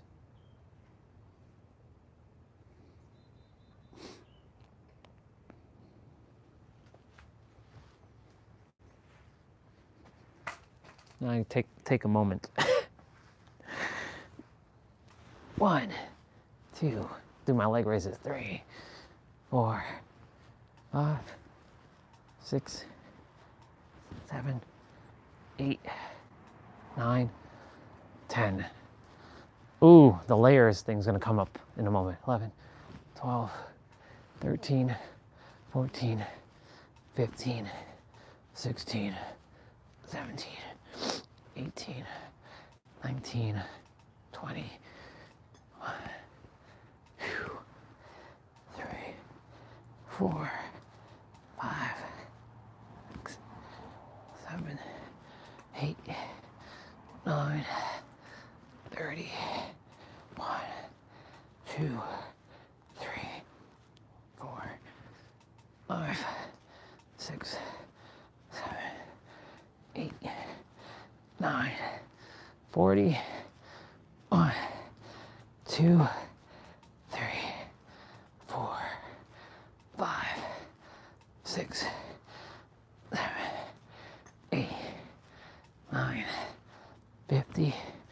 1, 2, 3, 4, and 5.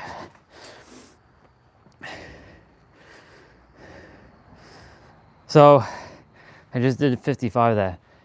For those of you who have watched me do this, normally I don't have a jacket on, I don't have 2 pairs of socks on, I don't have a thermal layer underneath my pants on, and I don't have a sweater on with a thermal layer on when I'm doing this.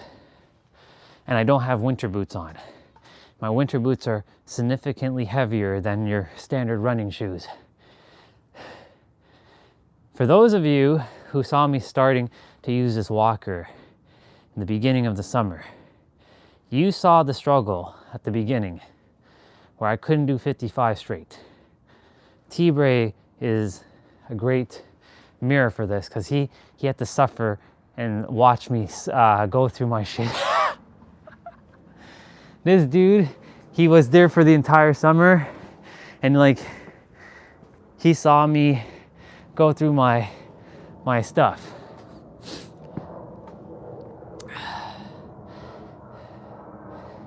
I just did 55 with my layers on. Now, here's the thing. Majority of humanity doesn't know that they're wearing layers. They're not aware of the layers that has been conditioned into their mind.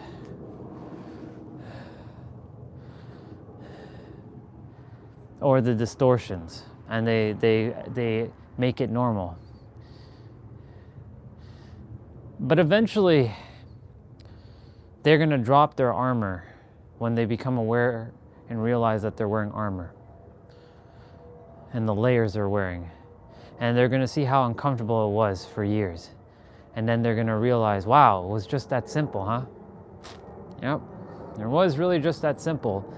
But unfortunately, due to the third dimensional thinking mind, it's not gonna make it feel simple. Logically, it's simple, but feeling, it doesn't feel like it's simple. It feels like an arduous task.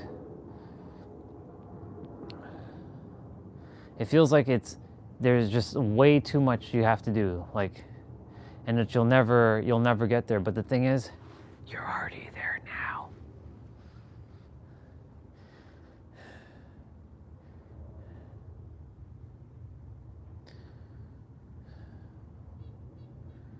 The universe was preparing me, and has prepared me, and is still preparing me for what is to come.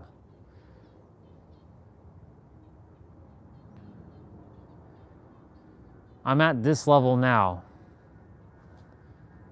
Wait a year from now. What level will I be at? What new insights, what new perspectives, what new perceptions will I have picked up? What's up, dude? Welcome back. Good to see you again.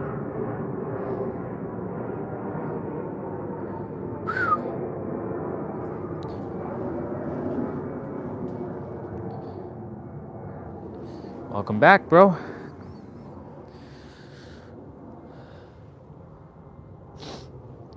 I was talking about all the growth that has happened on the stream. And imagine I didn't jump on the stream. How much things, even you, sir, since you just showed up, you would have missed out on. All because I simply decided to take an action, right? Look at all the stuff that you would have missed out if you didn't take the actions you've taken. Imagine you didn't buy that telescope. You would have missed out on looking at the stars and the planets.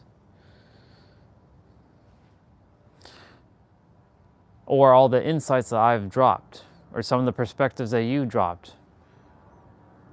Like I remember the thing where you told me to put my thumbs in my ears and cover my eyes and just breathe through my nose. I remember that. I wouldn't have found that out or become aware of it if you didn't tell me that, unless I ran into it somewhere else down the road. I do that once in a while still, just so you know.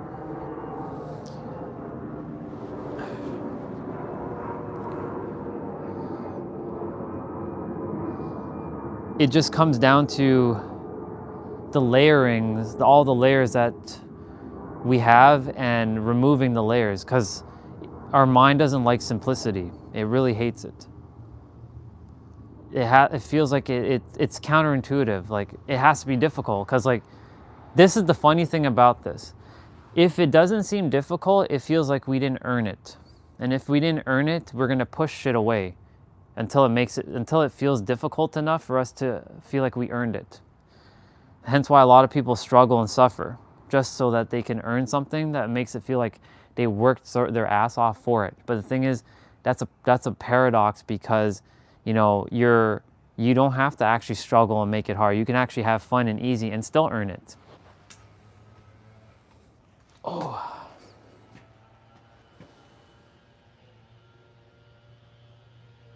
Ah, gotcha.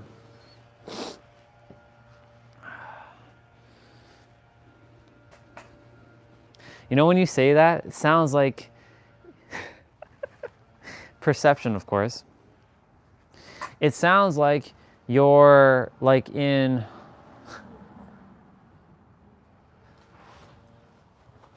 which forest was it? I'm attempting to remember something, because you just said that. You're on top of a tree. So when I think of that, I'm like, oh, okay, so sounds like he's in like one of them Pokemon forests where it rains. And he's just like, he's using the telescope to like spy on Pokemon.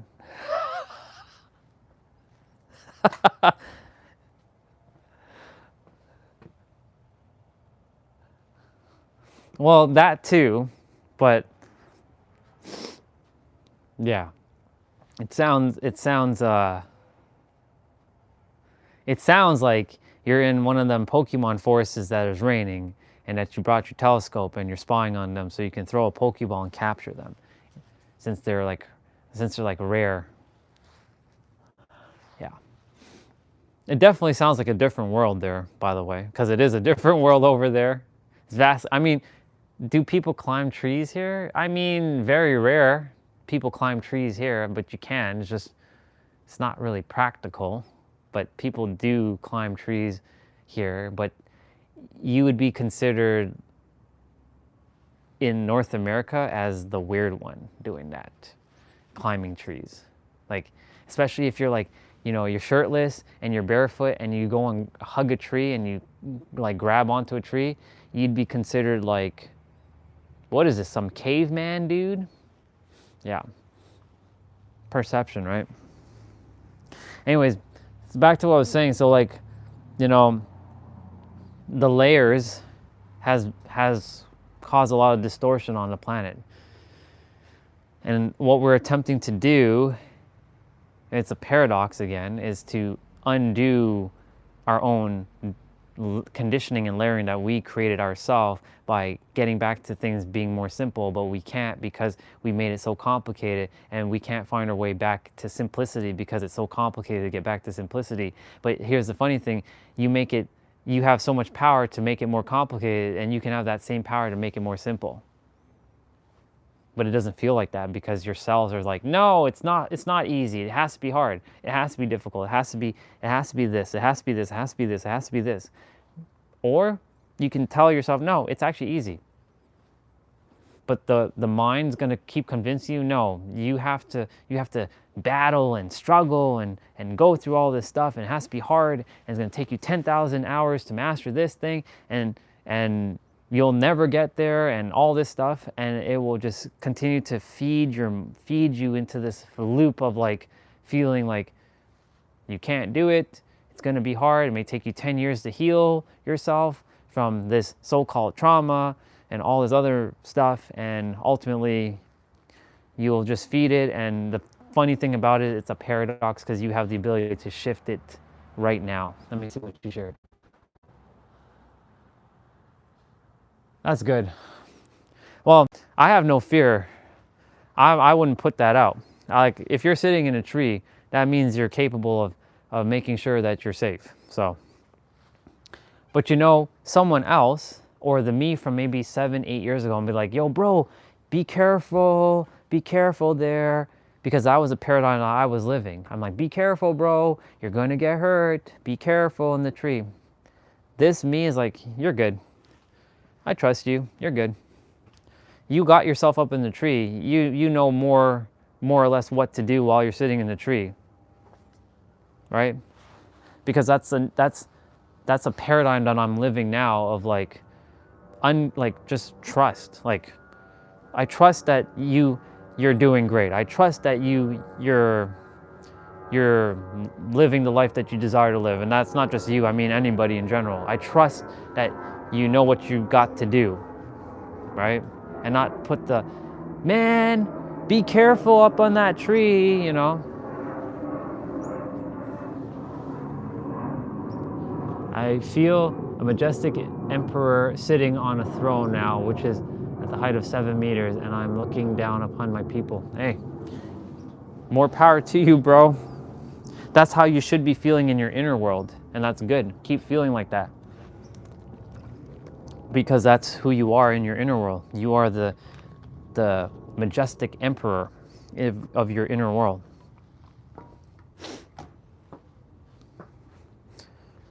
If you're a female in this life, which you're not, but if you're a female, whoever else is listening, you're the empress or the goddess. If you're a dude in this incarnation, you are an emperor or a god or a king. And the female can be a queen or a princess. And you're that in your inner world. As long as you are El Supremo number one in your inner world, you got to be number one. But when you're living in the physical world, so you have to be in this world, living equal with everyone, but not of this world, above everything and everyone. That doesn't mean that you're going to act out the I'm above you in the physical world. You know that everything's equal. It's living two simultaneous lives at the same time. Knowing that you're full well equal to everyone on the planet, no one's above you or below you, but simultaneously in your inner world, you are El Supremo or El Capitan, number one, always number one. Let me see. My craving life is go back to Cinnabar Island, but I would be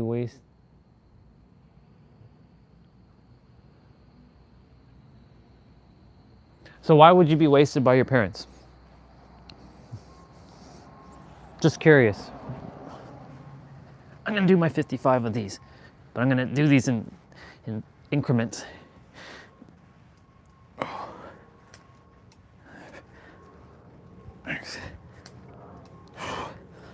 Why would you be wasted if you go back there? Or why would it feel wasted?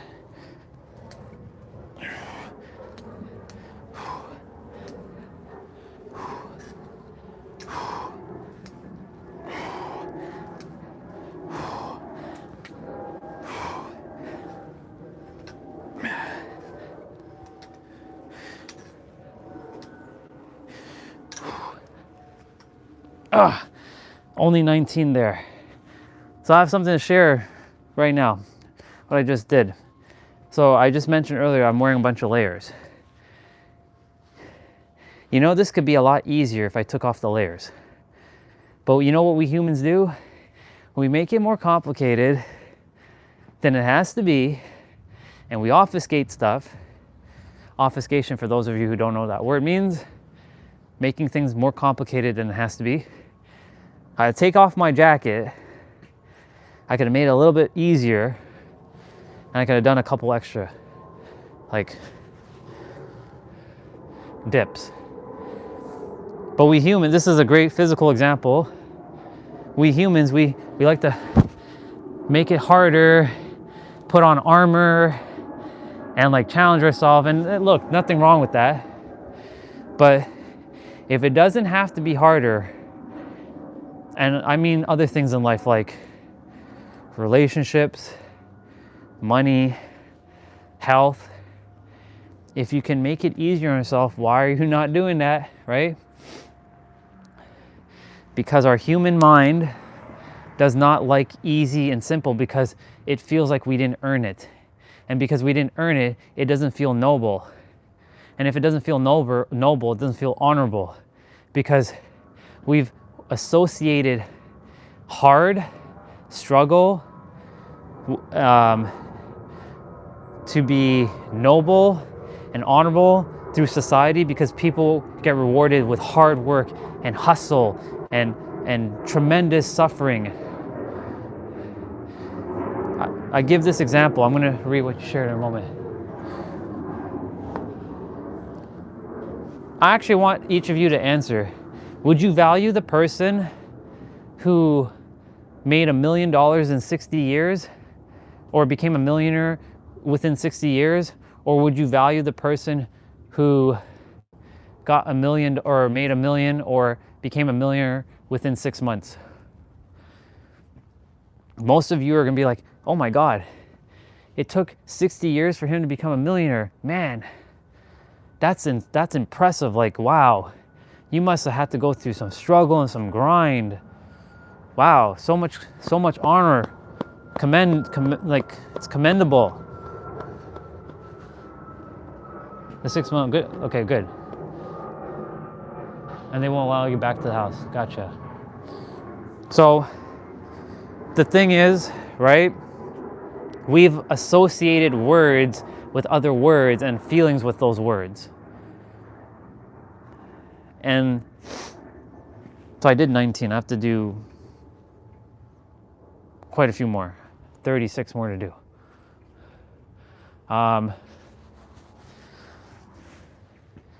So when we say like, man, I have to like grind and hustle to be successful, well, guess what?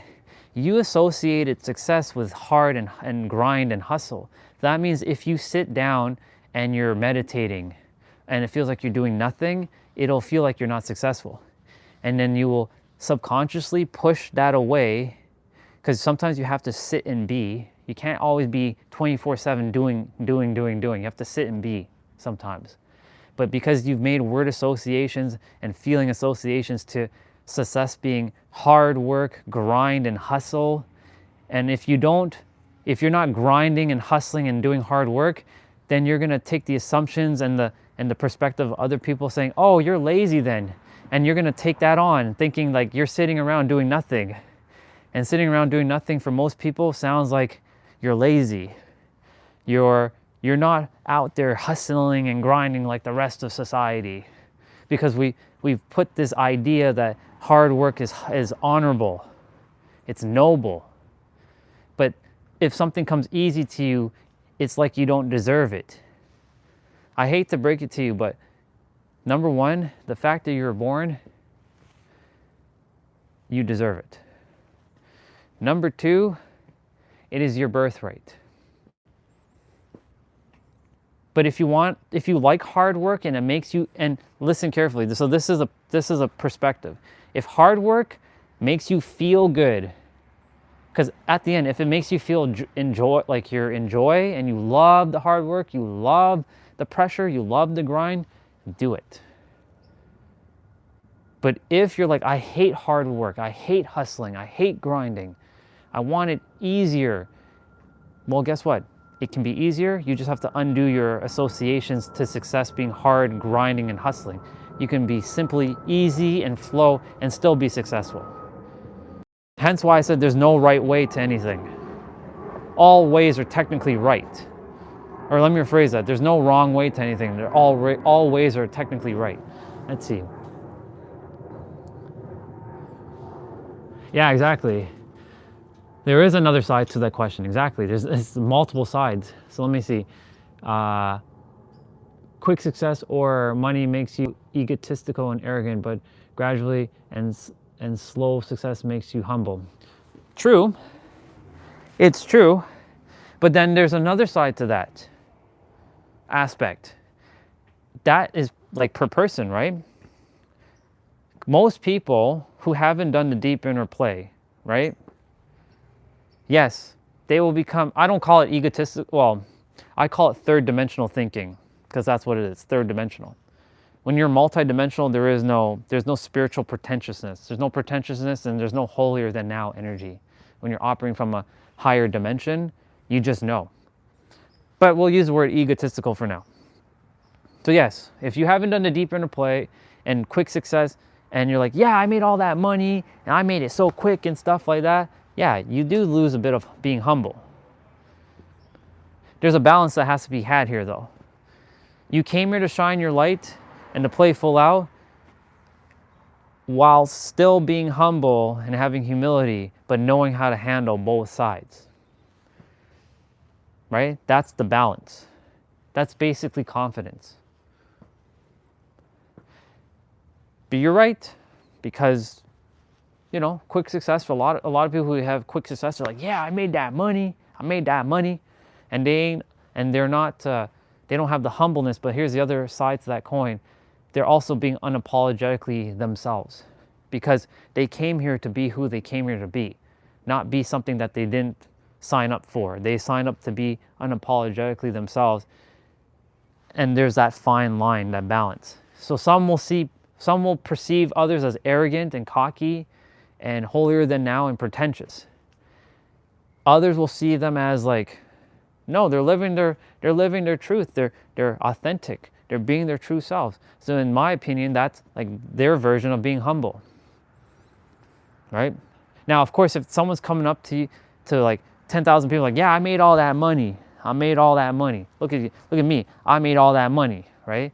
That's just being pretentious and showing off. Like, I just made all that money, There's like all kinds of sides to these things. It's not just one way, but I'm glad that you brought this up, because you're spot on. There is another side to these things. Right? And most who make quick success, right? They don't have the foundations in place yet. So yes, they're like, I made all that money. See that? I have that screw you money, right? I got that fuck you money. I know, because that was me at one point. I had the fuck you money. I'm like, fuck, look at that. I'm making 100K per year, bitches. Making 100K per year. but I didn't have the foundation. So was I humble? No. I was pretty arrogant, but I was theoretically being unapologetically myself at that present moment. But I didn't know myself back then either. So I was like living a false paradigm, not a true version of myself, right? In my inner world, I'm a trillionaire who is humble but is unapologetically myself at the same time, and knowing that sweet spot, which is basically confidence. I'm not afraid to say that I'm a trillionaire, but also be humble to be able to like see where everyone else is and not just be like, you're beneath me kind of thing, you know? Like I started from humble beginnings.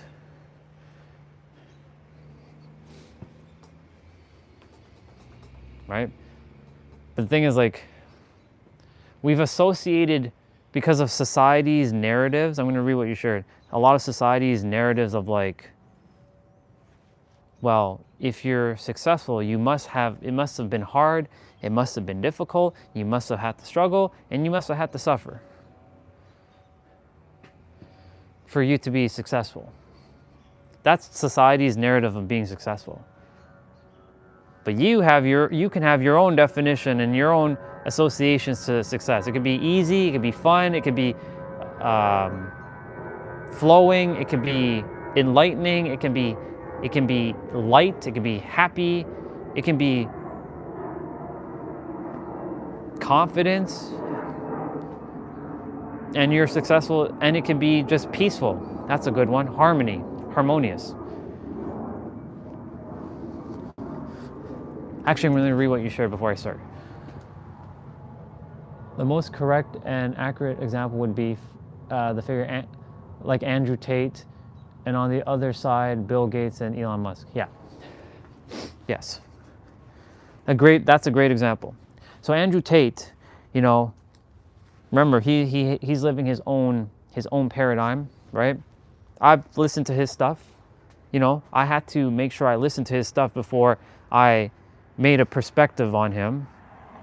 You know, do I align with some of the stuff he says? Absolutely align with what he says. But do I align with everything? No. Because the way he presents himself, like the words he's saying is not really what he's actually saying, but it's his underlying intentions behind his words that I'm paying attention to. Right? It's like seeing between the lines and reading between the lines. So like when I listen to him, yeah, he says some good things. I hear him. But is he spot on with everything? In his perspective, yes, he is. He's living the life. But does he know how life actually works? Like, this is an illusion. Like, yes, he has all that money, but he also had to go to jail and do a bunch of shit. Now, again, you know, whether he was, you know, it was pinned on him and all that is, at this point, doesn't really matter. But like his way of like, you know, showing that there should be stronger men in the world. Yeah, I agree. Men should be definitely stronger, but still have balance.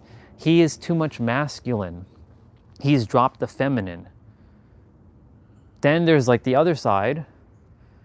I'm not going to use Elon Musk and Bill Gates. I'm going to use another person. Then you got like the Aaron Doughty. He's a YouTuber. If you put Andrew Tate and Aaron Doughty in the same room, they ain't going to click. There is no way they're going to click. Their souls know each other, but their minds are vastly different. So, you know, Andrew Tate, he's more like gotta smoke that cigar and like, right? Aaron Doughty, he's more love and light and namaste. Love and light and namaste. And look, nothing's wrong with that too. Right? And he's more on the feminine side. And when I say that, I don't mean that he's a girl. I mean to say he's more in the more like the receiving mode. And then, well, let me rephrase it. He is more in the like just chill vibes mode. Whereas Andrew Tate's more like, I gotta grind and punch and break walls down and like kick shit down and beat up people and, you know, do stuff like that, right? That's Andrew Tate. That's his kind of energy. But there's a balance between that and that. There is a balance. But most have not found that sweet spot. People are still remembering who they even are. First of all, a lot of people are just in a process of like, who are they first? Not even remembering who they are. They're just like figuring out who they are in this life right now.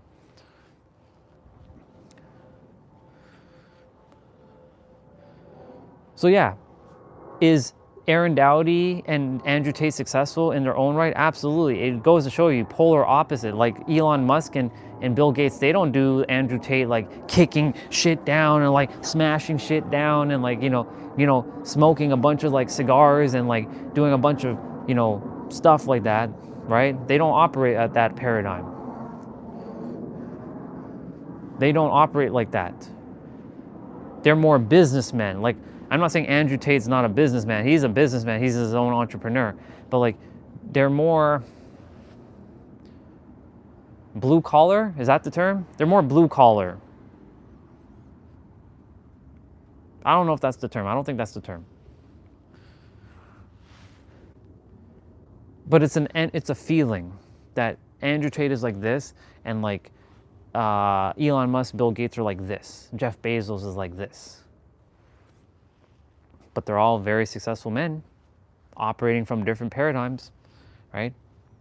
They'll say that their way is the right way based on the resources they have, the success that they have. And that's the other thing too. Just because someone has money doesn't mean that they're successful. From a third dimensional perspective, that looks like success because we've attributed that success as money, fame, power, authority, and fortune. Two of those words are interchangeable with each other. But success, if you have your own definition of success, is being at peace, being in joy, doing what you love, being more of yourself, having balance, living a quiet life or whatever life you desire, then that's also success. Success is subjective. It's relative. All right, let me quickly do my next set.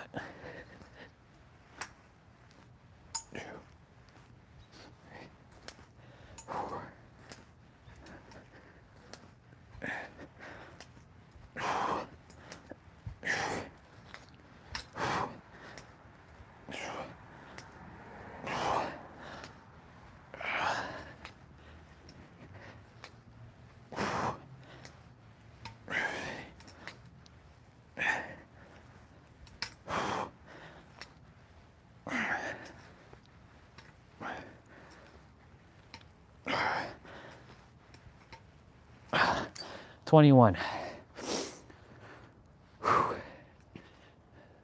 21 is 40. Wait, I did 19. Yeah, I'm at 40. 19 plus 30. 19 plus 21 is 40.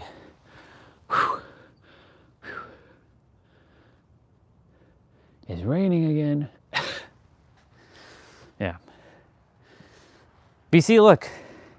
For those who are on the stream right now, you know, I brought up something, right?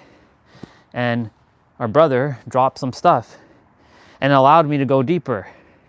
So imagine I didn't live stream. So I'm going back to our original conversation for a moment. Imagine I didn't live stream. Imagine I didn't say what I was saying and Aryan didn't drop what he dropped. Look at what I would have missed out on. Look at what you would have missed out on. Right? It'd just be me standing and maybe not saying anything. I'd be like, right? That's the value of a live stream, especially with those who are actually focused on like being successful, being, you know, entrepreneurs, being more of themselves, being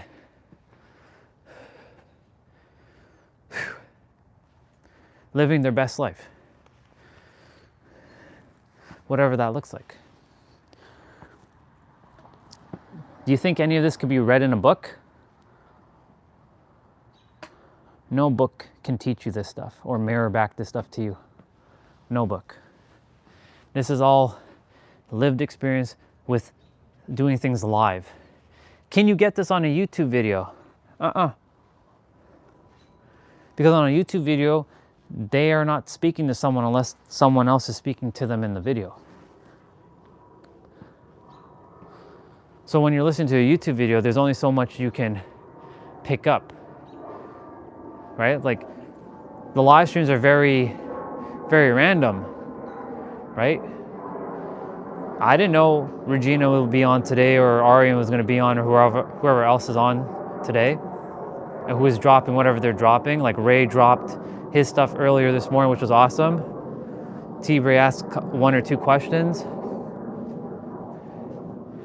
Regina said a couple things, asked a couple questions too. You asked a couple questions, or you shared a couple things. That's the value. That's why I love doing the live streams. I just desire that the channel was working properly, but I'll be on another channel. But you see, if I stop answering questions on that channel, then I lose a lot of feedback. I lose a lot of like awareness on things that might help me move the needle forward. So one way or another, you know, that's why I'm seeing what's going to happen come November 26th. I might take a couple days off though, just to like chill.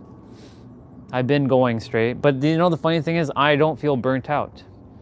I love live streaming. Look, right now my exercises are actually taking a back seat because the talking and the sharing and the expansion is so much more potent, so much more magnetic than me doing my exercises. I'm still going to do my exercises. It's just, if you've noticed, like I do more talking than I'm doing my movements. You know what I'm saying?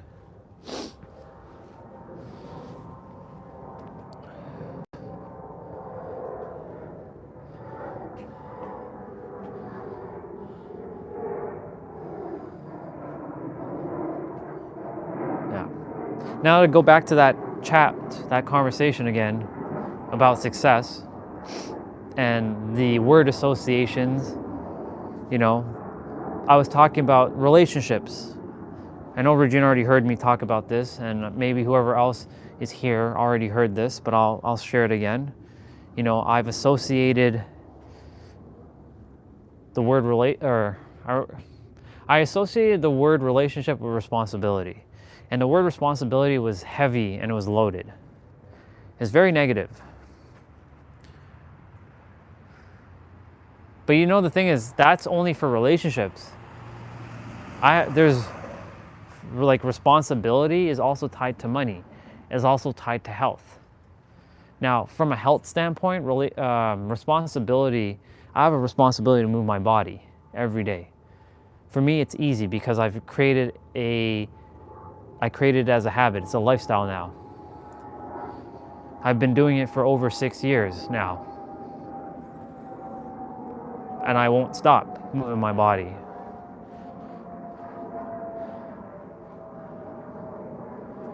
But responsibility for money for a while was like, I have money now. That means people are gonna want from me. And if they want from me, I have responsibility to give to them. Like I owe them. And it's not that I don't want to give. I do definitely want to give. But it felt more like it was like more like I have to instead of I choose to. And because I'm like responsible for this and this and this and that. So if I don't have the money, then I can't be responsible for it. You see?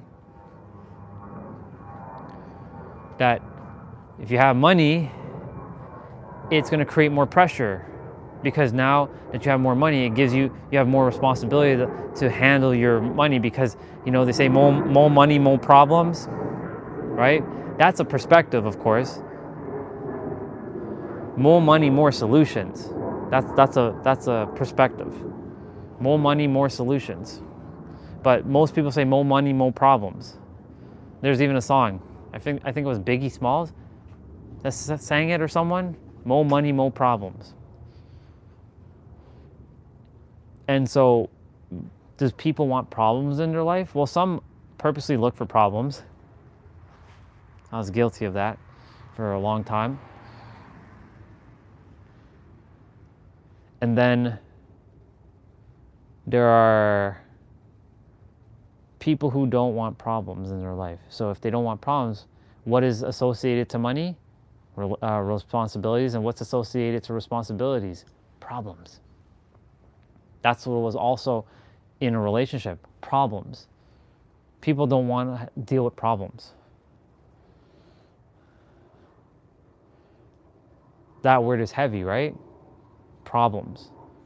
Being in a relationship is problematic. That's another word that I forgot to mention. Being in a relationship is problematic. It's always prone to problems. Problems, always problems. So either someone else or it's your shit, and then it's all problems and have to deal with their bullshit. And that's why a lot of people choose to be single, because of problems. Because they've tied relationship to having it being problematic. I've tied responsibilities to more problems. So you can undo your word associations and your feeling associations and be like, okay, more money, more solutions, more opportunities, more ability to do more things.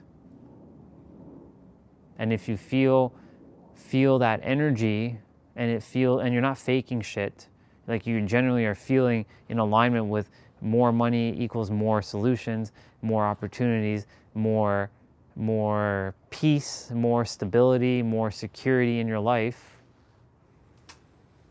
right? You're not going to push it away. Because the word responsibility has been shifted for you. And this is why it's important to know the definition of your words, but also the associations to your words. And this had to come earlier last week,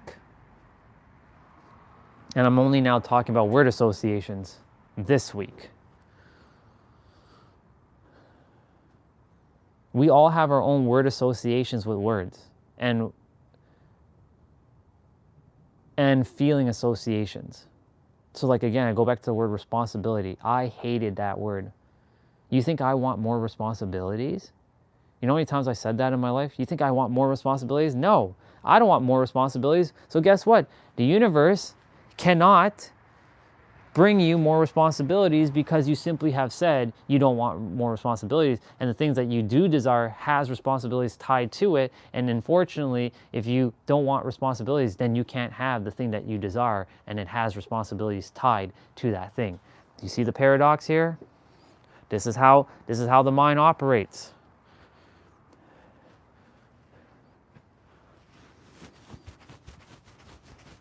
I have 15 to do. I'll take a moment. 3, 4, 5, 6, 7. I still have to do my mobility training as well.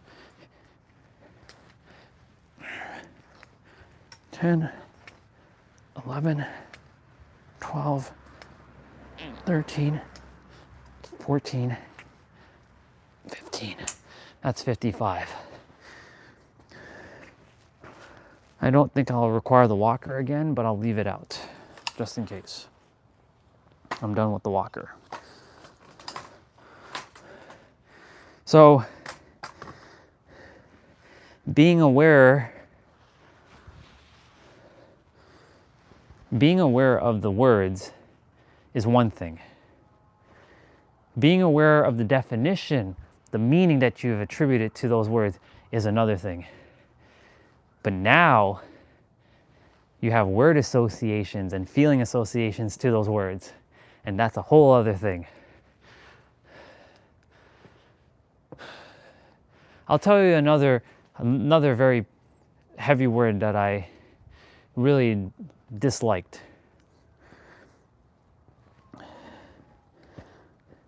You're probably going to be like, what? Really? Yep, friends. That word. Why do you think I call you all brother and sister? I don't call you my friends. I don't have friends. Now, I can undo that, but I'm purposely leaving it at that because I know in the third dimensional reality, this is an illusion, and in the fifth, we're all one. But we have to use words like brother and sister or friend or acquaintance. So I choose, for me, in my world, that brother and sister goes beyond friend. There's a deeper connection. For me, friend doesn't have a strong connection. So let me tell you the word associations to friend. The word friend, for me, has word associations of betrayal, has word associations of no trust, backstabbing, problems, drama.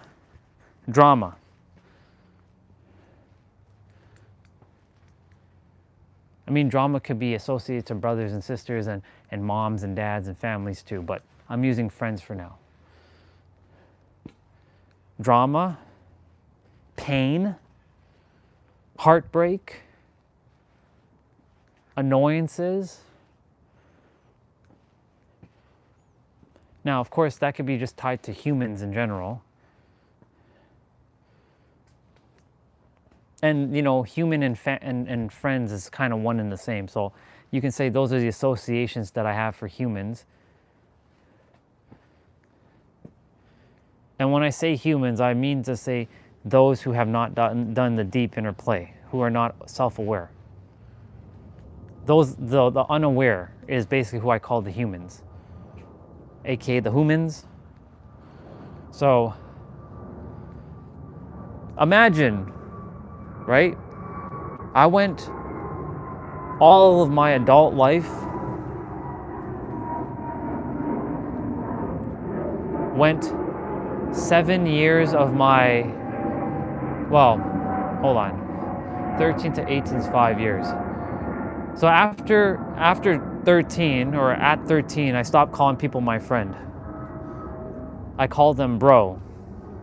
I didn't have many female connections, so I didn't call anybody sis back then. I didn't have any female friends, so it was dudes. It was all dudes. I grew up with dudes, mainly dudes. But you know, some of them betrayed me. I shared with you there was I've forgiven all of this stuff, but like this had happened, you know. The paradox, I'm aware of it, what I'm about to say, that, you know, I was walking in the hall one day and there's a bunch of my friends who were talking mad shit about me behind my back. And they didn't know that I was walking on the other side of the hall, and I could hear them. They're like, you know that Andre guy, he's like a piece of shit. You know, like, I don't know why we're hanging out with him, but you know, I don't want to be mean, but you know, I don't really want him to be a part of our circle. How do you think I felt that day? These people that I thought were my friends. Now, they weren't really my friends, because real friends don't talk behind your back. They tell you to your face, whether you like it or not. But I associated from that moment on friends as betrayal. The biggest word was betrayal. And I swore to myself that I will never have another friend ever in my life. And I made that oath and that promise. And I lived with it until this moment, and I can break it right now. So can I call some of you my friends? Yeah, I can call some of you my friends. But I don't have the word friend doesn't have a strong enough force behind it for me, like brother and sister. Like the word brother and sister has more energetic force behind it than friend does, for me specifically. What some will see as friend, or let me rephrase it. What some of you who sees my brother and sister with that energetic force, you'll see it as your friend. That's why I said everybody has different associations to words, and being aware of this. There is nobody who's talking about this that I've run into. There are so much word associations, and every person that you physically know in your physical life and your virtual life and your digital life, remember, just because they are saying the same words you're saying doesn't mean that they are perceiving it the way you're perceiving it, because they have their own experience, they have their own awareness, they have their own perceptions of the word and their associations with the word. So if someone calls me their friend, like that's cool. From their perspective, maybe friend is more stronger than brother and sister, right? I've matured enough now to like, okay, I'm your friend, cool. But for me, I call you my brother or my sister. You can call me friend if that feels more in alignment with you, and it feels like a stronger word, and it feels like you're more connected to me like that. Use the word friend. Please be my guest. I'm not going to stop you. I'm not here to stop anybody from anything. Use whatever works. Thank you again, Regina, for that. I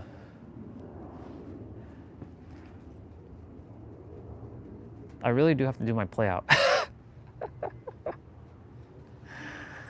Got a couple of things to do. But anyways, you know, my point to say is like you have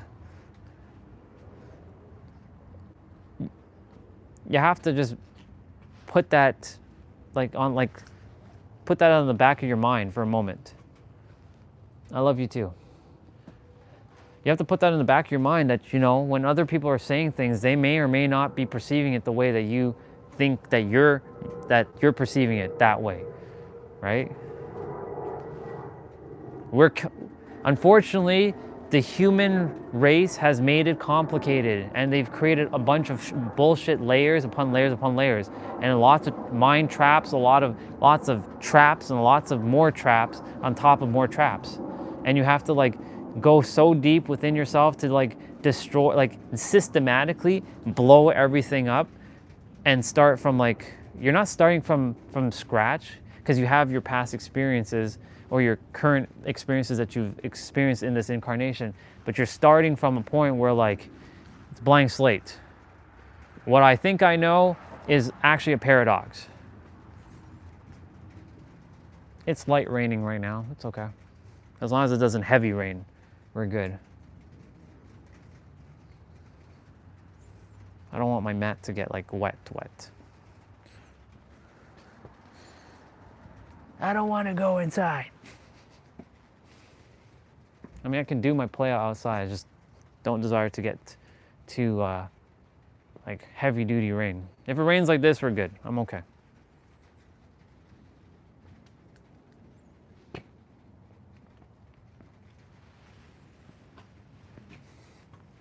Uno momento for a moment.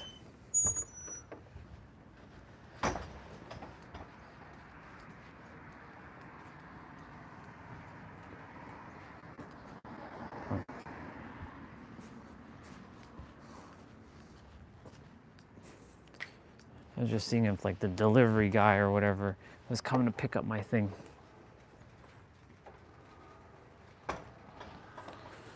Yeah.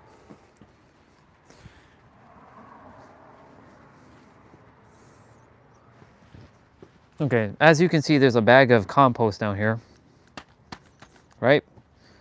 It says organics with an X at the end of it, right?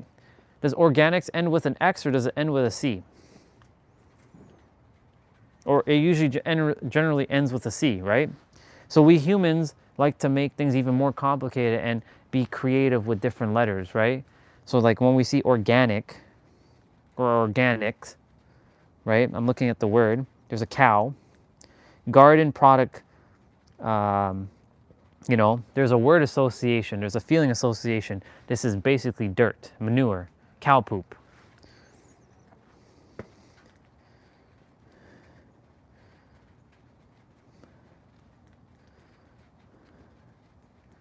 It's a bunch of cow poop.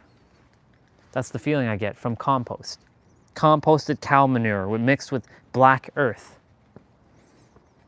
Each of these have their own word associations. Composted cow manure. What is cow? What do I have? What associations do I have to cow? Milk and beef. Right? And moo moo. And like spots. Because when we think of words, we think in pictures.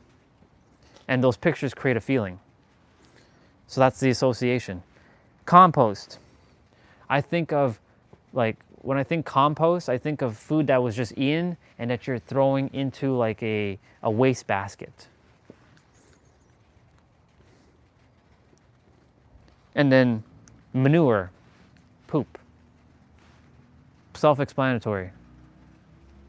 Bodily waste. Right? Mixed with black earth. Mixed. Taking a bunch of things and just kind of like stirring it together. Black earth. Well, black, the color, and then earth, our planet. So you see, like, I read composted cow manure and black earth, right? Someone else may or may not have the same feeling associations to these words that I just read. They might have seen it something differently. We did that exercise once upon a time. What is the definition of love, people? That was like the first layer, the first step. Right? That was the first step. I thought I saw somebody walking in my room there for a moment.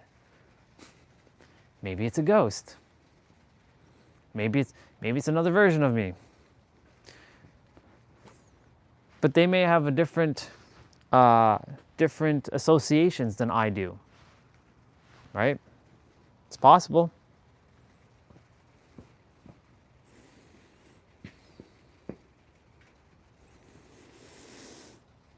All right, universe. I mean, it's light rain. Do you want me to do this inside, or are we doing this outside? What are we doing?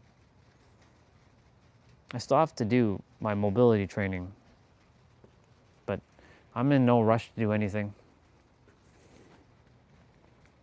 I'm not going anywhere right now. I'm not on like some time constraint.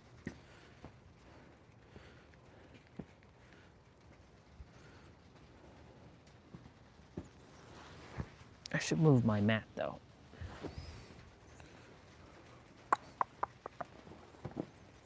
There.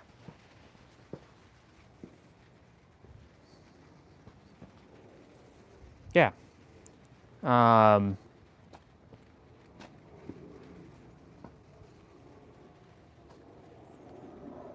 So again, right?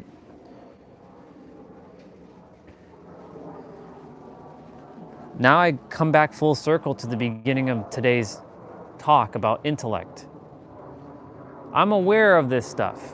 It's in the library of all that is. I just opened up a book and I became aware of word associations and the paradoxes and paradigms and whatnot. So tomorrow is the intelligence on how to use it. Now, of course, you're seeing me how I'm using it by explaining and making it simple and making it digestible for you to, for your minds to understand. I was going to call it third dimensional thinking minds, but you know, you all already know your minds to understand from my perspective, and what I'm saying also resides within you, and whatever resides within you resides within me, because we all have it. It's just who's aware of what and who isn't. That's what this game of life is. Who's aware of what and who isn't. But once the awareness kicks in, it then comes down to, do you have the balls? I know females don't have balls, but if you have the balls to then take the action and do something about it, and talk about it and share about it.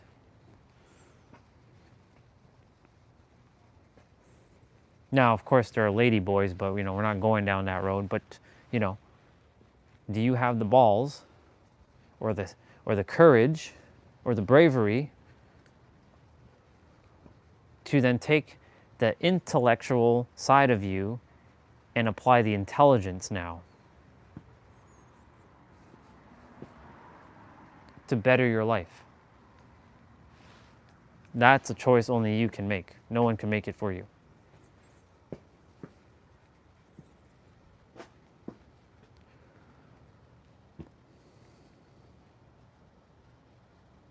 I was prepared for these now moments, matrix time, to be aware of all this stuff, to prepare me for the journey ahead, whatever it is.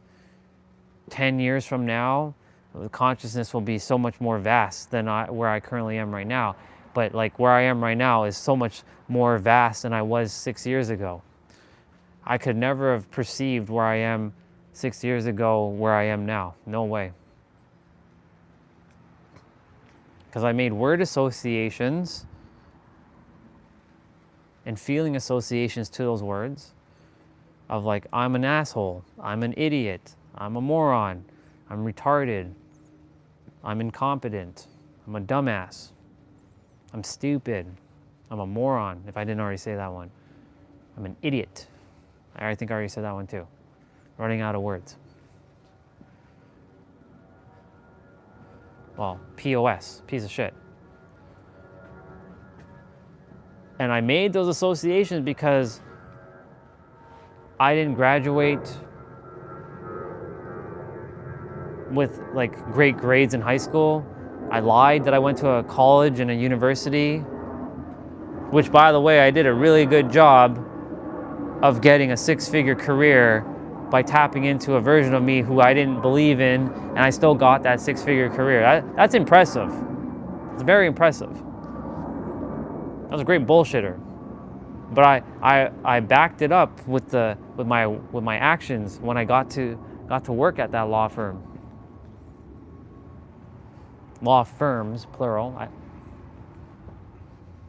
I didn't start with 6 figures. I started with 5 figures. I started with high 5 figures when I started at the law firm. I moved into 6 figures within 3 years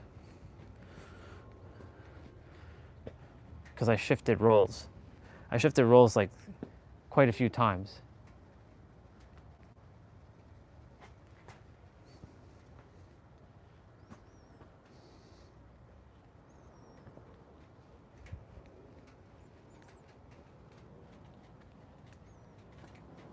This leads me to a story, but I'm going to get to that in a moment. No! I demand you to stop raining! It's okay. Well, if we got to be inside and do the play out, we'll be inside and do the play out. No big deal. It's all good. As long as it's not that heavy ass rain, you know, come dumping down on you and you get soaked, like this is okay. This is fine.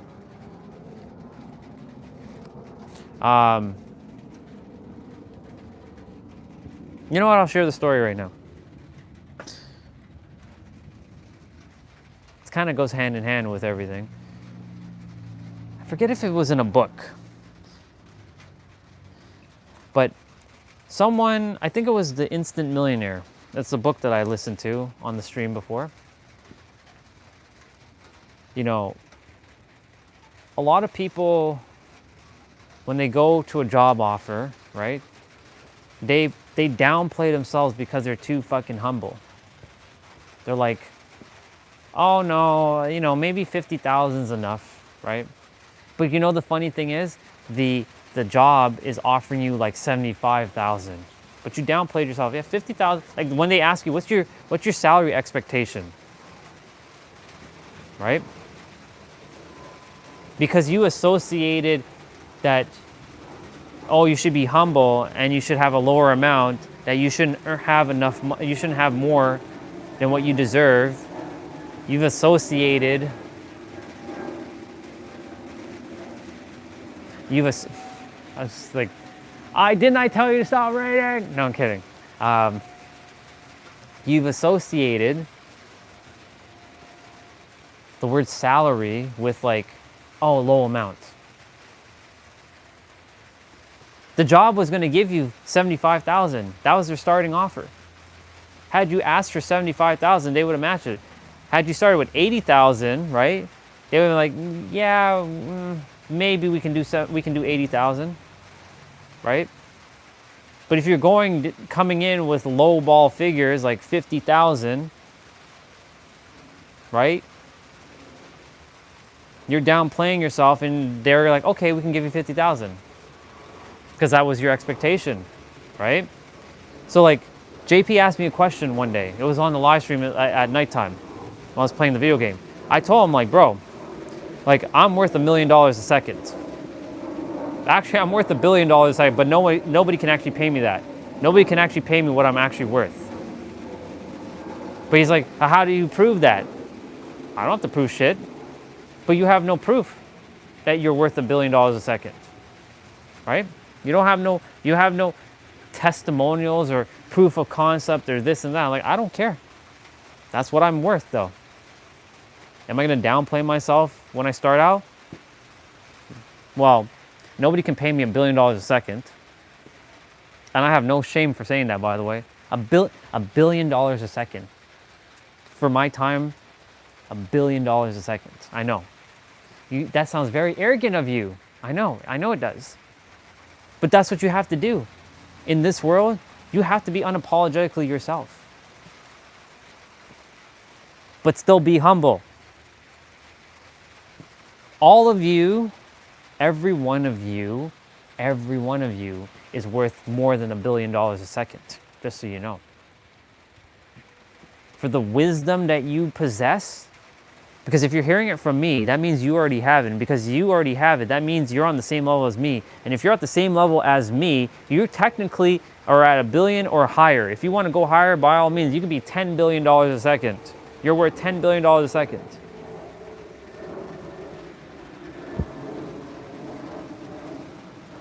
Okay. All right. What's a reasonable amount that's like out of someone's, like, that's beyond someone's norm? For me, okay. If I'm speaking on stage, like if I'm starting out, I'm not going to downplay myself. 50,000. Just to speak for 20 minutes, 50,000. I'm worth 50,000 for 20 minutes when I'm starting out. But here's the kicker. Within a year, that price is going way up. I'm not going to be 50,000 for 20 minutes. I'm going to be 250,000 for 20 minutes to speak. For me to speak on stage, $250,000 American. Because, you got to be specific. Universe loves specificity.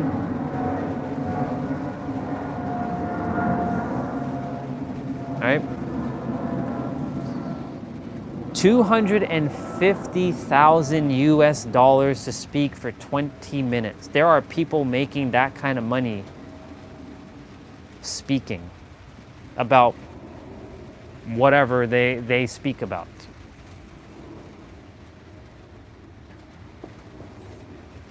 But that's unrealistic. That may be unrealistic to you, but it's not unrealistic to me because I have my own word associations. Remember? Alignment, feeling alignment, word association, feeling associations. And that also is an A word, just so you know, associations. We're having A word day, it seems.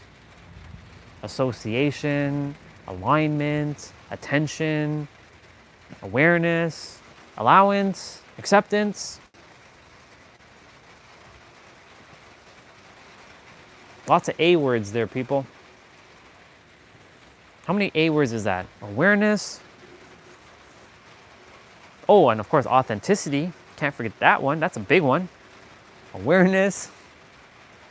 Attention. Alignment.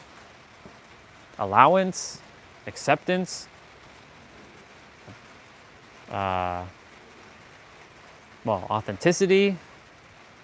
And the other word that I just thought of and it just disappeared. Doesn't matter. There's seven C's. There's 7 A words now. I can link that up to the chakras again.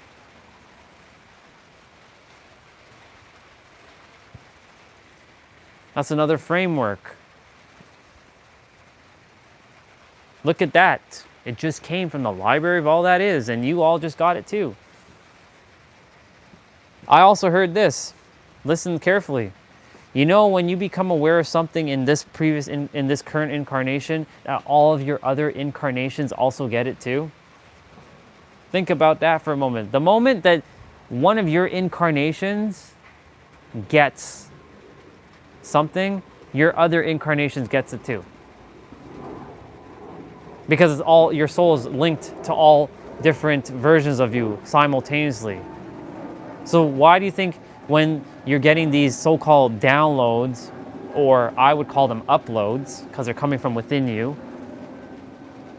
where do you think they're coming from? Maybe these 7 A's or these 6 A's or whatever I got earlier, the triple A, came from another version of me, and they're just mirroring it back to me now.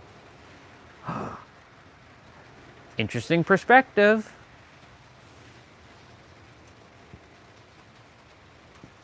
I'm going to manifest that other A word that I forgot. I said it and I already forgot it. That's wild.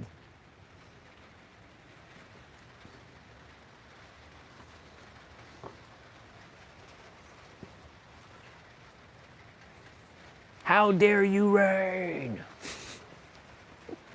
We're gonna have rain like this, I think, for the rest of I think it's supposed to rain. It's definitely raining Sunday, Monday, Tuesday, Wednesday. We got lots of rain coming up.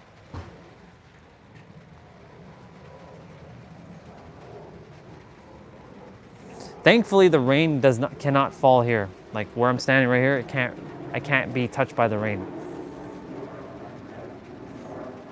But if I sit on the other side, the rain will touch me. Weird.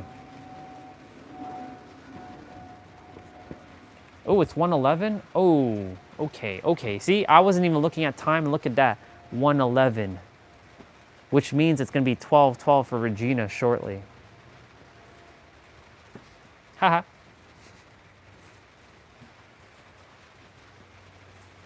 I missed 11:11 earlier, so I get to see 1:11. No, 1:11. I thought I said an extra 1 there.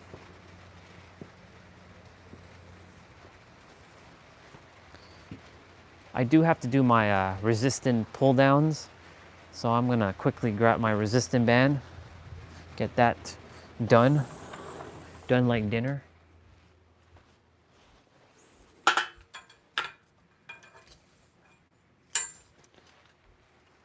It's definitely warm in here.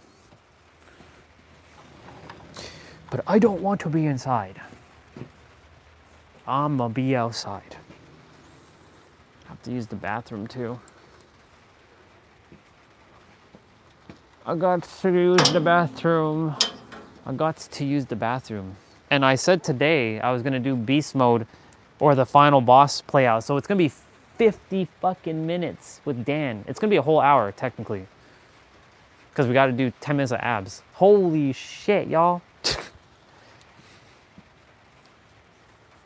That's crazy. He hasn't done a 50-minute play out in years. Years. I mean years. It's going to be wild. Anyways. Whoever else is still here, maybe you're still here, Regina. If not, whoever else is here, I hope that made sense. I trust that made sense. I know it made sense.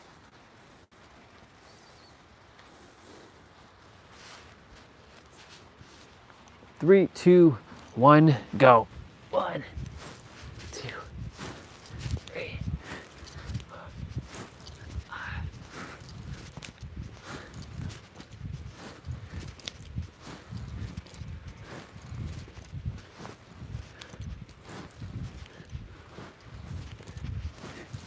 Or 15, 17, 18, 19, 20. My awareness level just shot through the roof.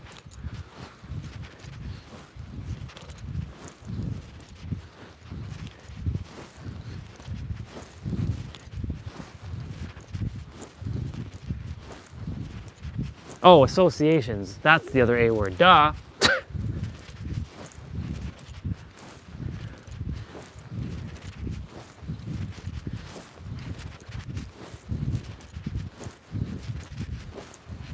I should write them down.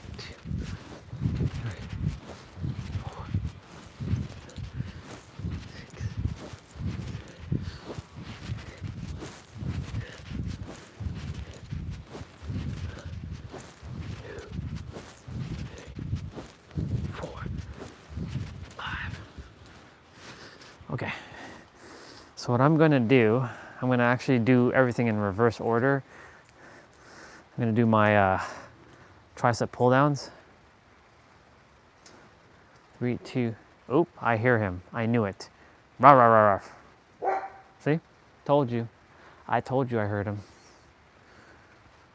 1, 2, 3, 4. I do this usually after my play off. 6, 7, 9, 10, 11, 12, 14, 15, 16,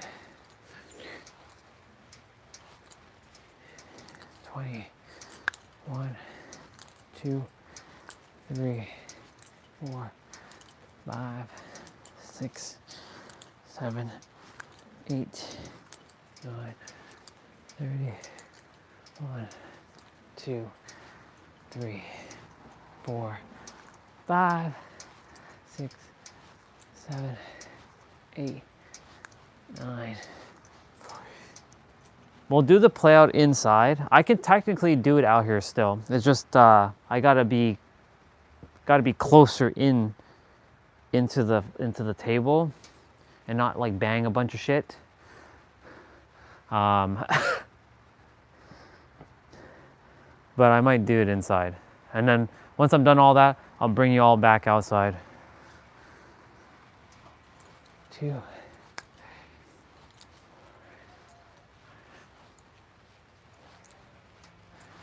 8, 9, 50, 1, 2, 3, 4, and 5.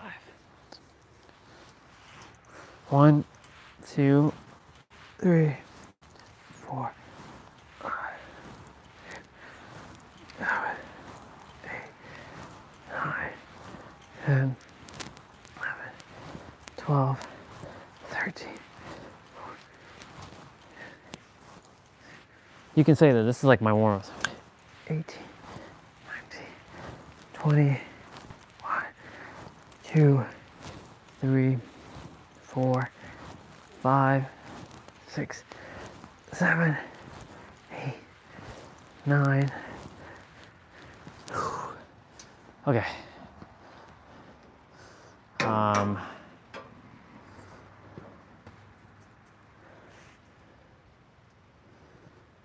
gonna do a couple mobility movements now with these bricks.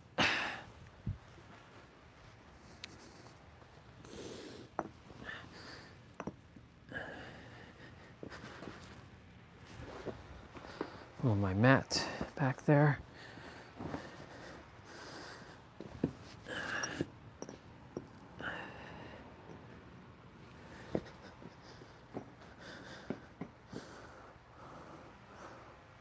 One, 2, 3, 4, 5, 6, 7, 8, 9, 10, 11, 12, 13, 14, 15, 16, 17, 18, 19, 20, 1, 2, 3, 4, 5, 6, 7, 8, 9, 30. Whew.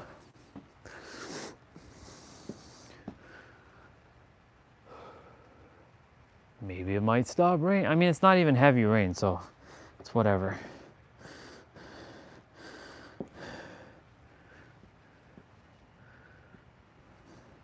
All right. We're doing a bit of mobility training as well, because that play out is going to be long.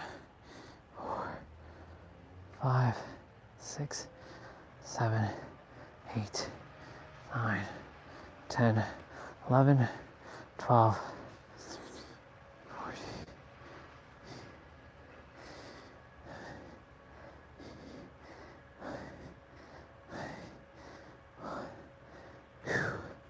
3, 4, 5, 6, 7, 8, 9, 30. Okay. Let me draw, or not draw, but let me write down those 7 A's.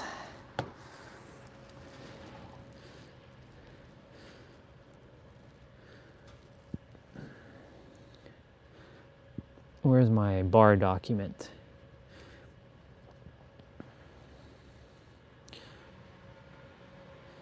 There it is.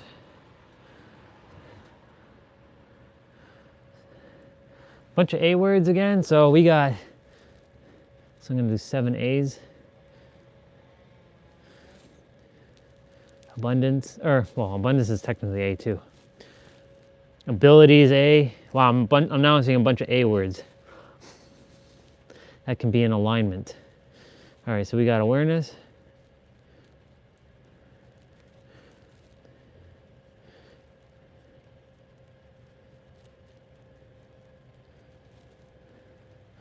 We got attention.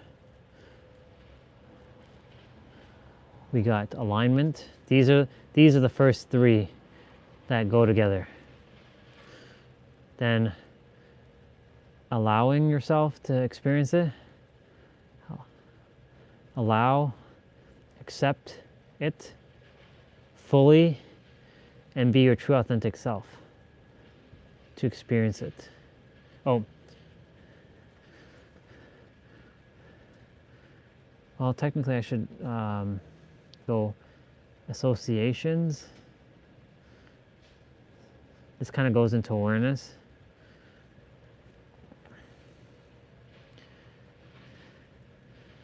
You know what? Let's see. So awareness, associations.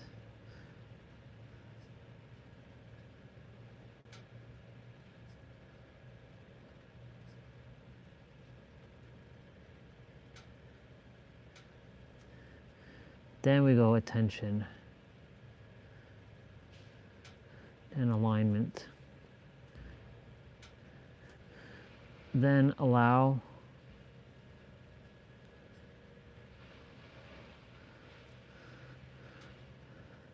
Awareness, allowance, acceptance.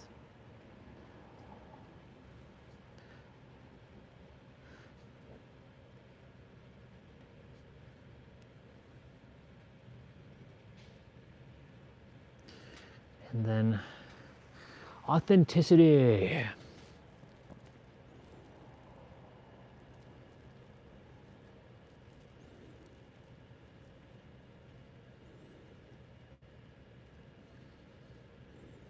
I can't fit authenticity there, but whatever.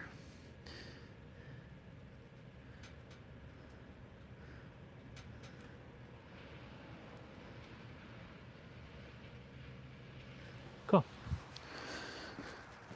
So you have your awareness, your associations. After you become aware, then it goes into your attention to now place your attention on things, and then you get into alignment. When you get into alignment, you allow yourself to experience that alignment. Then you accept it fully as the now, and then you radiate your authenticity. That still has some work to do, but you know, we got it. We captured it. All right, knees are done. We got to do hips.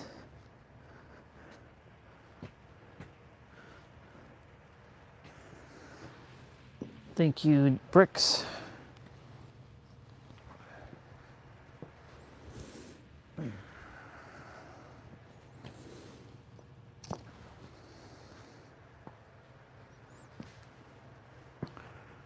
Okay.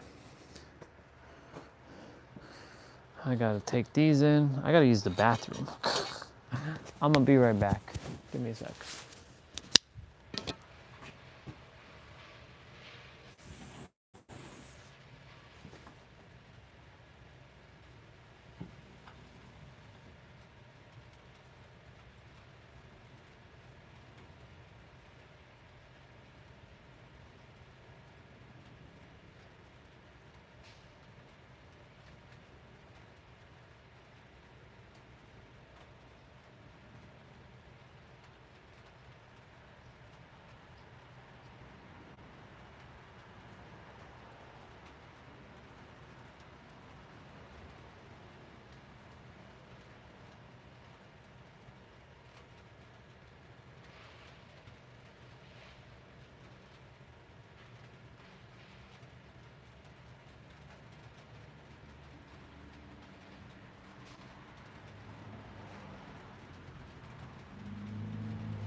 Okay.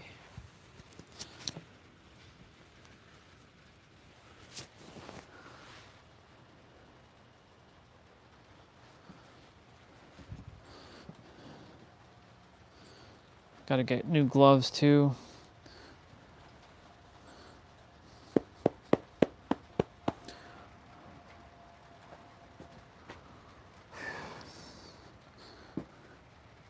It's interesting how here it is not wet, but over there is wet.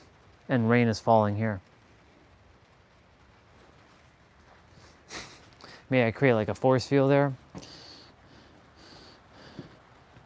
have a quick peek at some stuff.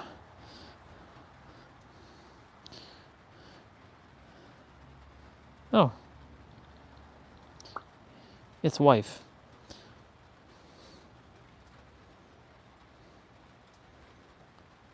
She's very creative. She's always very creative.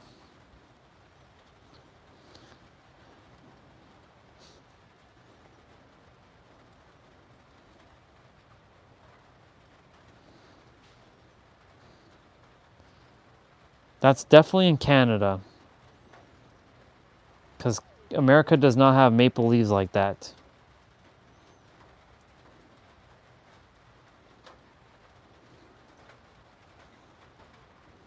Yep. It's definitely Canada. Hmm.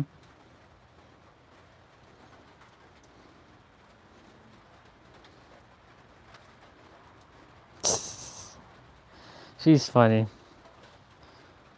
She's hilarious. She's like absolutely like, she's like super hilarious.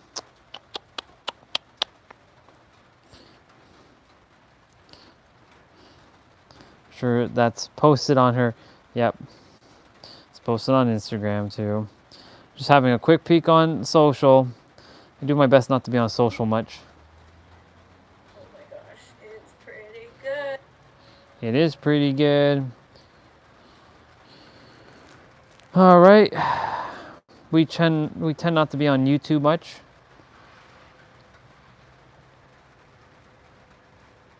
Dragon Ball game reveal.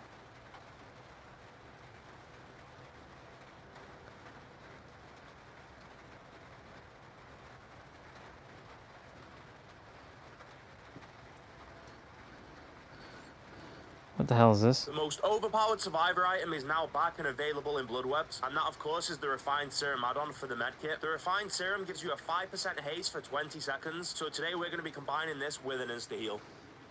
Dead by Daylight stuff. Okay. Hey, we were talking about flying cars. Flying cars. It showed up on my feed. That's funny. That's funny. That was 4 days ago, by the way. Well, more like flying hover thing. But yeah, here we go. Welcome to the Jetsons. The Jetsons. I know that's not the Simpsons. Look at that. Look at that. That's wild.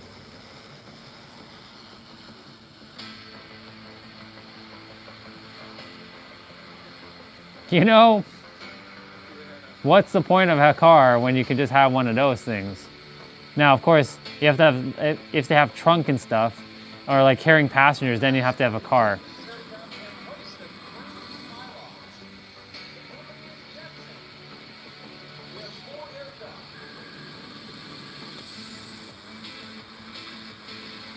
That's pretty cool, though.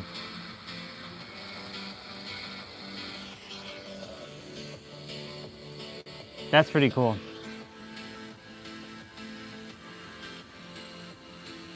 Now, of course, if they make this like solar-powered, free energy, no gas, no nothing, like you can just travel around the entire world with this thing. Wow.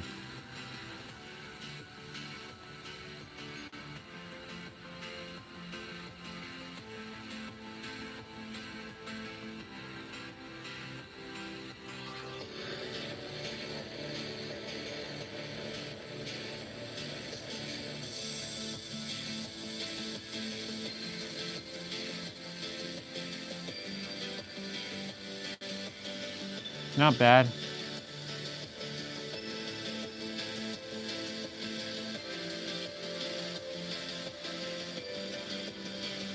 They're hovering. They're using it like a They're using like a joystick to fly around.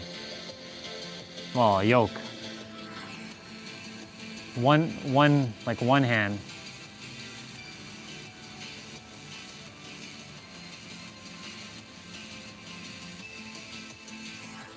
Okay.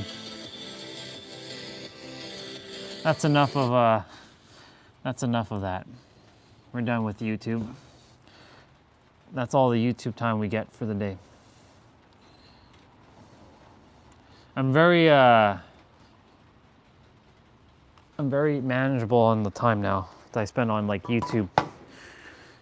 Of course, I'll be doing the play out on YouTube, but I do my best not to be on YouTube much. Universe, are we doing this out here? Are we doing this thing out here? We can do this thing out here, but you have to kind of like, you know, let me know. Okay. I'm gonna do my wrist.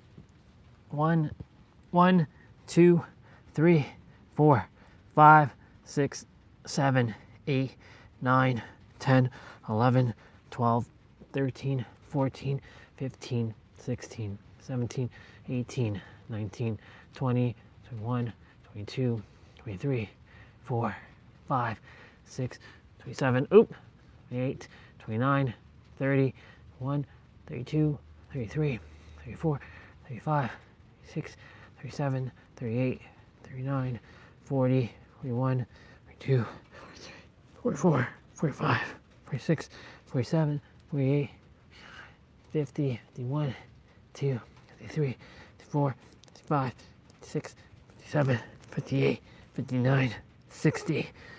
I can go longer than that, but that's enough. Wrists are complete. I'm not sure I understand. Is there something else I can help with? Huh? My Siri activated. Shoulders.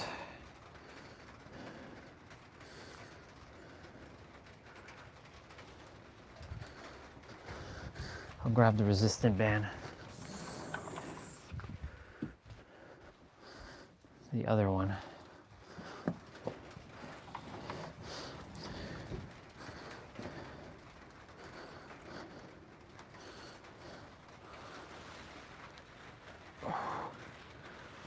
One,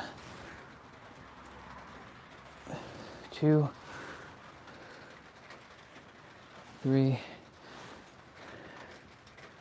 4,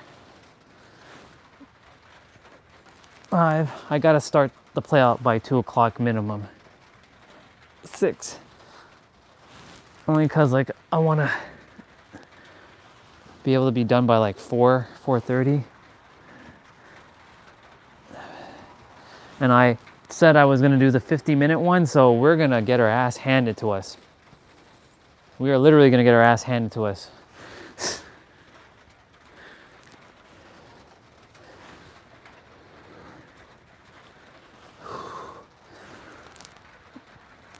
Ah, 10.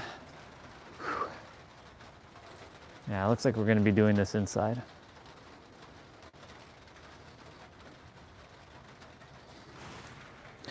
That, or I make sure I don't bang into like the table and shit. I bring things closer like this.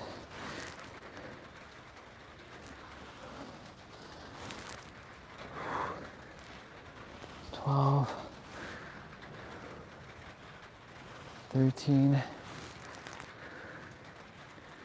14, 15, 16, 17, 18,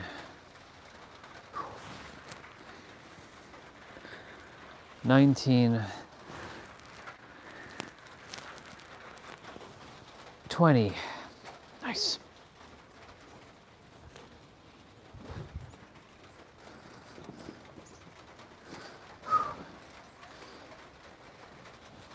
Shoulders are warmed up.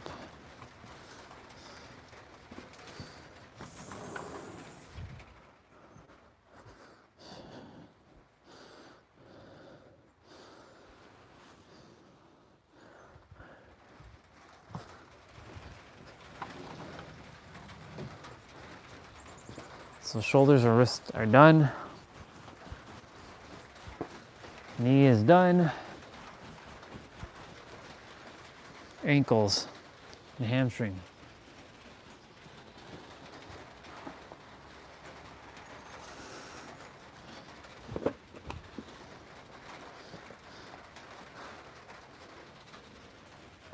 One. Actually, I should face this way. 1, 2, 3, 4, 5, 6, 7, 8, 9, 10, 11, 12, 13, 14, 15, 16, oops, 17, 18, 19, 20.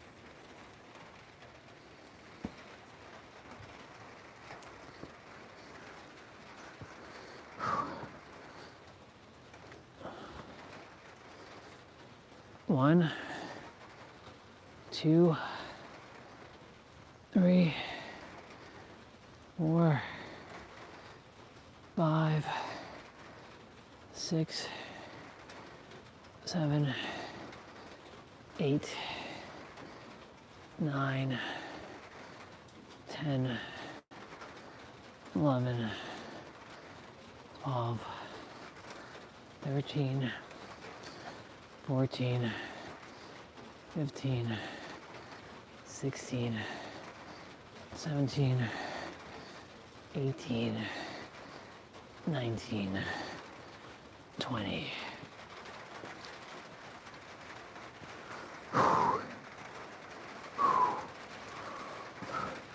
All right. We did hamstrings, ankles there, knees, shoulders, wrist.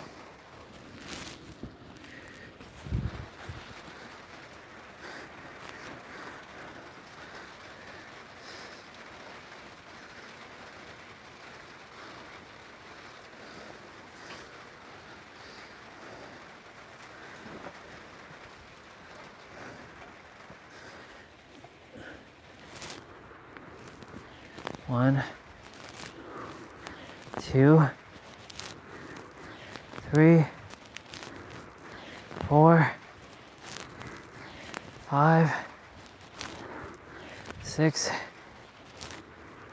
7, 8, 9, 10,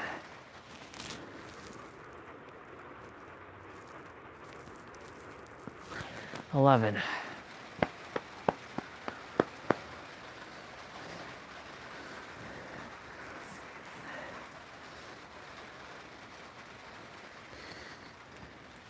Okay, let's see how we can do this. I'm gonna still find a way to do it outside. Because it's not even cold. I mean, the table is gonna be kind of blocking the way a little, unless, well, I mean, okay, we're kind of having to do the play out. The table's gonna be blocking though.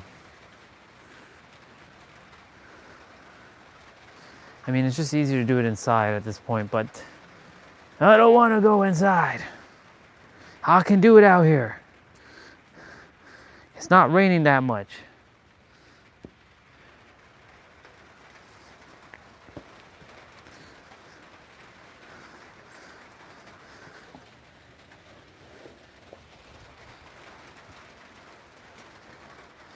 All right. We're doing it outside.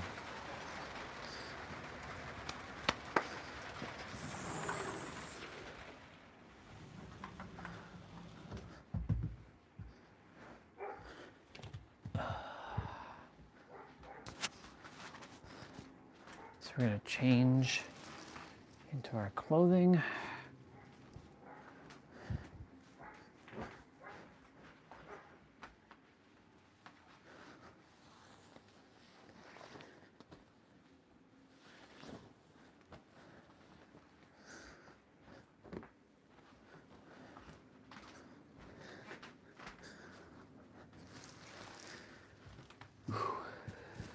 Take off the microphone.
Okay, I have my stuff.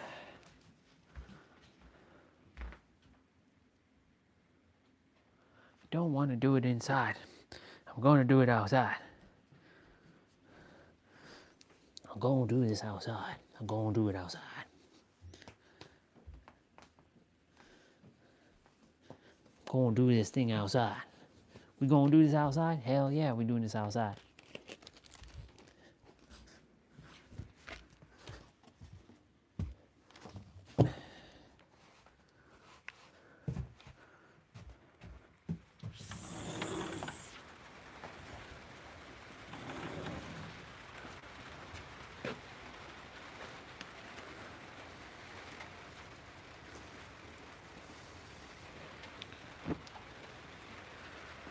Yepers, yeah, buddy, we doing this outside.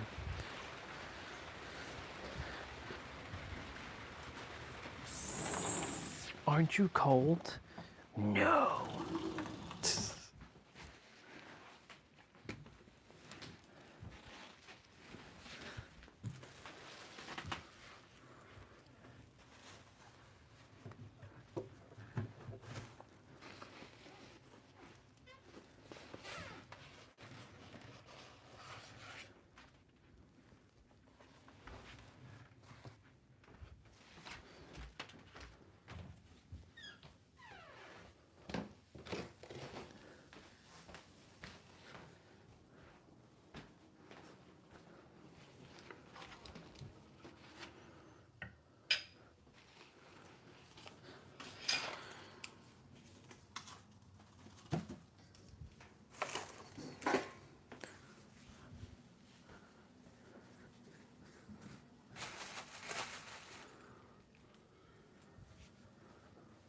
Hold on one sec, y'all.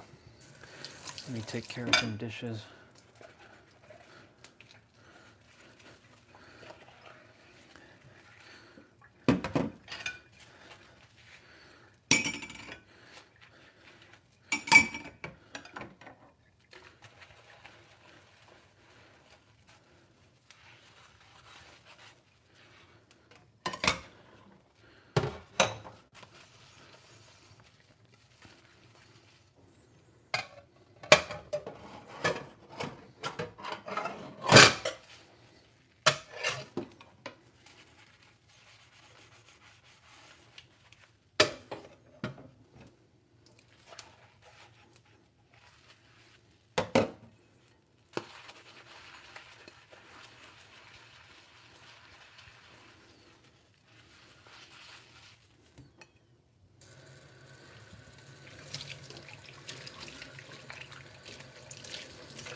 We're gonna get this show on the road, folks.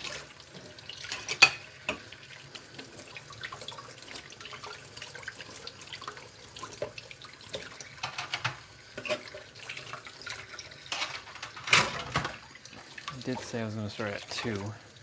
The whole hour long. 50 minutes.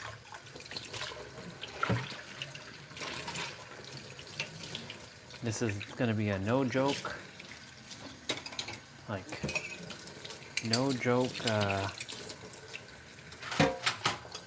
play out.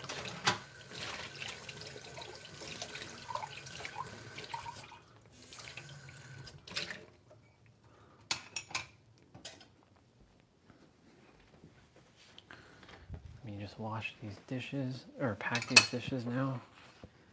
That way it's off my plate.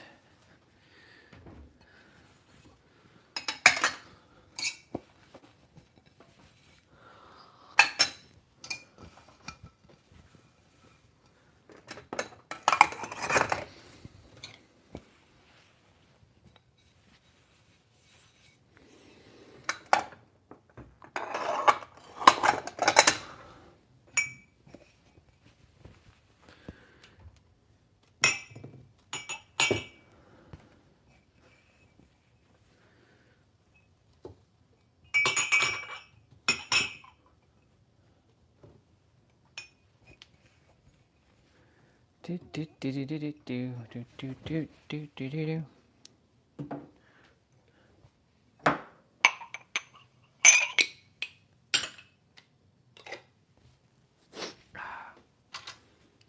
we're gonna be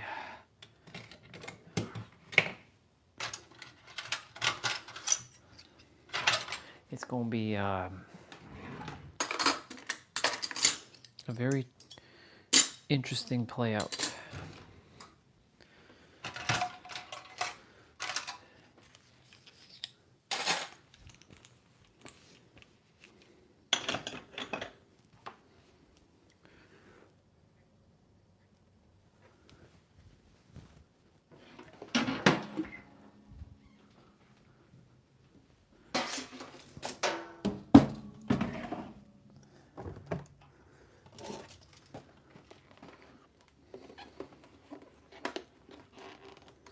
I'm gonna have a protein cookie.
Very good.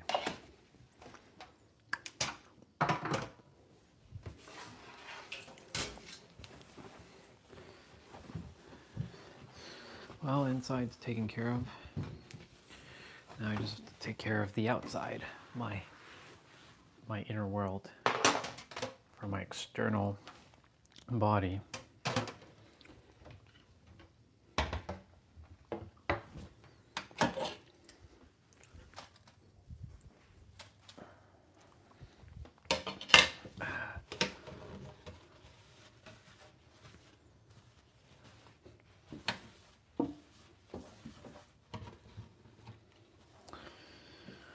Okay.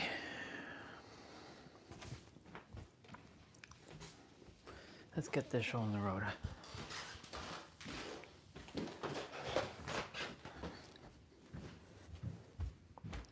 $153.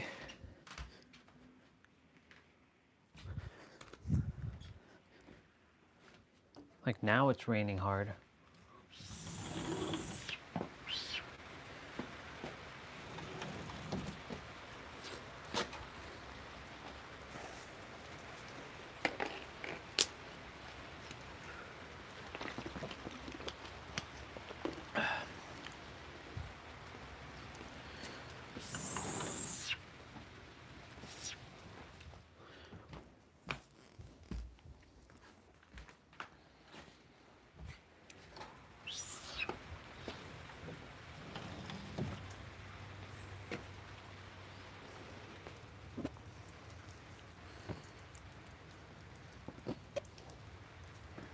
Okay.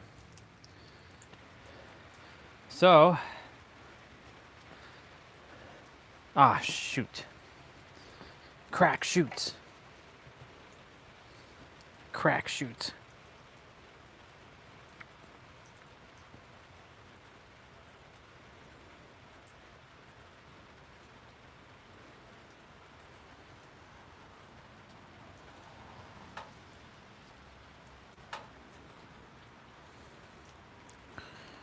Oh yeah. This is going to be fun. There's a bunch of stuff on the table. We're kind of doing it more in, cause like rain.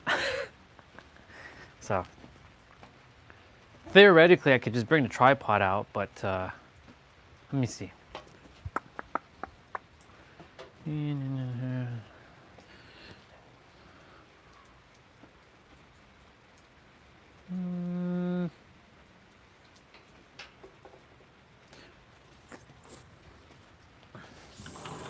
always having to figure.